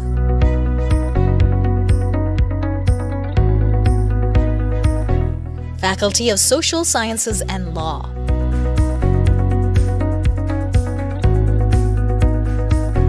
Faculty of Economics.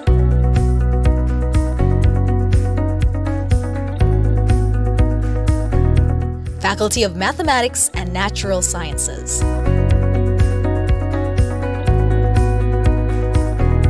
Faculty of Engineering.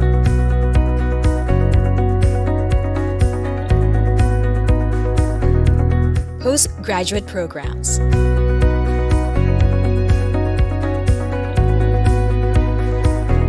Managing 2 fields of study, education-based and non-educational study programs. UNESA is committed to improving the quality of education, fostering scientific traditions in research, promoting the spirit of community service, collaborating with stakeholders, and performing excellent, transparent, and accountable services.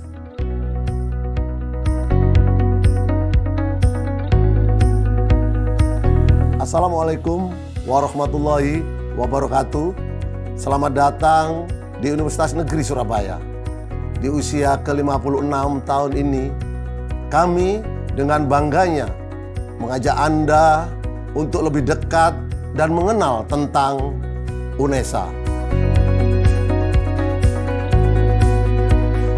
Kami terus berkomitmen tidak hanya menyelenggarakan pendidikan terbaik bagi tenaga pendidik profesional masa depan, juga sangat berfokus untuk menciptakan lulusan yang berkarakter, tangguh, kreatif, inovatif, dan mampu berkolaborasi pada siapapun, berbudaya yang humanis dengan spesifikasi yang unggul dalam hal seni, olahraga, dan pendidikan disabilitas yang komprehensif. Education is not only the key of our existence, but also the spirit of struggle of UNESA. Becoming one of the campuses that organize teacher professional education programs that produce professional educators, UNESA is committed to organizing various empowerment programs as a stimulus to develop faculty members and student, research development, and innovative products as the solutions to problems in the society.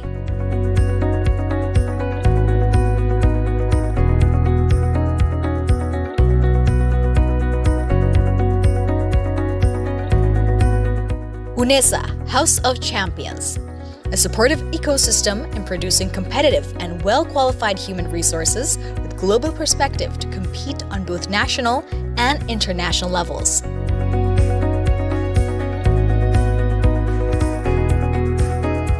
Collaboration is the key to progress in becoming a globally competitive campus.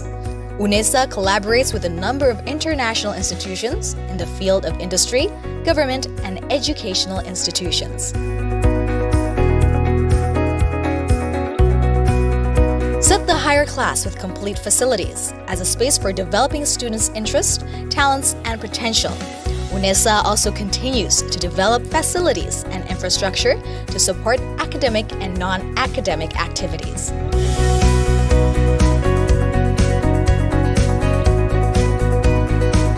Futsal International Sports Arena, Container Students Dormitory, Sports Center, Language Center, Graha UNESA, Student Activity Center, Jogging Track, Equestrian Field, International Basketball Arena, Student Activity Units,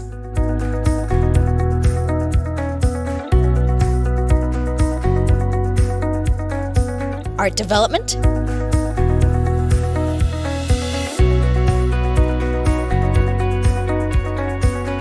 Character and Personality Building,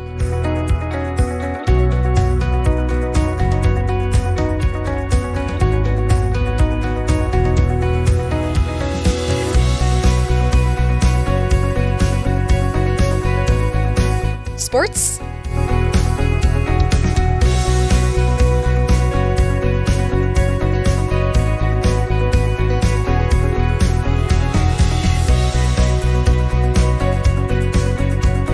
outdoor activities,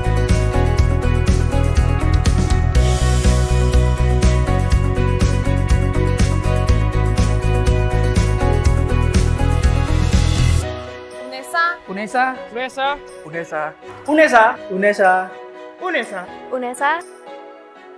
UNESA, satu langkah di depan.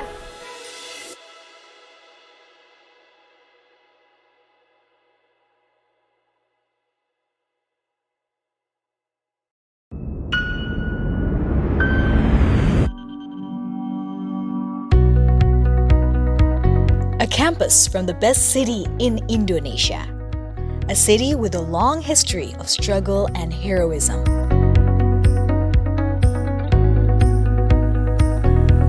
Welcome to Universitas Negeri Surabaya. Founded in 1964 as a teaching institute for education under the name IKIP Surabaya, to be an educational institution that carries the mandate as a university that produces educators, along with the development of educational needs and the vast globalization era. UNESA maintains the spirit by establishing itself as a center for education development, preservation of traditional arts, sports science, and inclusive services for people with disabilities. Growing to be a leading university, UNESA now manages 7 faculties, consisting of 73 undergraduate study programs and 23 postgraduate study programs. Faculty of Sports Sciences,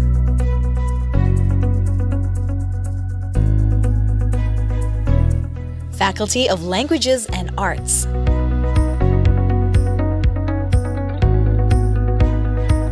Faculty of Education Sciences,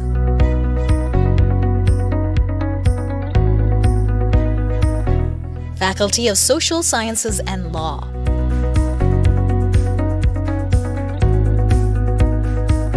Faculty of Economics,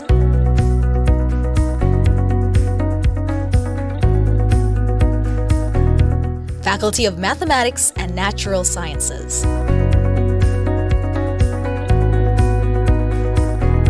Faculty of Engineering,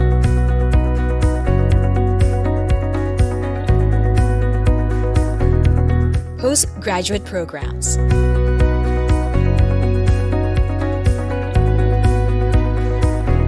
managing 2 fields of study, education-based and non-educational study programs. UNESA is committed to improving the quality of education, fostering scientific traditions in research, promoting the spirit of community service, collaborating with stakeholders, and performing excellent, transparent, and accountable services.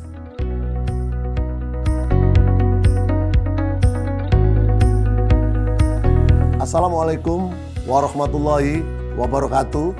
Selamat datang di Universitas Negeri Surabaya. Di usia ke-56 tahun ini, kami dengan bangganya mengajak Anda untuk lebih dekat dan mengenal tentang UNESA. Kami terus berkomitmen tidak hanya menyelenggarakan pendidikan terbaik bagi tenaga pendidik profesional masa depan, juga sangat berfokus untuk menciptakan lulusan yang berkarakter, tangguh, kreatif, inovatif, dan mampu berkolaborasi pada siapapun, berbudaya yang humanis dengan spesifikasi yang unggul dalam hal seni, olahraga, dan pendidikan disabilitas yang komprehensif. Education is not only the key of our existence, but also the spirit of struggle of UNESA. Becoming one of the campuses that organize teacher professional education programs that produce professional educators, UNESA is committed to organizing various empowerment programs as a stimulus to develop faculty members and student, research development, and innovative products as the solutions to problems in the society.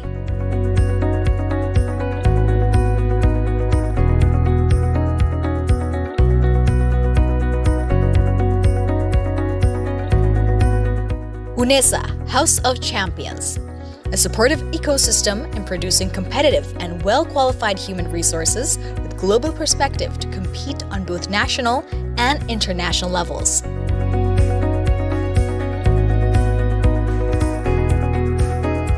Collaboration is the key to progress in becoming a globally competitive campus. UNESA collaborates with a number of international institutions in the field of industry, government, and educational institutions. Set the higher class with complete facilities as a space for developing students' interests, talents, and potential. UNESA also continues to develop facilities and infrastructure to support academic and non-academic activities.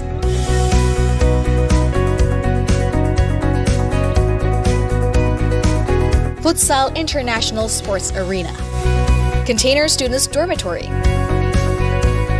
Sports Center, Language Center, Graha UNESA, Student Activity Center, Jogging Track, Equestrian Field, International Basketball Arena, Student Activity Units,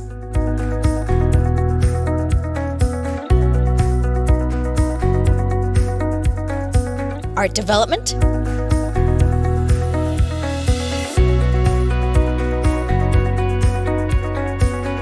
Character and Personality Building,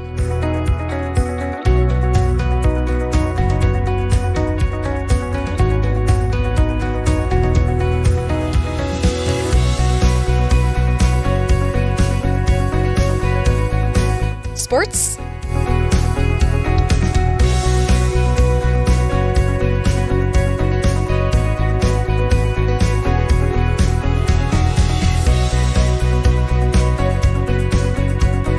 outdoor activities,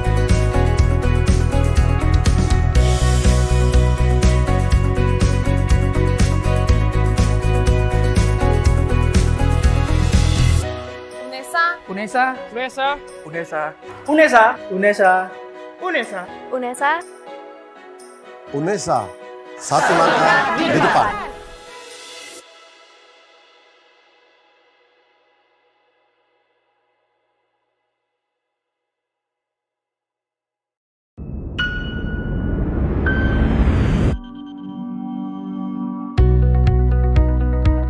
a campus from the best city in Indonesia, a city with a long history of struggle and heroism.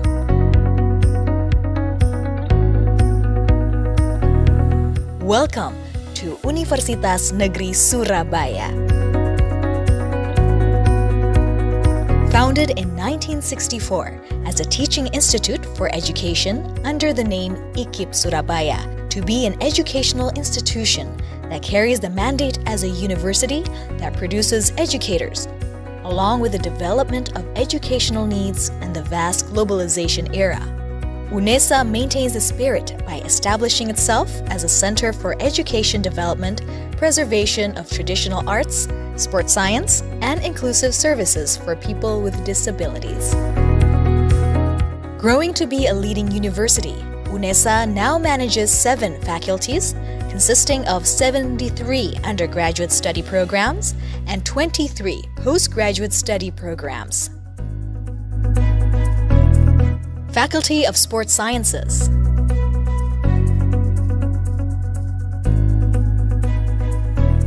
Faculty of Languages and Arts,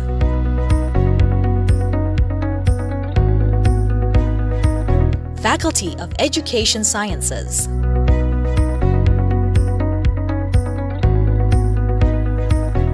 Faculty of Social Sciences and Law,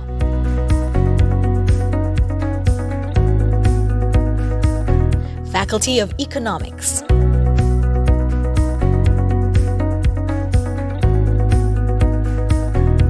Faculty of Mathematics and Natural Sciences,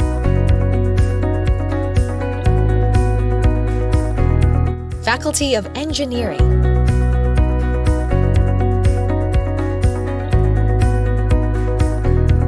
Postgraduate Programs,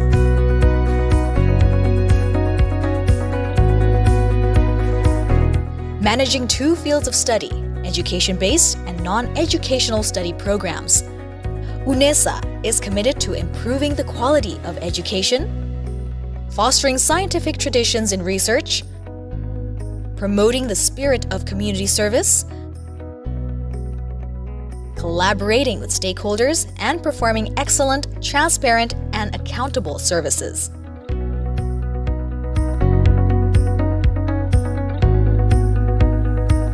Assalamualaikum warahmatullahi wabarakatuh.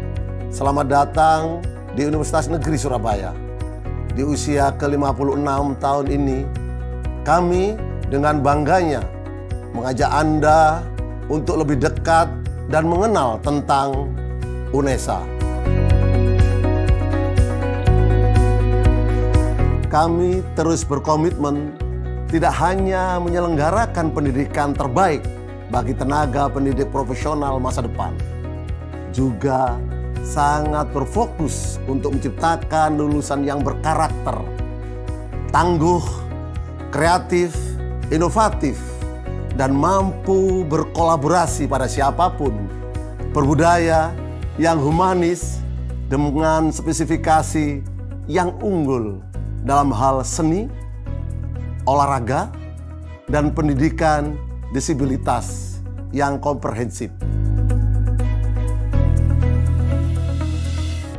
Education is not only the key of our existence, but also the spirit of struggle of UNESA. Becoming one of the campuses that organize teacher professional education programs that produce professional educators, UNESA is committed to organizing various empowerment programs as a stimulus to develop faculty members and student, research development, and innovative products as the solutions to problems in the society.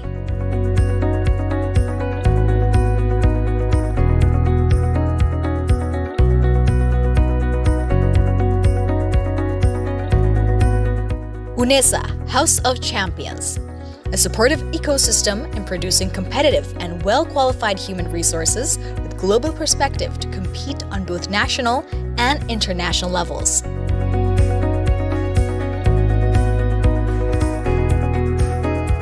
Collaboration is the key to progress in becoming a globally competitive campus.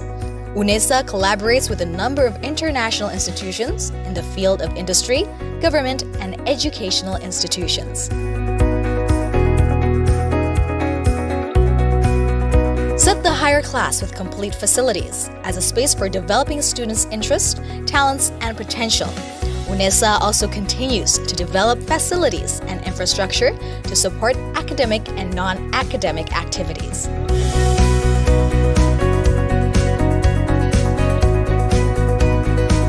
Futsal International Sports Arena, Container Students Dormitory, Sports Center, Language Center, Graha Unesa, Student Activity Center, Jogging Track, Equestrian Field, International Basketball Arena, Student Activity Units,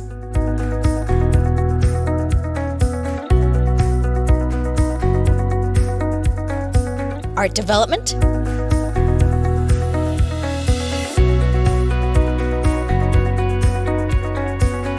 Character and Personality Building,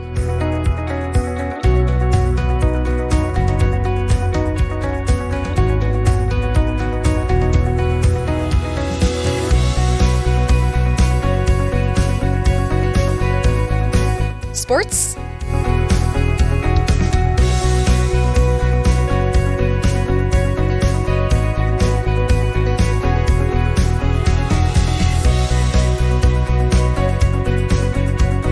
Outdoor activities,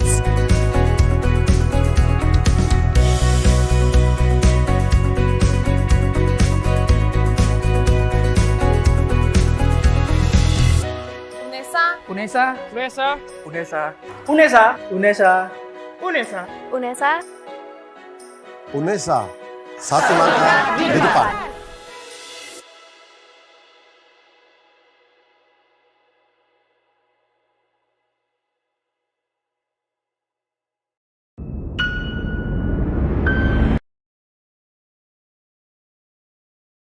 EADR International Conference. We are now in the plenary session 5.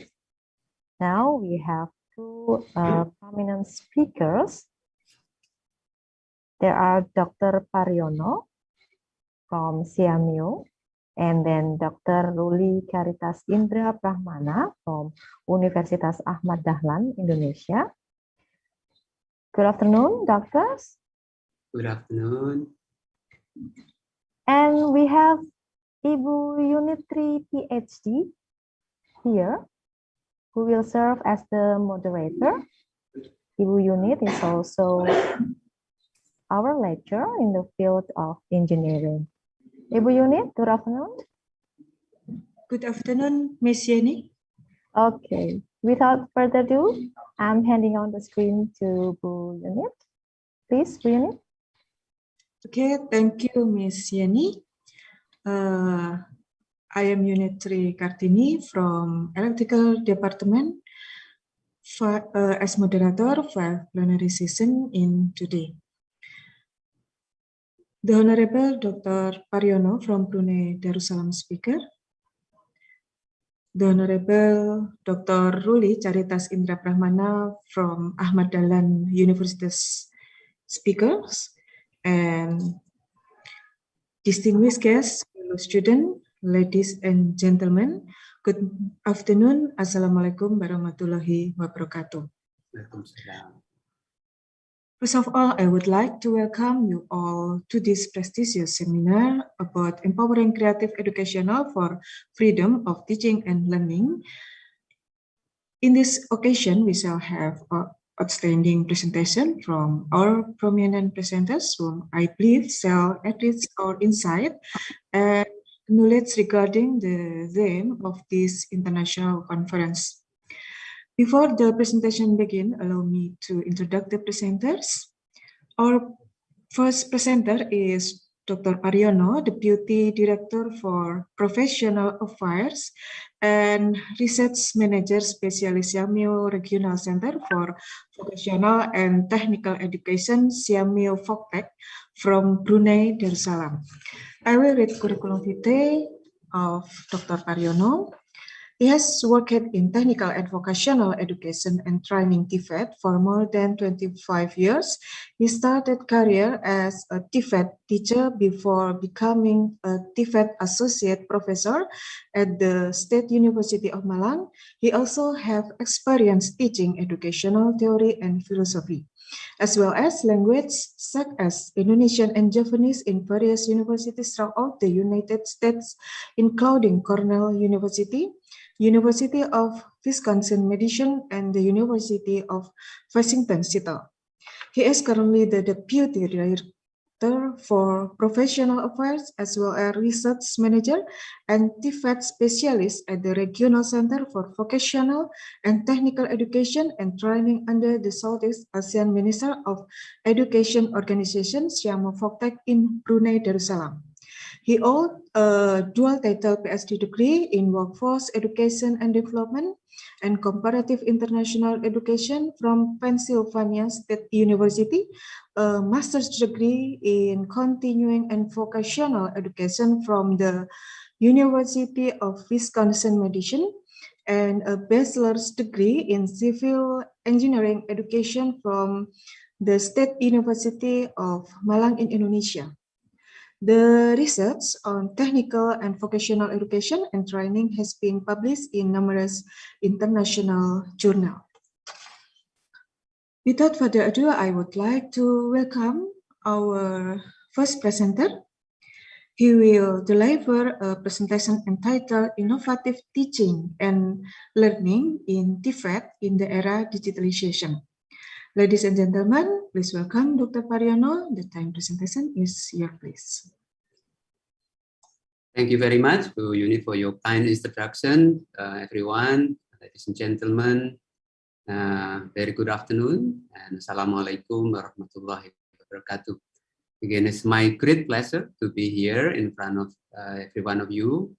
And I know this is challenging time when you deliver a paper or seminar after your lunch time. So I hope that I can keep you awake with my presentation. I try to make it light and maybe entertaining. And also you may ask questions in the middle if you like to. So in that case, if you don't mind, I would like to share the screen so that you can see presentation. Okay, can you see my slide now? Yes, it's clear. Very good. So again, looking at the theme of the conference, I was just thinking what would be suitable to be delivered in this occasion. So I was thinking, because you're talking about, the conference about science, technology, education, art, culture, humanity. So I try again, because my background is again very strongly from technical and vocational education, but of course I can relate with something related to technology. And knowing that most of you are also working in the area of teaching, so I think I picked this topic, innovative teaching and learning. Even though I put TVET, but actually you can apply this any context. Can be teaching science or teaching mathematics, but when it comes to using some of technology, I think that also can be utilized. I put also in the era of digitalization, because at this moment, I think all of us, we are dealing with, all different gadgets, different technologies around us, either start from the mobile phones, the computers, everything now, a lot of things online. So I think at this moment, it's very important for us as a teacher to adjust the way we teach, to adjust the way we impart knowledge to our students. So that's the topic. Later on, I'll share with you one by one. So this one, I don't have to just go directly to the content. I try to address few things.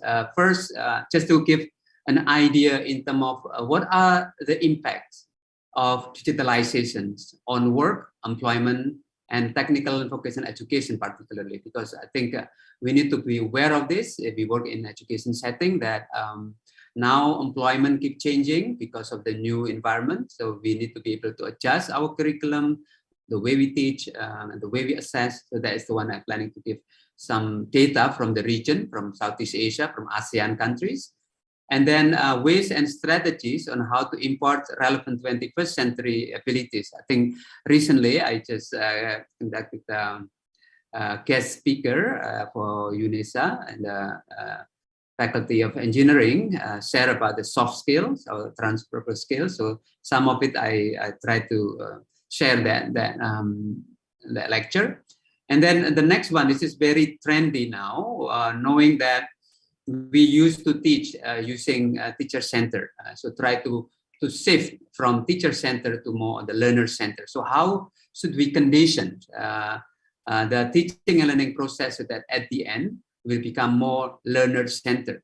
One of the approach in learner-centered is self-reliant learning, whereby the individual students will be able to be independent, but also in a way they can rely on themselves in planning their learning, in executing, gathering information, as well as in analyzing, learning something, and then also the evaluation. So self-reliant learning is something that I'd like to focus on.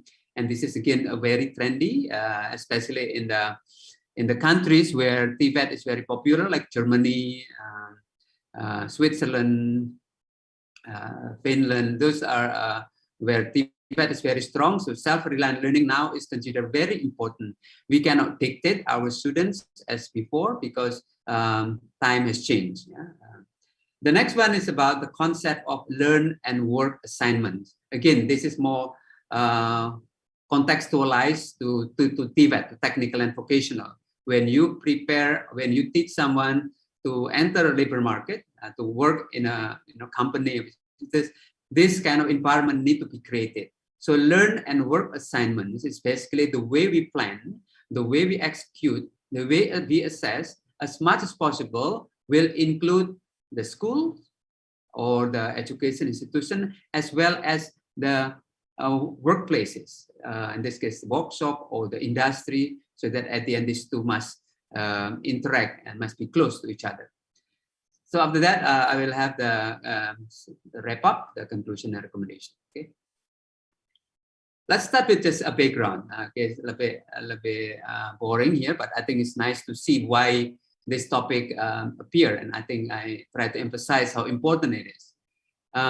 As I mentioned earlier, that in the era of digitalizations, this will have deep impact on automations.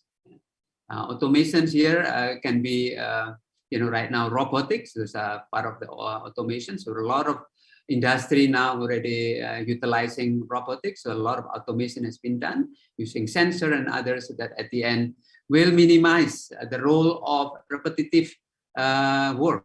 Yeah, something that is repetitive can be replaced easily by machine in this case.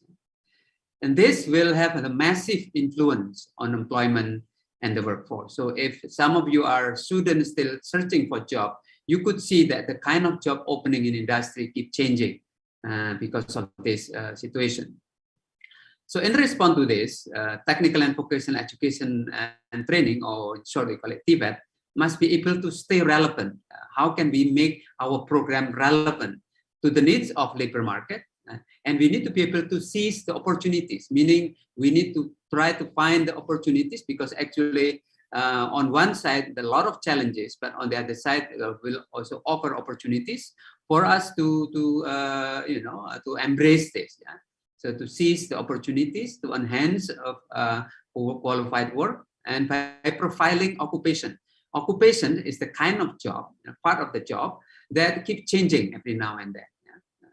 For example, like including teachers. So the way we teach also now different. If we are carpenters, also different. Working in the building construction, also different. So that is the one that we are talking about here. So this, again, we need to be able to continue contributing so that at the end, TVET will stay relevant. And the next one is about, again, the digital era. As we are aware of now, a lot of information available on the cloud or on the internet. So in this case, in this era, we should be able to prepare our learners to be multi-skilled.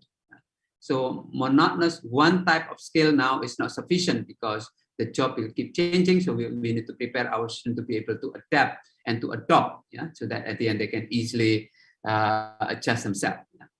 So in this case, we need to be able to prepare a multi-skill knowledge workforce, be versatile, willing to learn continuously, and be able to and apply and create knowledge, capabilities, skills, particularly modern technologies, and better also in the digitalization.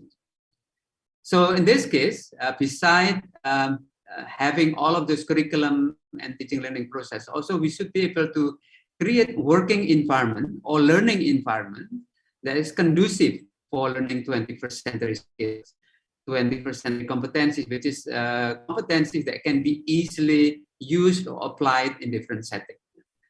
Teachers must have appropriate facilitation skills and didactical approaches, and the student need to be self-directed, self-reliant in learning. There's a few key that I will keep visiting that term again and again. Let me just show you in terms of the data to make us realize how big the impact of digitalization. So this one is a study by Oxford Economics and Cisco 2019 in terms of impact on automation and massive influence on employment and the workforce requirements. So you could see here that total, this is only ASEAN 6, because ASEAN we have 10 countries, but this study is only selected the big countries. You can see like Indonesia, the biggest in ASEAN, Malaysia, Philippines, Singapore, Thailand, Vietnam. So these kind of major economies in ASEAN conduct a study in terms of what would happen in the employment from 2018 to 2028. So you could see here that Indonesia actually be affected most because we have a big population. Yeah. Percentage maybe not really, but it's talking about displacement, meaning certain occupation will disappear, will be displaced by new type of occupation. So the current occupations later on, like Indonesia here, 9.5 million workers will be displaced. This is a data later that to be applied. This is predictions from 2018 up to 2028.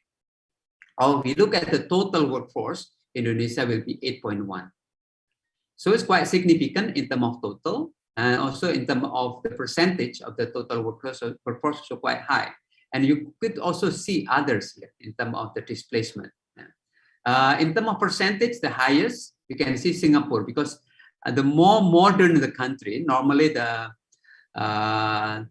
changes or the shift or the adoption to the new technology is faster. So that's why the current workforce need to adapt. Otherwise, they will be replaced by the new people with certain qualifications. So this is just to give us an understanding that the impact of automation is quite massive in this region, including Indonesia. If we look at more detail, so those are just number of workforce that will be displaced or will be replaced by the new one. But if we look at the area, so I think some of you working or planning to work in certain area, you can see here, agriculture is the heavily affected. 9.9% will be displaced, meaning shrink. So the number of population in agriculture will shrink. Sorry, this is 9.9 full-time million, 9.9 million. The percentage is 13%. 13% of those working in agriculture will be displaced, a total of 9.9 million. This is for the 6 ASEAN countries, the one I mentioned earlier. So you could see some is very serious, some maybe not really significant. But this is again, is good for us to look at. If we work in the curriculum, the one working at the faculty level, we need to think in terms of the kind of occupation that we need to prepare our graduates because of the changing of work in the future. Yeah. And then when we look at so that one is the area. Now we look at the occupation. So occupation start from normally the high level, the managers and professionals, to the low one, elementary workers. So you could see here in general, the lower the level, yeah, this is just in general, even though it does not apply to all, but in general here, the lower the level of occupation will be replaced more. So the elementary workers, like the helpers, those with very limited skills, the 12.0% will be replaced. And then top, basically all will be shrinking. So what happens? So this is the displacement, but also there are new jobs created from this digitalization. So there's something appear, something new will occur, but also some will disappear. But this is the one I share with you is the one that is disappearing that we need to be aware of. As I think as a teacher, we need to know. As those working in the education, we need to be aware of this. This one is basically give us a general understanding in terms of what kind of positions or employment that is easily affected. So we can look at here. This is job displacement. So going up here, getting higher, the one that will be replaced. And over here, job creation. So we need to see which one has the job creation. And this one over here is the displacement. So you can see, for example, like those jobs that is easily displaced, then created. For example, like skilled and unskilled. So those, if we prepare only very low skill workers, this kind of job will be easily replaced. But if you look at the one over here, the one on the right side and the one below here, this is the area that then displaced. So for example, like ICT, information and communication technology, looking at the professional or looking into the technician. So professional is again still needed. There will be more creation than displacement.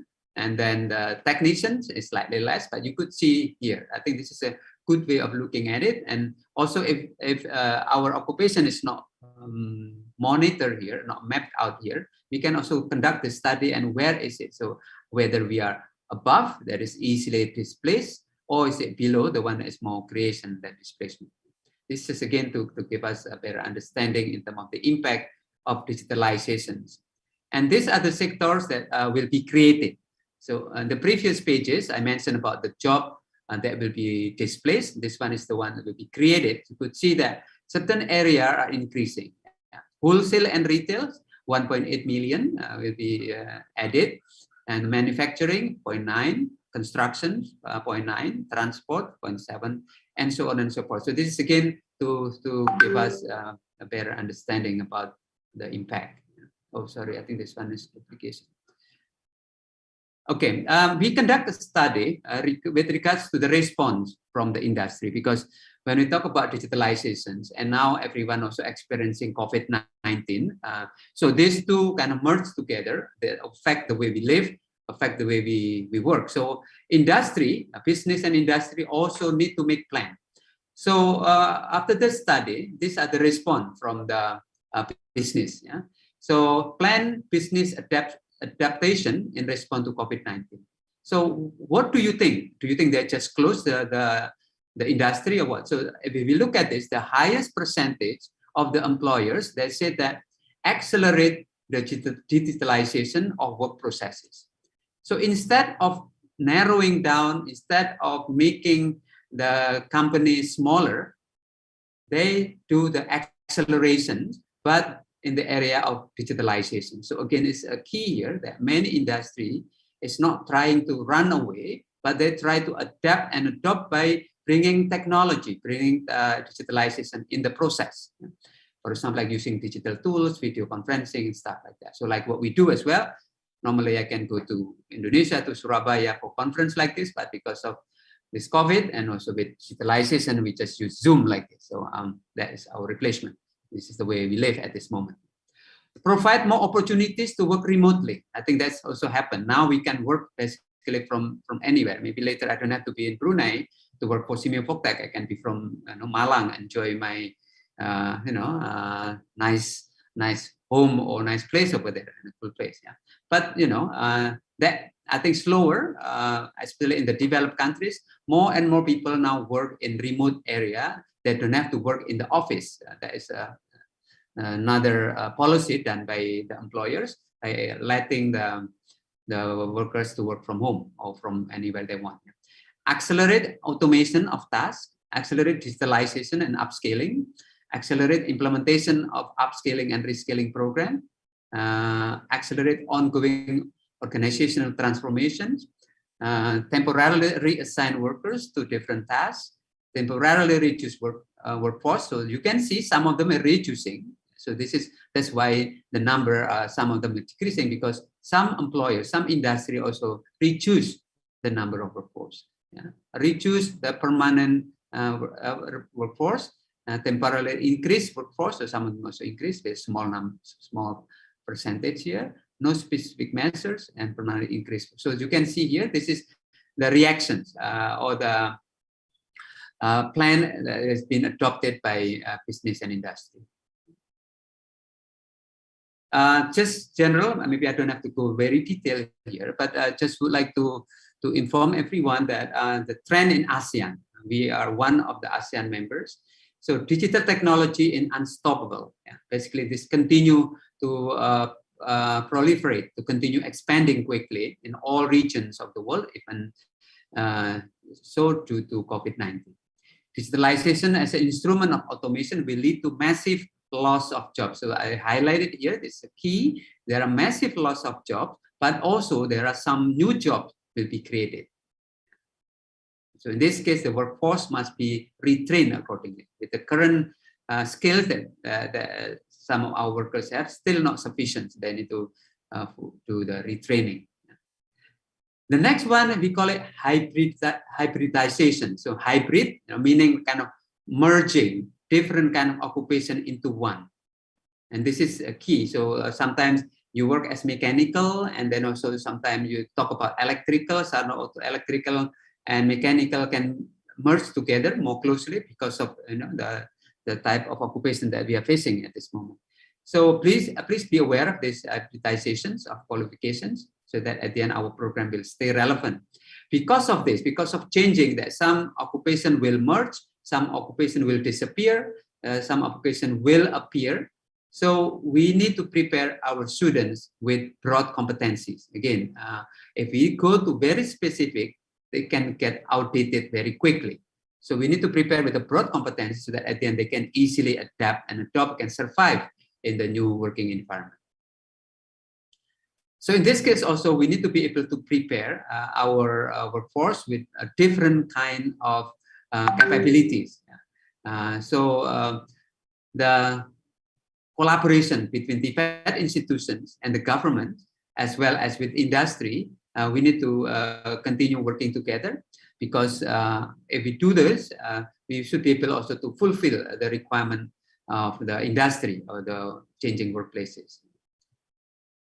So these are a few things, and also this is, I think, also important to see that the changes of technology and work will require well-qualified managers and engineers and highly qualified skilled workforce who will be able to interact, troubleshoot, and solve problem and analyze, also communicate. So this I'd like to relate with I mentioned early this week with our colleague from UNESA, that the transferable skills or soft skills become more and more important, because as you could see here, managers and engineers who are qualified be able to interact. So communication skill has to be good.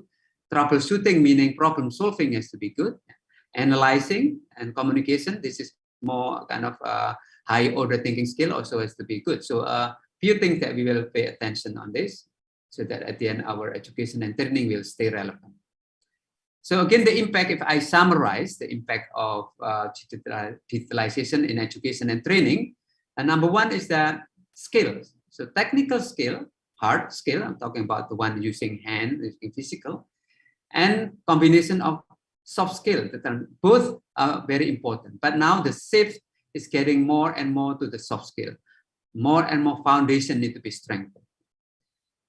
When we look at the occupation, also there are occupations that merge, I said earlier, occupation that is appearing, a new occupation, also occupation that is maybe the same or maybe disappear. I think I should need to mention. And then sector, certain sectors are growing. I think when it comes to service sector, that is continue growing. Change of manufacturing technologies because of, again, the Industry 4.0 or digitalizations. Using high tech in agriculture, if we are working in agriculture or in other industry, again, using high tech is becoming more and more. Yeah? So because of this, the conclusion is that digitalization will affect DFED programs. So the kind of program that we're offering should be adjusted to be able to look at the needs of industry. The curriculum content will be different, and then teaching learning environment and processes also need to be enhanced, need to be improved. So this the summary of that, and I think I shared this last week. in terms of how should we prepare our graduates. So before, I think if we focus into one discipline, because the nature of work kind of stable, do not change frequently. But in this moment, in the era of digitalizations, only one line, only one type of specialization is considered sufficient. We need to provide broad foundation. The breadth of knowledge, cross-discipline need to be prepared. In case if anything changes in the workplace, they can use these foundations to adjust, to prepare themselves to enter that narrow discipline. But still, narrow is important, but we need again to have the broad one. We cannot just go directly to the narrow, but we need also to see the wide one, the foundation one. So this is again a key that I'd like to share with everyone, important of this. I think I just write to share quickly that based on the study, you could see these are considered very important by industry, by workers. So you can see some similarities. Complex problem solving still 2015 like this, and 20 or so some similar finding. Critical thinking, creativity, people management, coordinating with others, emotional intelligence, judgment and decision making, self-orientation, negotiation, cognitive flexibility. This again is very key and important, and we should be able to integrate this in our curriculum, whether we are teaching technical or general subject. I think we need to adopt and to integrate this. This one I think I shared with our colleagues from Faculty of Engineering in terms of the foundation. One of them we call it as soft skill, or maybe you may call it as 21st century skills or employability skills. That these skills getting more and more important. So we cannot ignore, we cannot neglect this. So how should we integrate this, knowing that there are so many different types, so many different kinds of soft skills? So these are the strategies of integrating soft skills by mapping. Mapping meaning we list down some that we consider important here, and then we will identify among this which one that has a higher level. So this will be the target. For example, like, okay, for self-management, I want to be at level 4. The highest level is 5. The lowest level is 0. So if you have 4, meaning it's quite high. So depending on the occupation, okay, if we prepare our student to be mechanic, or preparing to be an operator, or construction workers, or IT, will be requiring different set of soft skills. Some high, some quite low, and even 0, meaning even though critical thinking is important, but this one is considered not priority, because the type of work in this area is not really needing critical thinking so much. So even though this is important, but doesn't have to be planned or doesn't have to be consciously integrated in the teaching and learning process. So again, this is the way for us to be effective and efficient by mapping the type of soft skills. And then after this, we can integrate according to our strategies, whether this is integration in the teaching and learning, as seen here. So this is again, in terms of the way we integrated soft skill in the curriculum as well as in the teaching learning. So these are the teaching learning that suitable for inculcating, for teaching this type of soft skills using constructivist approach, that the student will have more freedom to plan, to execute, to gather information, to analyze. That is more constructivist. Student-centered. Either this type of courses will be embedded, meaning put together with other courses, integrated, or stand alone. You offer a specific subject.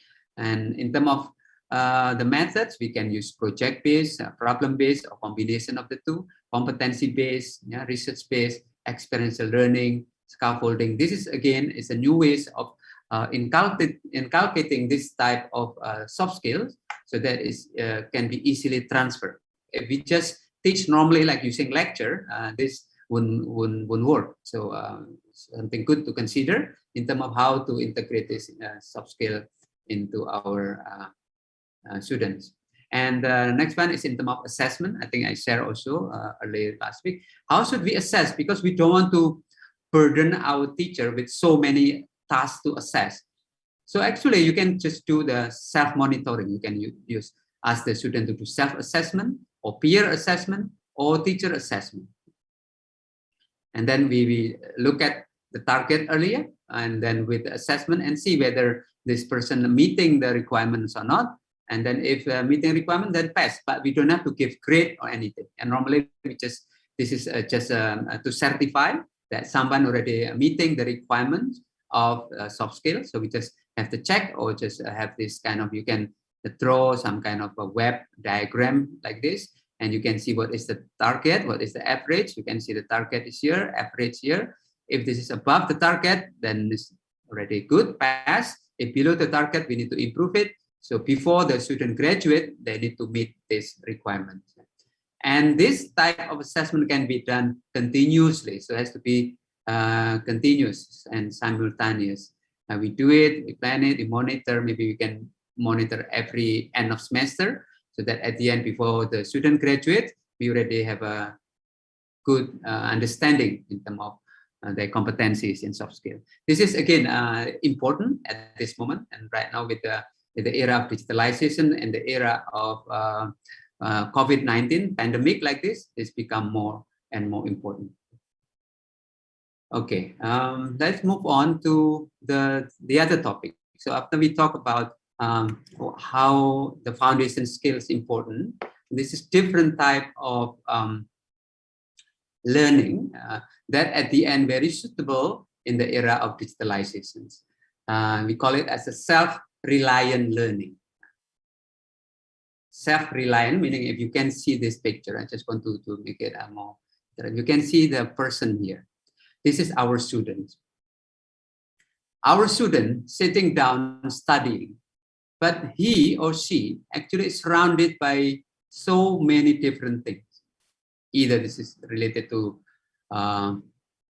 technologies, learning resources, workplace in the future. So the students are kind of continuously interacting with a very complex environment. If the students always depend on the teachers, our students will be able to survive in the future, because there are so many things that they need to handle. Multitasking is now a new trend that students should be able to adapt and do a few things at the same time. So this is again the very complex environment that our students need to face. So knowing this complex environment, our role as a teacher should not teach. Yeah? So you should only coach, facilitate, and advise, and let the student explore, give them more independence. So this is what we mean by self-reliant, creating environment conducive for the student to learn by themselves.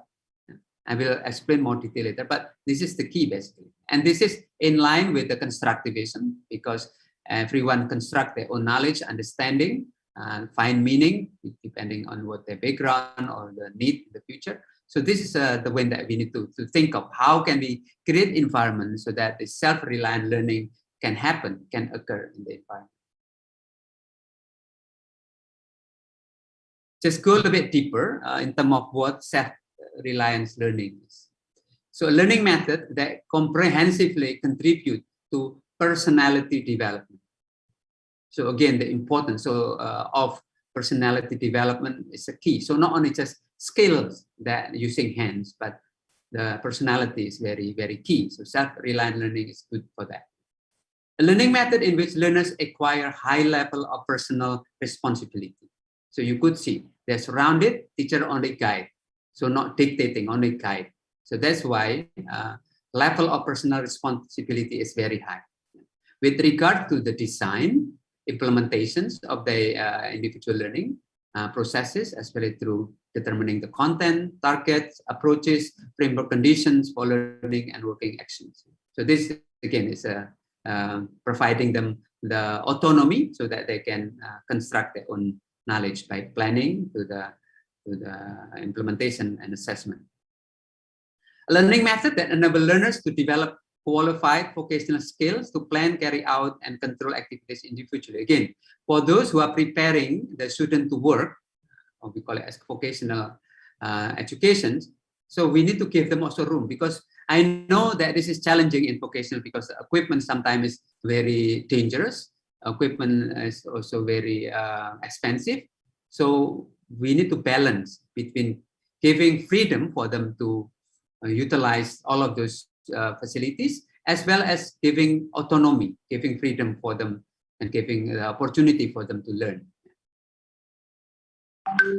Maybe this can give us a bit of understanding the process, why self-reliance and independence is considered important. So again, this is still in line with the constructivism. This is our human nature. You know, when we have a kid, some of you maybe have a kid or small brother or sister, you could see that even baby or young kids like this, they have the drive to finish his work or her work. So this is like playing game. You know, when they play game, they are very angry if we stop them, because it is a nature that human being like to complete the task, especially when the task is fun, something that is exciting. Yeah? So education also need to be able to create environment that is fun, that engrossing, that create students to be involved, so that at the end will make them, you know, continue learning. Independence. This is also when the kids growing older, the dependency become less and less. So depending on the age, so become increasingly independent. So that's why if we keep just imposing, a teacher just giving without providing opportunity for them to learn, that will impede the independency. Being inquisitive, that everyone has a tendency to think critically, to imagine something. The curiosity is there. So this is also part of nature of human being. So we need to, again, nurture all of this so that in our environment, all of these components will be able to integrate inside. Group-oriented. This is also something, even though some students do not like to work in group, but actually, when we observe kids, even though maybe small number of kids maybe like to work on it, but in general, they have orientation, they have tendency to work in group. So we try to highlight some of this nature and try to integrate it in our learning environment. So again, to finish the work, to be independent, being inquisitive, and also group-oriented. Okay. And then the next one is, why do we think we need this? I think from the explanations, actually, but I just want to spell it out more clearly. Number one, we need self-reliance learning because the natural way of learning and striving of the younger generations for independence. So basically, anybody, the young generation especially, they strive to work more independently. Second one, we can see here in the chart that technology changes very quickly, very fast. So without lifelong learning, people will easily left behind. So lifelong learning and continuation of professional development is required to cope with the rapid pace of technological change and increasing complexity of the work processes. So again, this is something that is important. And to do it, this is to nurture creativity, thinking skills, and the ability to adapt the rapid changes in technology, and training must learn as much as possible in the self-reliant way. So again, students surrounded by this environment, so we need to be able to create environment conducive for all of this to grow, to continue to be nurtured. So again, this the importance of self-reliant learning. And this just a diagram, but doesn't have to be. This just try to make it more structured. That to be self-reliant, we need to give opportunity for our students to, number one, set the goal. They should be able to set the goal. When they enter our classroom, besides we give them the syllabus, the curriculum, we need also to discuss with them, ask them in terms of what are their goals until the end of the lesson or end of the semester. And then they need also to have plan, not just so passively dependent on the teacher, but also give them opportunity to plan the pathway for the actions. And then also after that, they should be able to make decisions regarding the utilization of plan and resources, and be able to execute and monitor and then evaluate. And in the process, between the process or during the process, simultaneously, the student also collect information, because without this, it's difficult for them to to plan, to execute, and also to evaluate. So still collecting information is important. So this basically is kind of a diagram to summarize learning. The normal strategies that we normally do, I try to just to combine between teacher-centered and learner-centered. Normally when we teach, right now still like what I do because this is conference, so still kind of teacher-centered from my side, but from your side maybe still passive. But this is not good. For the future, we need to have more interaction, but maybe in the classroom, in this conference. You could see here, teacher-centered. Normally, in terms of strategies or activities, we use lecture.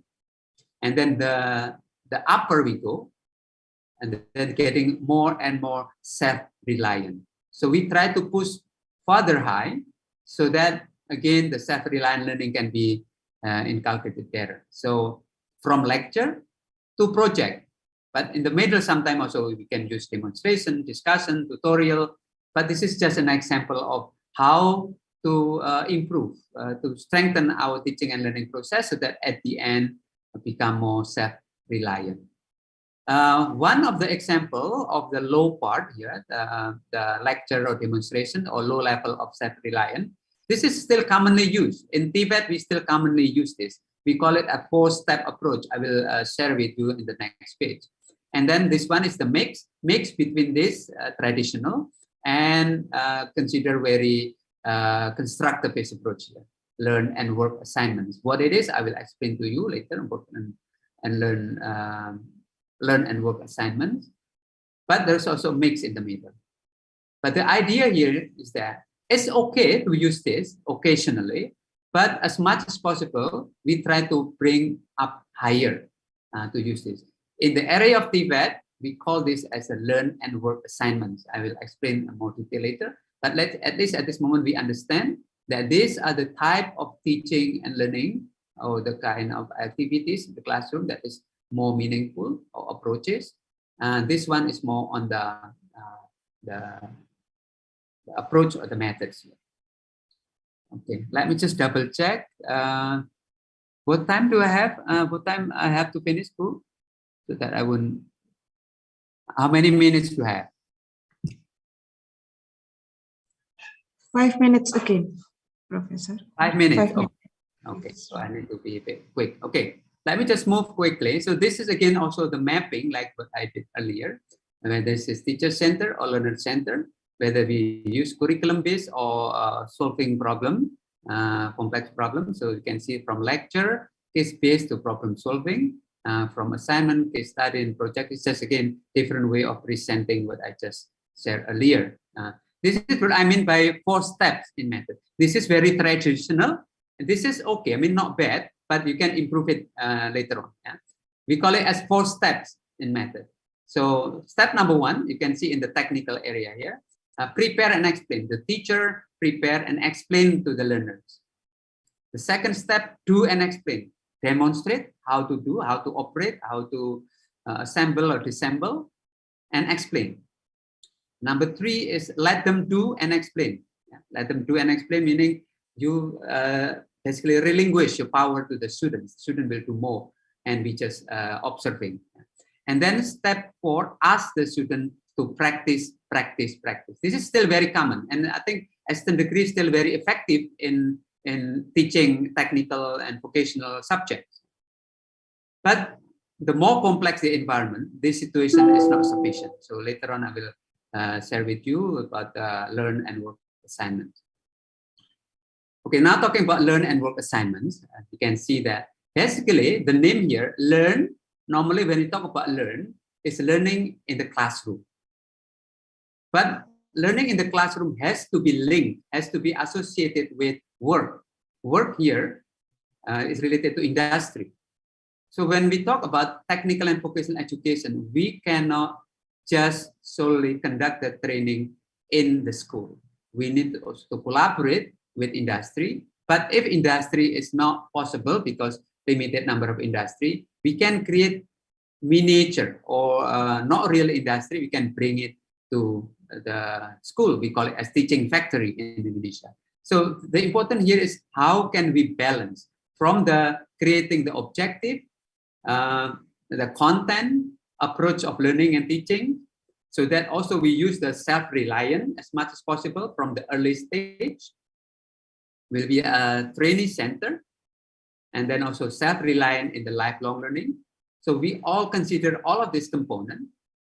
And then later on, we need to match between what is happening in the training institution and what is happening in the enterprises and the industry. So in TPET, we should marry this. We need to link these two so that the learning environment will be, we call it authentic.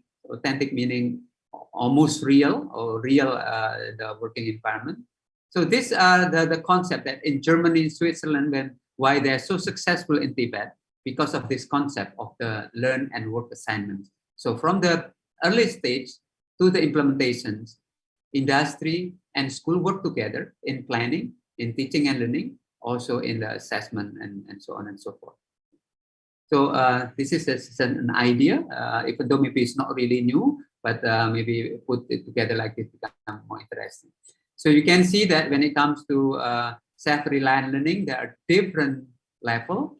So we can have the close, which is a type of learning and work assignments. That is, they can contain detailed guiding question and hints. So again, like the 4 models. Open, so type of learning and work assignments. So meaning assignment have some general guiding questions and hints, but not very specific. Or open and innovative. So this one is the learn and work assignment, where organization-based and on-the-job training style assignments. So if we can push to this direction, to this level, that will be reaching the higher level of self-reliant learning in technical and vocational education. And this is also a different way of putting it, but I think it's similar I just shared earlier. So from orientation and overview of knowledge to the open innovative, which is extended, specialized, and systematically include new knowledge. So from the beginners to expert, if we can push our pedagogy or tactical approach to be more open and innovative, that is the way to go. Okay, this is another representation of work and learn and work assignments. So this one is the learning environment, talking about this one is the TPET institution, this one is enterprise. So we need to link between the institution and enterprise, and these are the activities that we can do when we develop the competencies. And this is what we need to create in terms of learning environment in the school, and this is the learning environment in the industry. So if we again integrate these two, the transfer of learning about the technical and vocational courses will become enhanced, will be improved. So that is next year. So I think considering the time, I just go through the conclusions. The conclusions here, again, the impact of digitalization on work, employment, and TPET is very salient, very important. And there are some good practices in integrating 21st century skill in TPET and curriculum and teaching, learning, and assessment, such as the one I shared earlier, by using mapping, by integrating self-reliant and learn and work assignments, and also continuous monitoring, as well as using portfolio. The implementation of constructivism in TPET can be facilitated through self-reliant learning, whereby students set their own goals, make plans, make decisions, execute and monitor, and evaluate their learning journey. There are no isolated actions in the work, so action have to be seen in a context. So this has to be considered if we plan actions for self-reliant learning for training course. So we try to create environment conducive for self-reliant learning. In the context of TPET, workplace is very important. That's why learn and work assignments become more and more important. So when we plan and then execute as well as assess as much as possible, we need to engage, we need to partner with industry. If not, then we should bring the industry into the school in the form of teaching factory. So basically here, from setting the objective, the content, teaching learning process, we need to consider the input from industry. Just last slide, the recommendation. So education and training providers need to adjust the way we develop programs and the approaches to teaching, as well as the way and the intensity of collaboration with industry. So now we need to collaborate more with industry, and we need to be able to come up with a program responsive to the needs of industry. Teachers are in the forefront in education process, thus should adjust the way teaching and learning are managed and delivered. And the fast changing technology and economy has affected occupations that must be responded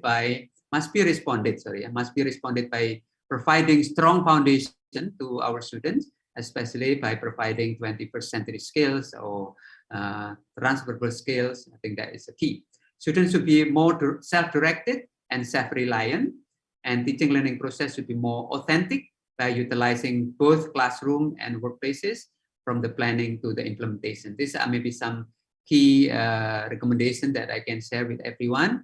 Thank you for your attention, and maybe later on if you have more questions, we can elaborate further. So thank you very much, Bu. And with that, I'd like to end. Assalamualaikum warahmatullahi wabarakatuh. Thank you very much. Warahmatullahi wabarakatuh.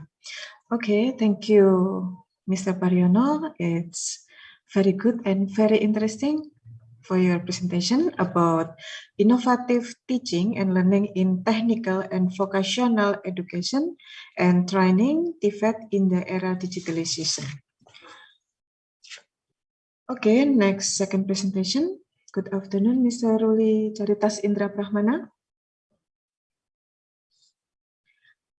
Our second presenter is Dr. Ruli Charitas Indra Prahmana from Ahmad Dahlan University. I will read curriculum vitae for Dr. Ruli Charitas Indra Prahmana. Dr. Ruli Charitas Indra Prahmana is an associate professor in Mathematics Education Department at Ahmad Dahlan University.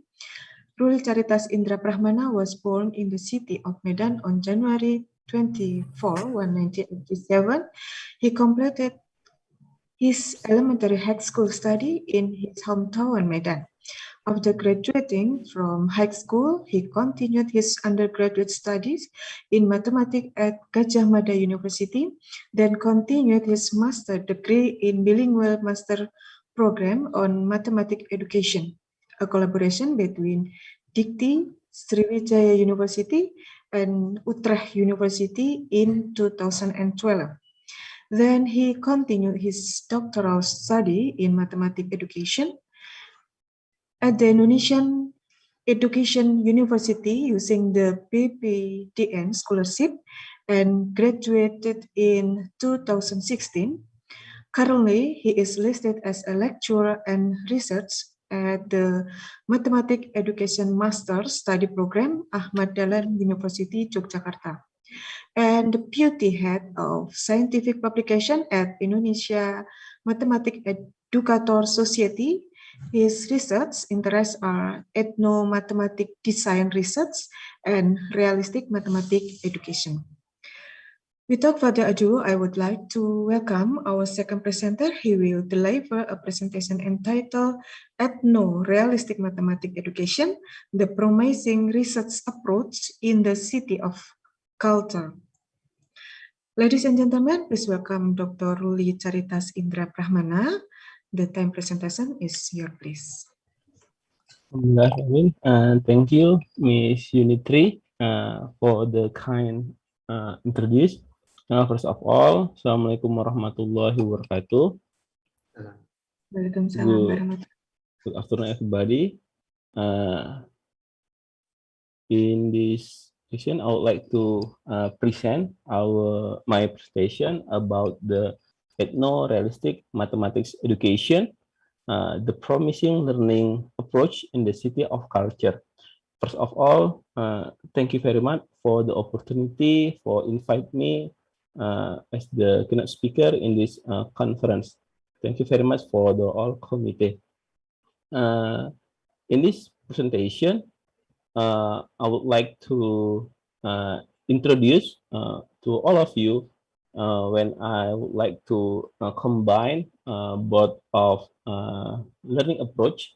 The first one, ethno-mathematics, and the second one in realistic mathematics education. In this presentation, I would like to give you some example of some of our research about how to combine this learning approach. Okay, this I think some of you in this picture, this the seven Southeast Asian Design Research International Conference in 2019 in Sanata Dharma University. You know that in the morning speaker, dia Professor Totin Lam and Professor Masta Syahrin and Dr. Wanti Wijaya yesterday, and Professor Julkardi, Dr. Hongki Yuli, and the others. And Alhamdulillah, the next conference, the 8th Southeast Asian Design Research, I am to be the one of the speaker, maybe because of I am in the speaker in the last international conference. Thank you very much. Okay, this is the outline of my presentation. The first one, I would like to share with you about the realistic mathematics education. And the second one about the ethnomathematics, especially in Japanese culture, because until now, our exploration about the ethnomathematics context just in the Japanese culture. But hopefully, in the next research, we can disseminate this idea to another culture. And the third one, this time I would like to introduce to all of you about the idea about the ethno-realistic mathematics education. And the last one, I would like to share with you about our research experiences and publication in this topic. In this picture, you can see that this is Professor Julkardi. He is my supervisor and also the first people to introduce myself about the realistic mathematics education, because of, as you explained before, my bachelor degree has come from Universitas Gajah Mada in financial mathematics, especially in analysis. But in the master and the doctoral degree, I moved to the mathematics education. Because of him, I learned more about how to teach mathematics and in the well way, especially by using the realistic mathematics education. So that's why it's an honor for me to take this picture in my presentation. This is our product, one of our product. We wrote a book in the title Ethnomathematics, published in 2020, and all of our research experiences we put in this book. Okay, we will explain for the first from my outline about the realistic mathematics education. As we know that Frudental's idea about the mathematics that state mathematics as human activity and the mathematics must be connected to the reality have been colored towards learning mathematics worldwide, including in Indonesia. That's why this is very important to us, especially for me and our research group, to share the idea about the realistic mathematics education. Okay, this is Frudental Institute, Hans Frudental picture. He said that mathematics is a human activity and therefore it must be connected to the reality, stay close to children, and be relevant to society and to be of a social value. This is he born on 7 September 1905 and he passed away in 13 October 1990. His idea about the mathematics, about the basis in mathematics, often out the student talks the mathematics instruction, connected to the reality, use the context problem. I think some of the researchers know more about it. And in this presentation, I would like to share some of the idea from Hans Frudental. about the realistic mathematics education. Okay, the first one is that realistic mathematics education, here with abbreviation of RMA, is a domain-specific instruction theory for mathematics, which has been developed in Netherlands. The characteristic of RMA is that rich, realistic situations are given a prominent position in the learning process. The second one, the situation serves as a source for initiating the development of mathematical concept, tools, and procedure, and as a context in which students can, in a later stage, apply their mathematical knowledge, which then gradually has become more formal and general and less context-specific.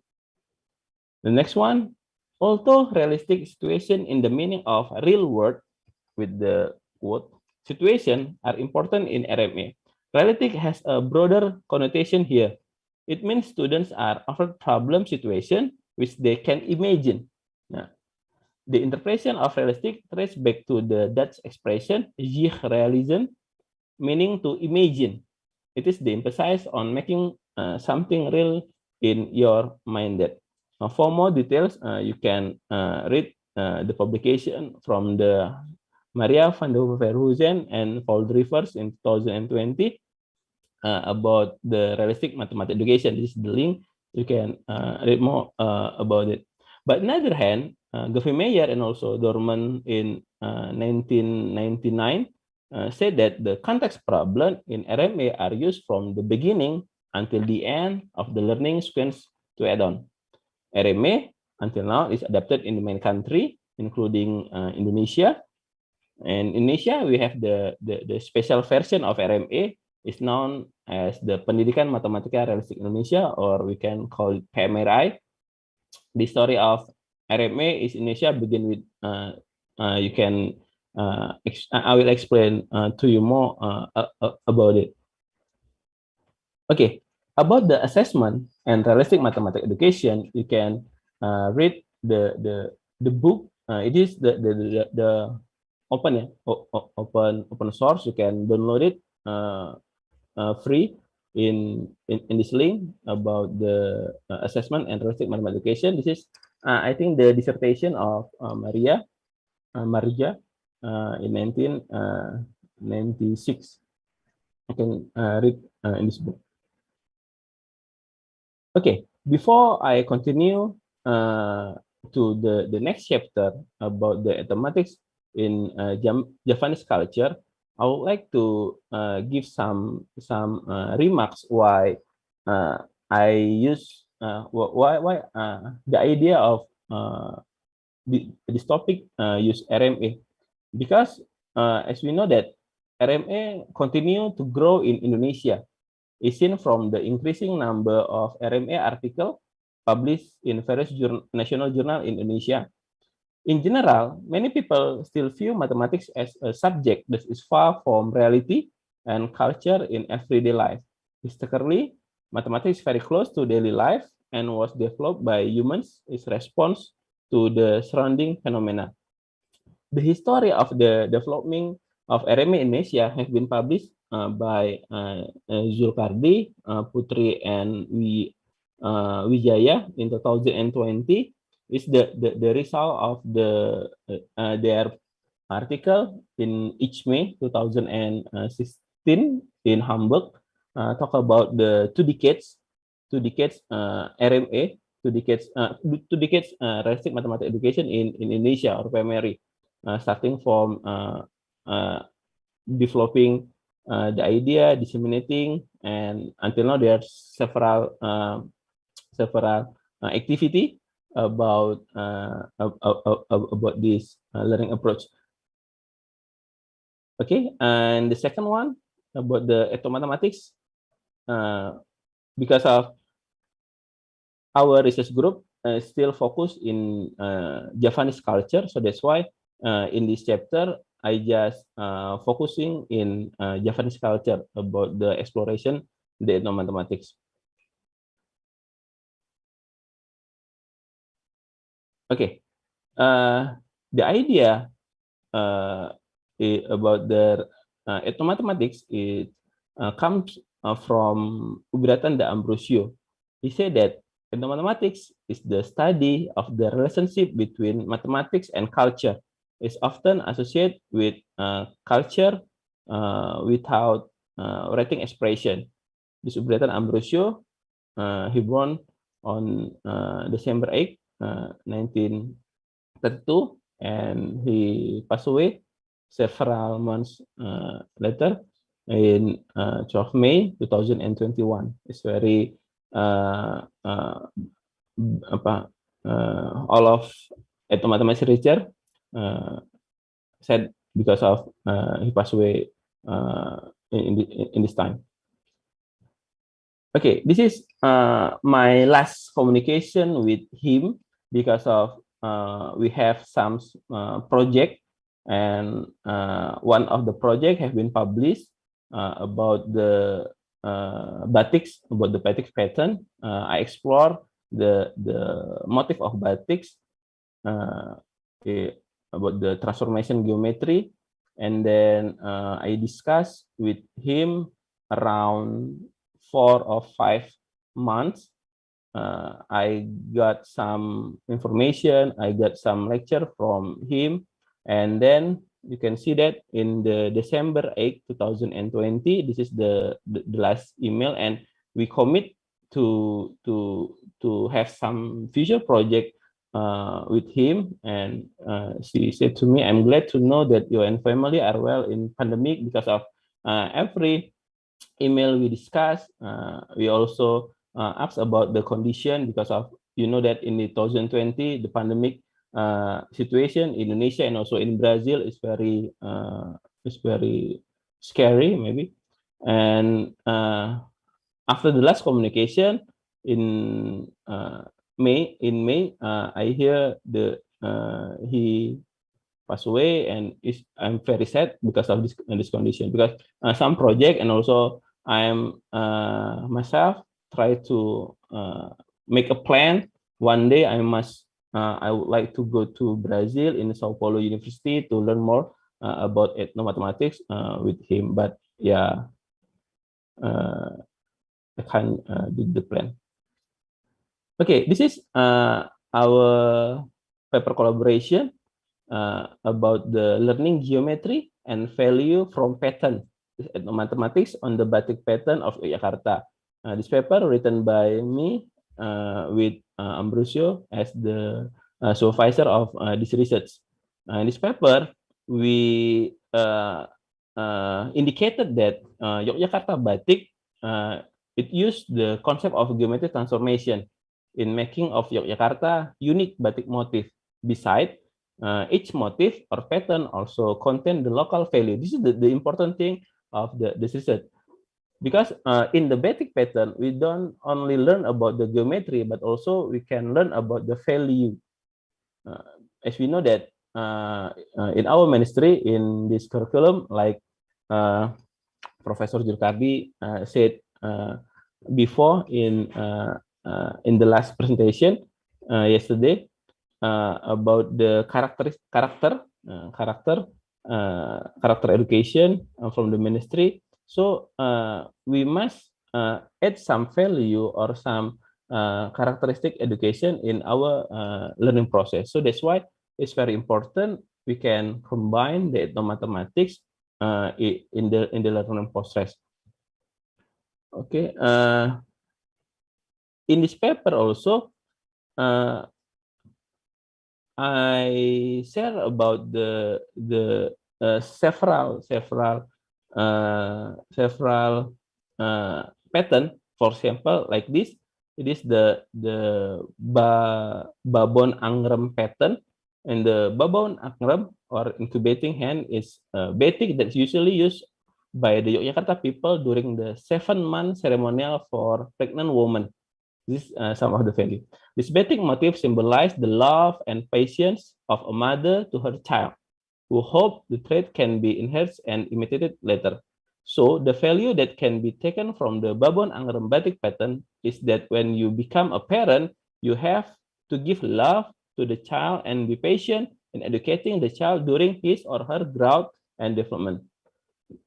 Besides, in making babon Anggram batik, it used the concept of geometrical transformation in the form of vertical reflection. You can see that in the pattern, when we divide it in the pattern in the two parts, you can see that this is the reflection, vertical reflection.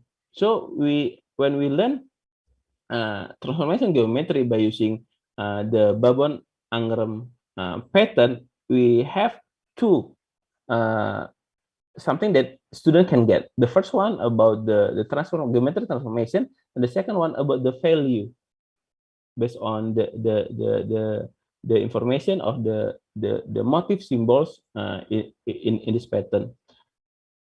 And in this paper also we give some another pattern such as parang barong, parang kliti, sido mukti, semen, sido luhur, soblong, sido warsit motif, and so on. The knowledge of the concept of geometrical transformation has been used and self-studied by the people of the Mataram Kingdom in Yogyakarta. Okay, despite mathematical content, batik has a moral, historical, and philosophical value in its style that can be felt, reflected, and applied in daily life, such as value in leadership, good deeds, and so forth. A comprehensive study of the culture of the Yogyakarta community to discover the concept of geometric transformation can be used as a starting point. And this is the main point. It's the starting point in the mathematics teaching and learning activity in Yogyakarta. It can be implemented to improve the understanding of geometric transformation for students who live in rural and urban area. In the next slide, I will give you the red line, the correlation between why the mathematics must be explored and get the mathematics concept in the culture, and the something we can find in daily life because of the starting point. I will explain to you later on. Okay, this is the second paper in January. This paper about the mathematics, we explore about the Pranata Mangsa system and the birth death ceremonial in Yogyakarta. This paper written by me, Wahid Yunianto from Semang Kitab in Mathematics, and also Milton Rosa and Daniel Craig Ore. Milton Rosa and Daniel Craig Ore also the student of the Ugratan de Ambrosio. We discuss more around 2 or 3 months about this paper to give some idea and develop about the mathematics literature to improve this paper. In this paper, we discuss about the Pranata Mangsa system, about the decision system, calculation of the birth death days, and the clarify to researchers' understanding of the literature. This study show that Yogyakarta's people use the mathematical modeling to determine the system about the funerary dates, and this model has been potential to be used as a starting point in the learning mathematics. This is the key point, the starting point. So every context that we explore based on the ethno-mathematics situation, finally, hopefully, we can use this context as the starting point in the learning process.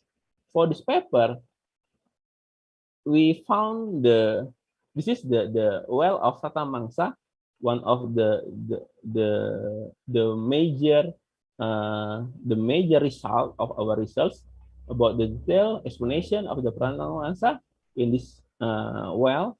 It depicts Pranata Mangsa as the primary reference for farmers and fishers, and including the formula to determine the seasons and the its units. This can be referred for students and teachers in Yogyakarta.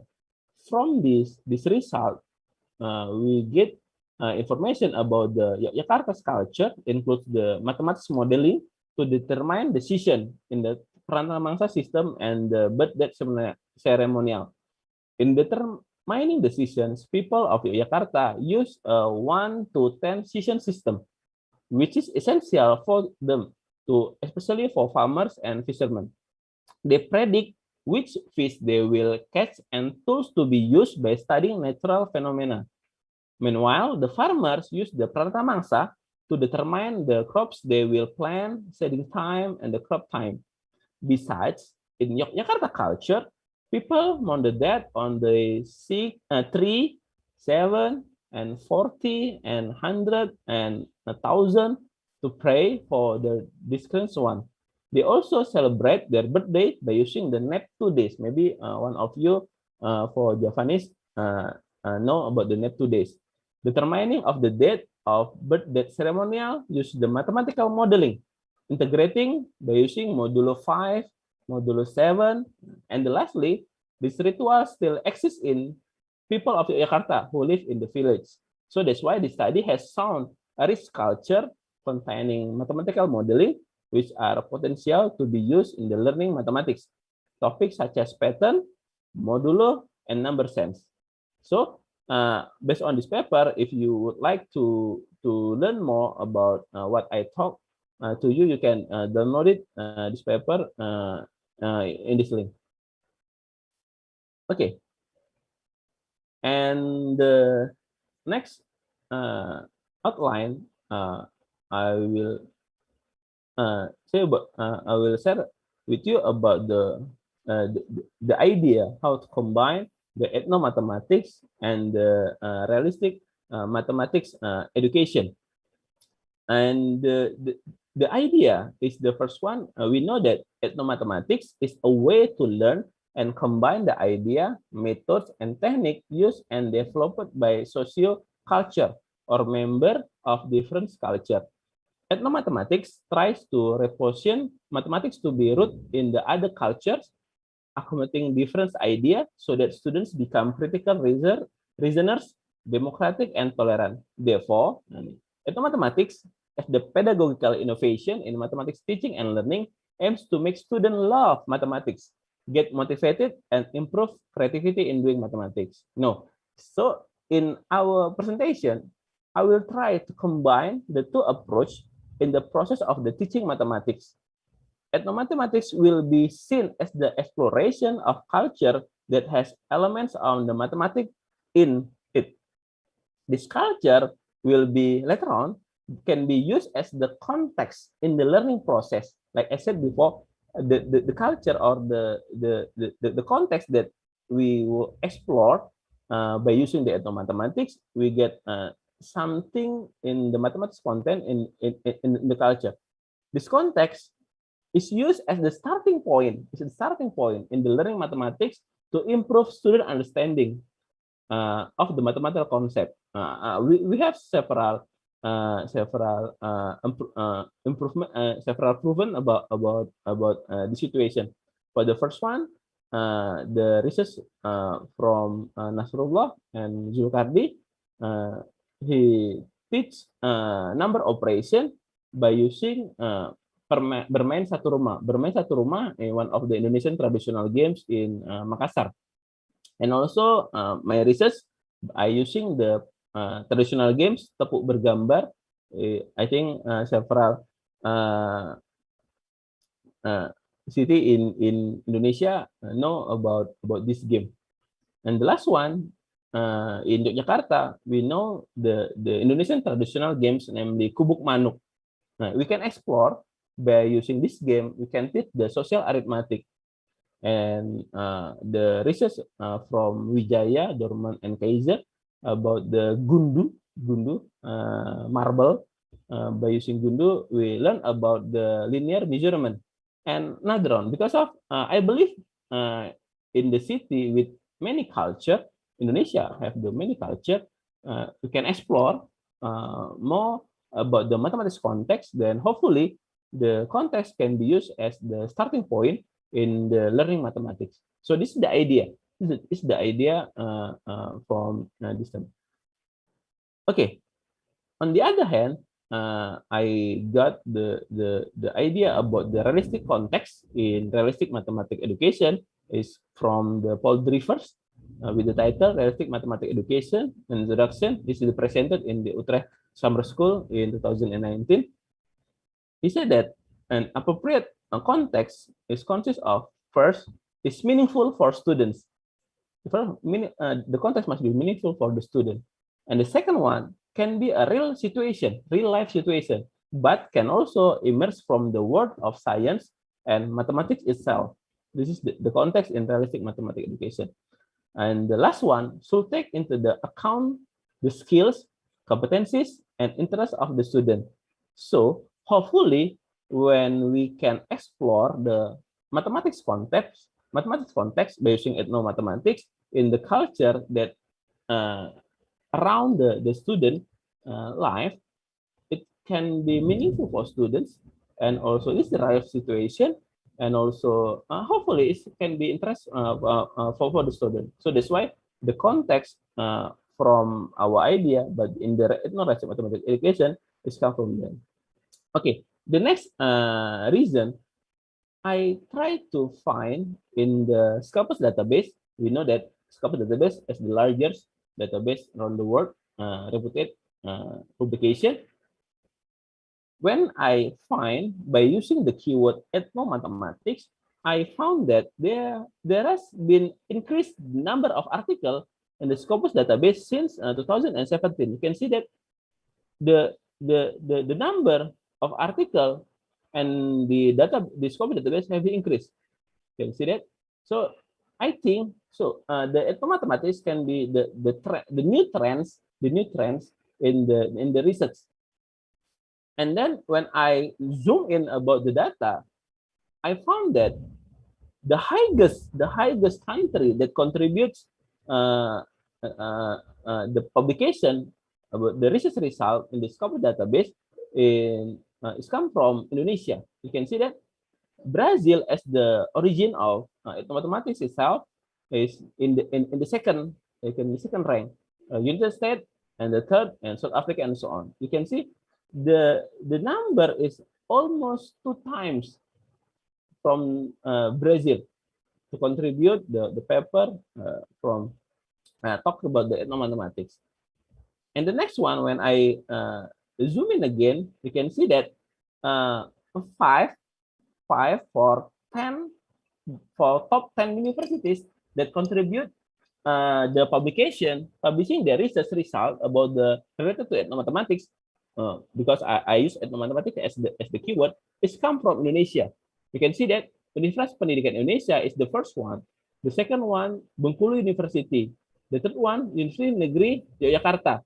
And you can see that the 4 and the 5 is from another country, and the 6th university is come from Universitas Negeri Semarang, and Universitas Ahmad Dahlan is my university, is number 9. You can see a lot of publication is come from Indonesia.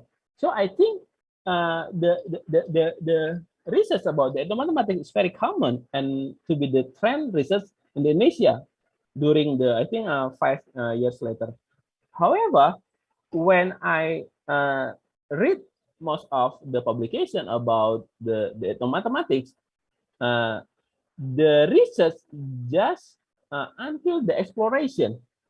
Most of the article talk about the exploration, how we can explore the context of geometry, the context of number, of the context of transformation, and so on in the culture.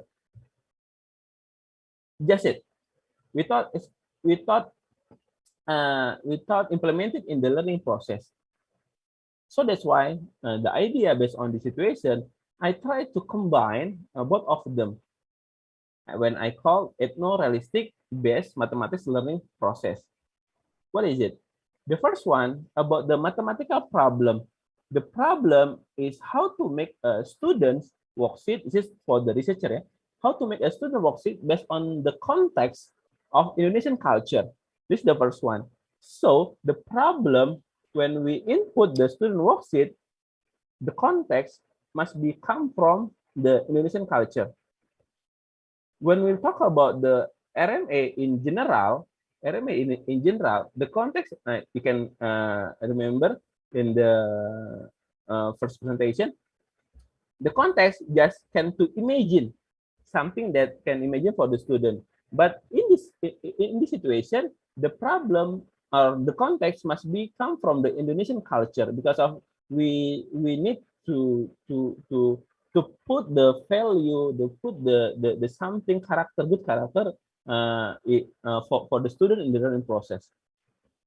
Okay, the second one, as a teacher, we try to how to develop the instruction in the mathematics learning process. What is instruction? Instruction that by using the context of the Indonesian culture. And the second one, until the instruction can be done, we try to how to teach the mathematics content absolutely by using this instruction. This is the first step about the mathematical problem. The second one about the mathematical modeling. What is it? The first one, how we can transform the problem based on the context, like I said before, based on the Indonesian culture, in the mathematics model. And the second one, how to find a suitable approach in the learning process. Now, in this part, we use the realistic mathematics education approach because I believe that this learning approach can one of the characteristics by using the context. So that's why the context in the mathematics learning approach can be used in this situation. However, the context must come from the Indonesian culture. The third one, how to contribute and appreciate the student's model by using this approach. As we know that in the RMA, we always appreciate all of the student contribution, because of this is one of the characteristics in the realistic mathematics education approach. Okay, the last one about the mathematical ability. We try to develop some problem, and hopefully student can involve this problem based on their student ability. So that's why in the last part, how to solve the problem for the student ability. Hopefully, when we implemented this model in the learning process, some of like the creativity or like creativity, critics, or spatial and student understanding, more of the student ability can be improved. And the next one, how to guide and reinvention mathematics concepts in the learning process based on the context. This is one of the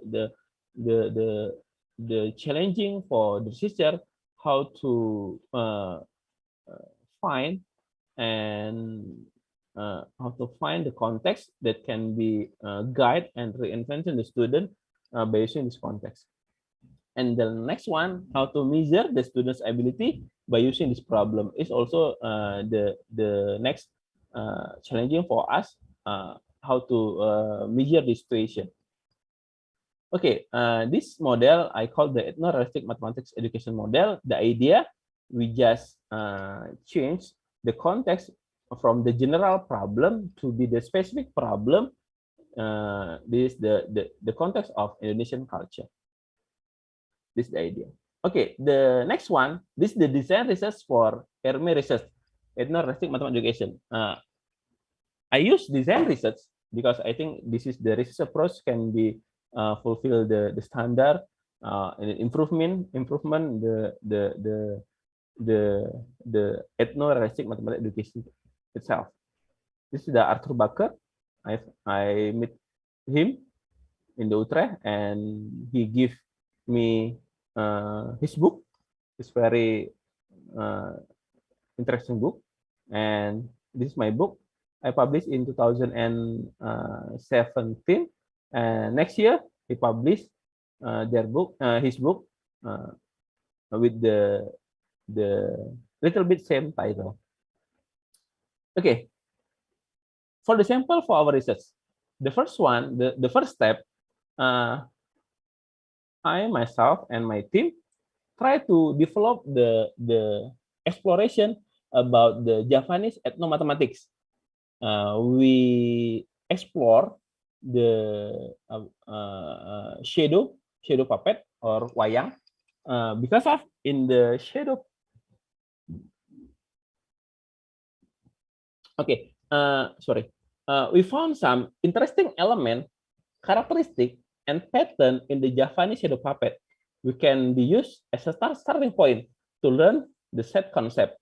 You can see, and on the other hand, the value and philosophy of the shadow puppet culture are the potential to foster the students' good character and behavior. You can see that in this research in this paper, we also explore about the characteristic for its puppet shadow puppet, about the evil character and also the good character.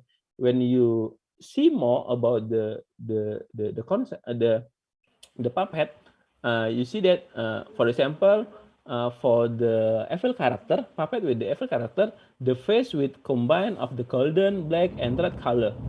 They also wearing many accessories, balding eyes, nose protruding, and open mouth, and visible teeth, face pointing upward. But for the puppet with the good character, the face pointing down and close and smile and so on.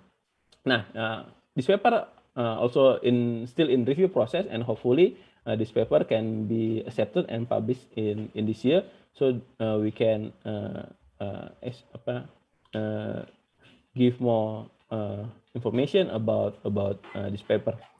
Okay, after we explore the Indonesian culture using the Indonesian shadow puppet, and the next one we try to we try to design the learning trajectory of set by using the Indonesian shadow puppet and Mahabharata story that can be explored in the first paper. You can see that this is the pathway of our research. Okay, this is one of the student worksheet. In the activity 2, compose the Mahabharata wayang on the clear screen. And the clear, we can see that this is the gunungan in the middle, and the kind wayang in the right side, and the evil wayang in the left side. And this situation, we have student can be when the teacher say or tell about the story about the Mahabharata story, and the student can divide it based on the character. This is the learning trajectory of the set learning. The first one, the understanding of the concept of the universal set and the member of the set. And the second one, understand of the subset. And the next one, understanding of the set and subset in the formal form and the Venn diagram. This is some of the situation. And this paper have been published in the Infinity Journal. If you like to know more about this learning trajectory, you can read this paper in this link. And the last one, after the design have been valid and practiced, we try to implement in this class. Okay, in the activity 1, student listen the Mahabharata story presented by teacher. You can see that there are a lot of puppet, Indonesian puppet or wayang. The student, the teacher bring the wayang in this class, and you can see this is the student book and the teacher book. This is the wayang, and this is the miniature of wayang. You can see this is the clear activist 1. After the teacher tell story about the Mahabharata, and all of the students listen about the story, and then the activity 2, also the teacher introduced the character of wayang in Mahabharata story presented by teacher. After the student hear about the story, student can compose which one the evil character and which one is the good character. You can see this is the miniature of the clear, and also the miniature of the wayang. And the activity 3, you can see that all of students try to helping the teacher to compose in wayang in Mahabharata story on the clear screen. You can see which one in the right side, which one in the left side, which one the evil character, and which one in the good character based on the story. Okay. And the next activity, you can see all of students writing the set of the wayang in the Mahabharata story based on their character. So the universal set is all of the character in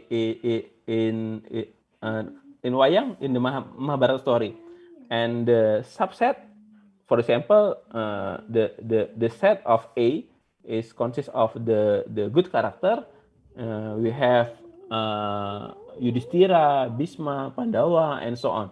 You can see this is the characteristic like honesty, good. What is it? For example, like Duryodhana is pendendam, pemarah, jahat, and so on. This is the all of the group.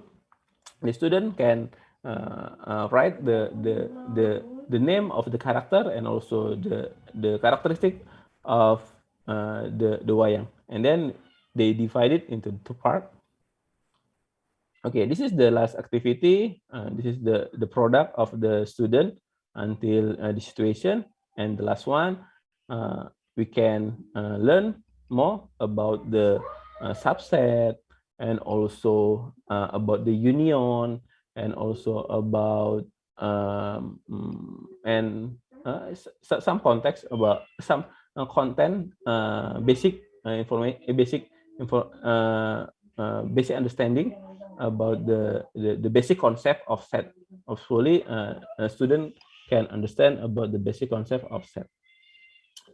Okay, this some of our product.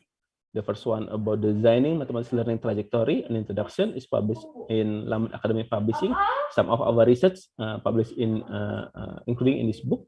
And the second one about the design research, some of research you can read in this book. And the last one about the ethnomathematics, some of our exploration about the mathematics concept in several culture, especially in Javanese culture, because of our focusing right now in Javana.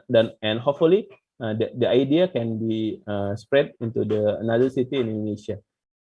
I think that's all for my presentation. Thank you very much for your attention. Hopefully we can discuss more about this idea. And you can see this is my email. If you would like to discuss more or give clarification about our idea, we can discuss using our email. Thank you very much. Thank you, Miss Unit 3. Assalamualaikum warahmatullahi wabarakatuh. Waalaikumsalam warahmatullahi wabarakatuh. Okay, thank you, Mr. Ruli Charitas Indra Brahmana. It's very good and nice and interesting for your presentation about ethno-realistic mathematics education, the promising research approach in the city of culture. Thank you very much for all presenters for their informative and interesting talk. Okay, very well, ladies and gentlemen. Now we come to question and answer session. Please mention your name and state to which presenter you address your question. And if you have any question for the keynote speaker, you might write your question in the chat box. Okay, any question from Laila Sakita to Dr. Ruli? That's brilliant idea to combine ethno-mathematics and realistic mathematics as RMI model. My question is, how about 3 principles and 5 characteristics on PMRA? It is also included on ERMI model. Okay, may I answer directly, Miss Yuni? Yeah. Dr. Yuni, okay. Thank you very much for the question, Miss Laila. The idea is developed by the RMM model or PMRA model. So that's why all of the principle, all of the characteristic has been included in the RMM model. However, some of the characteristic, like based on the context, the definition, the context in the RMA approach is too general. something that student can imagine is the context, like I said in my presentation. However, in ERME, ethno-realistic mathematics education, the context is specific. So I can say that ERME is the subset of RMA, the subset, because of the context is very specific based on the Indonesian culture. So I just give a little bit in the model. So that's why, and how to find the context that's suitable in the learning process, I using ethnomathematics.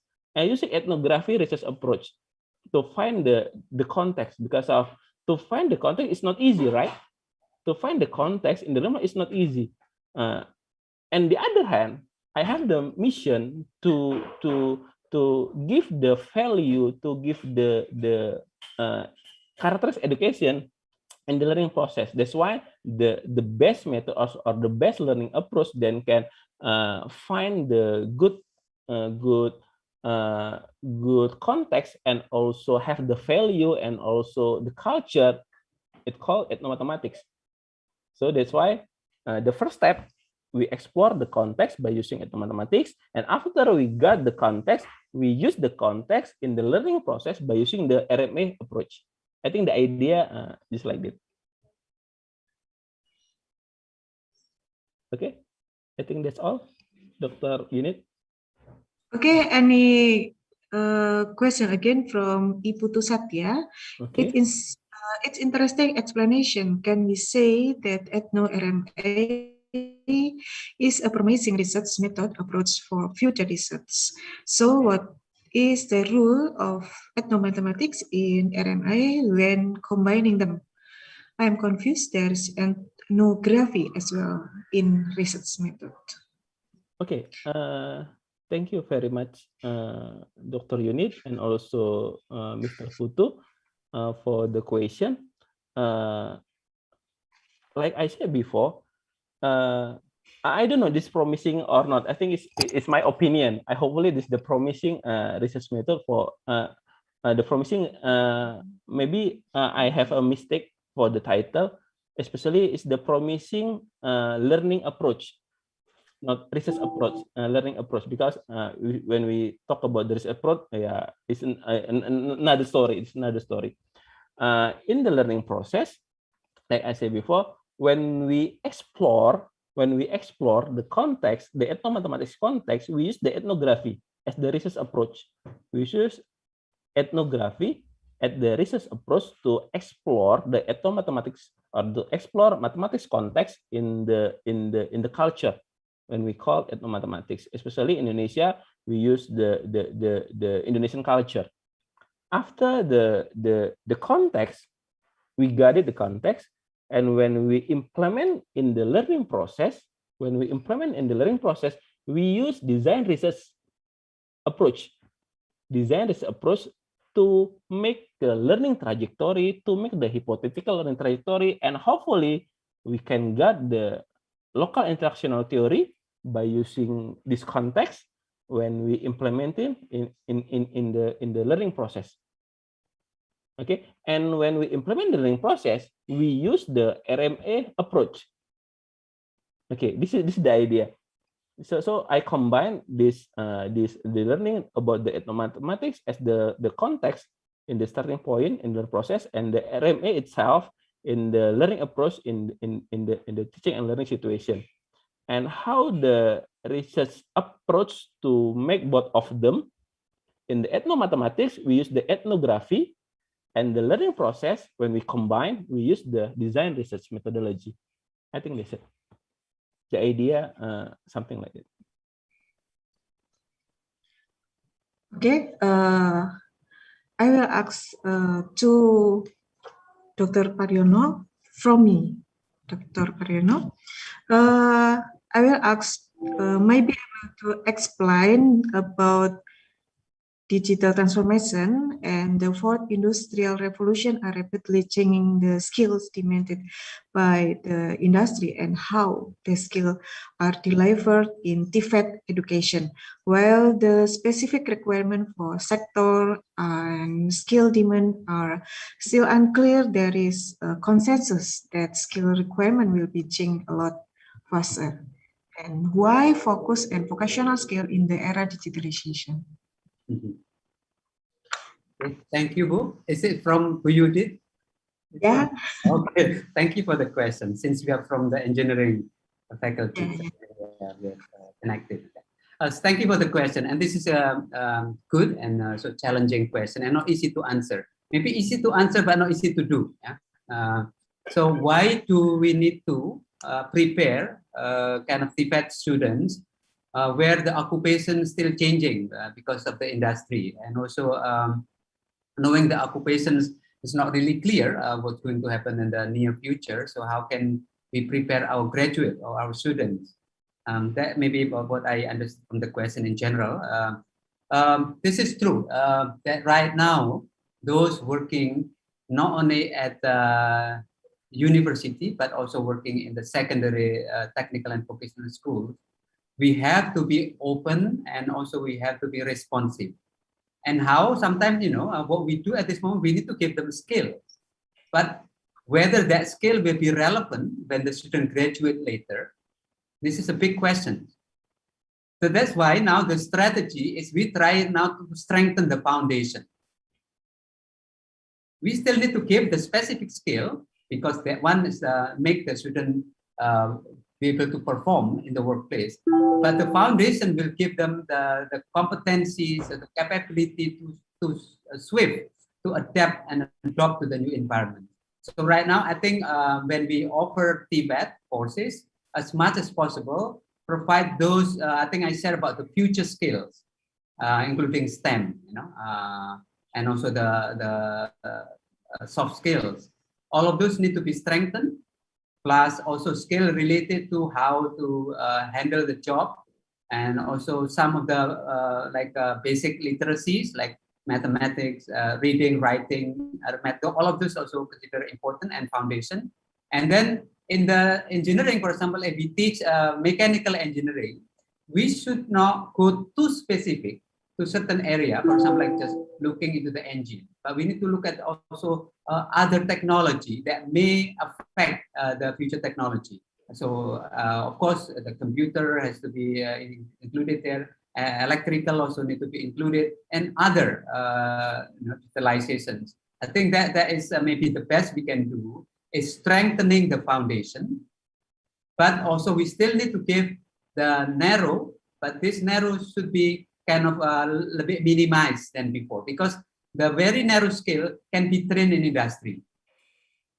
That one, for example, like our students not really ready in particular skill, for example, like assembling computer, but if they know the theory about the electricity, electronics, and others, I think they can learn that quickly. They can be trained in a few months, and they can perform. So, but the important thing is strengthening this foundation. I think that may be the best strategy at this moment. Thank you. Okay, once again, Dr. Pariana, I will question for you. May be able to explain about how the policies and policy steps that have been taken by the states, especially in Indonesia, to involve TVET and skill system in the digital transformation process. Your question is more how the policy level need to consider kind of what you call it, kind of enforcing a TVET in the national policy. Is it that direction, Bro? Yeah, right. Yeah. Okay. I think if you look at Indonesia, I think, I don't know, some of you, the audience may be not really familiar with what happened when it comes to TVET, but recently we have the new Director General focusing on Vokasi, Director General for Vocational Education. This is good direction, but not sufficient. Because if you look at other countries, TVET is managed by minister level. Like in Philippines, it's a minister in charge of TVET, because TVET is dealing with so vast, preparing a workforce, from the skill to the technician.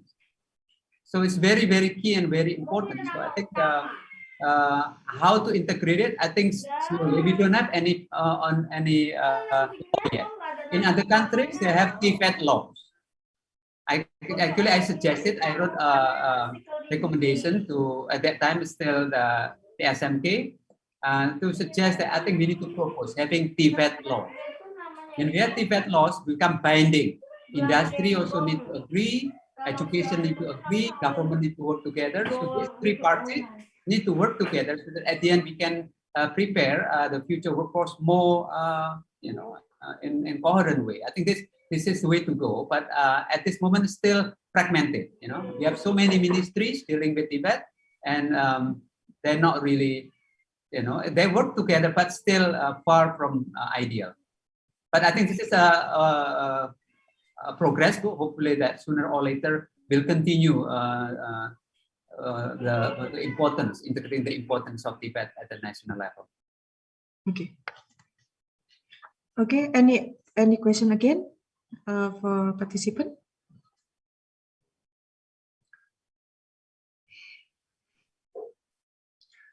Okay, because not more question again, I will read a summary of the presentation and discussion from Mr. Pariono.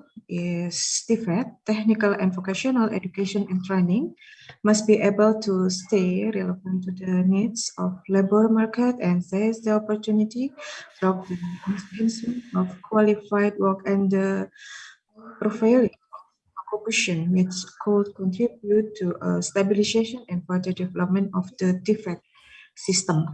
And a summary of the presentation and discussion from Mr. Ruli Charitas Indra Brahmana, that the basis is mathematics of the out of the student talk.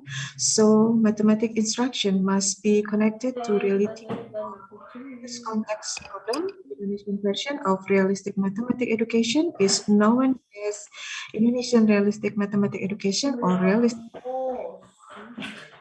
In general, many people view mathematics as a subject that is far from reality and culture in everyday life.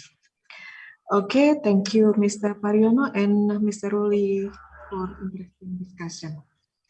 Ladies and gentlemen, finally, we come to the end of presentation. We would like to say thanks again for all the presenters for their informative and interesting talk, and to audience for your active participation. Hopefully, the presentation will be beneficial for everybody. Thank you to all presenters in this session. From the committee, give a certificate to Mr. Pariono and Ruli Charitas Indra Brahmana as keynote speaker. Thank you very much. Receive. Yeah. Okay, thank you for your attention. Good afternoon. Wassalamualaikum warahmatullahi wabarakatuh. Waalaikumsalam warahmatullahi wabarakatuh. Because my time has passed, and I return it to the Master of Ceremony, Miss Yen. Thank you, Dr. Unit. Ladies and gentlemen, what a great presentations and discussions we had just now with two remarkable keynote speakers in the fields of Technical and Vocational Education and Trainings, or TVET, and Realistic Mathematics. Thank you again to Dr. Pariono and Dr. Ruli Brahmana. Thank you very much. And then thank you so much to Dr. Unit to lead an insightful and fruitful discussions. Let's put all our hands together for these amazing speakers. Thank you very much. Now, still with the same spirit and good vibes, yes, we are arriving on the last sessions of our conference. Parallel session 4 will have, excuse me, hold on. Parallel session 4 will have two invited speakers here. There are Dr. Martati from Faculty of Arts and Languages, and then Dr. Neni Mariana from Faculty of Educational Sciences, both from the STEACH University of Surabaya. Before that, some notices to be informed. Presenters, moderators, and co-moderators are required to join into different rooms, either in P8 with Dr. Martati or P10 with Dr. Neni Mariana for 20 minutes presentations, followed by discussion. Then going back to the main room to move to parallel rooms based on the group on the program book. So, and certificates later on are to be sent by email. Okay. So all participants, presenters, delegates, moderators, and co-moderators can now choose the room with invited speakers, P8 and P10 with Dr. Martadi and Dr. Neni Mariana.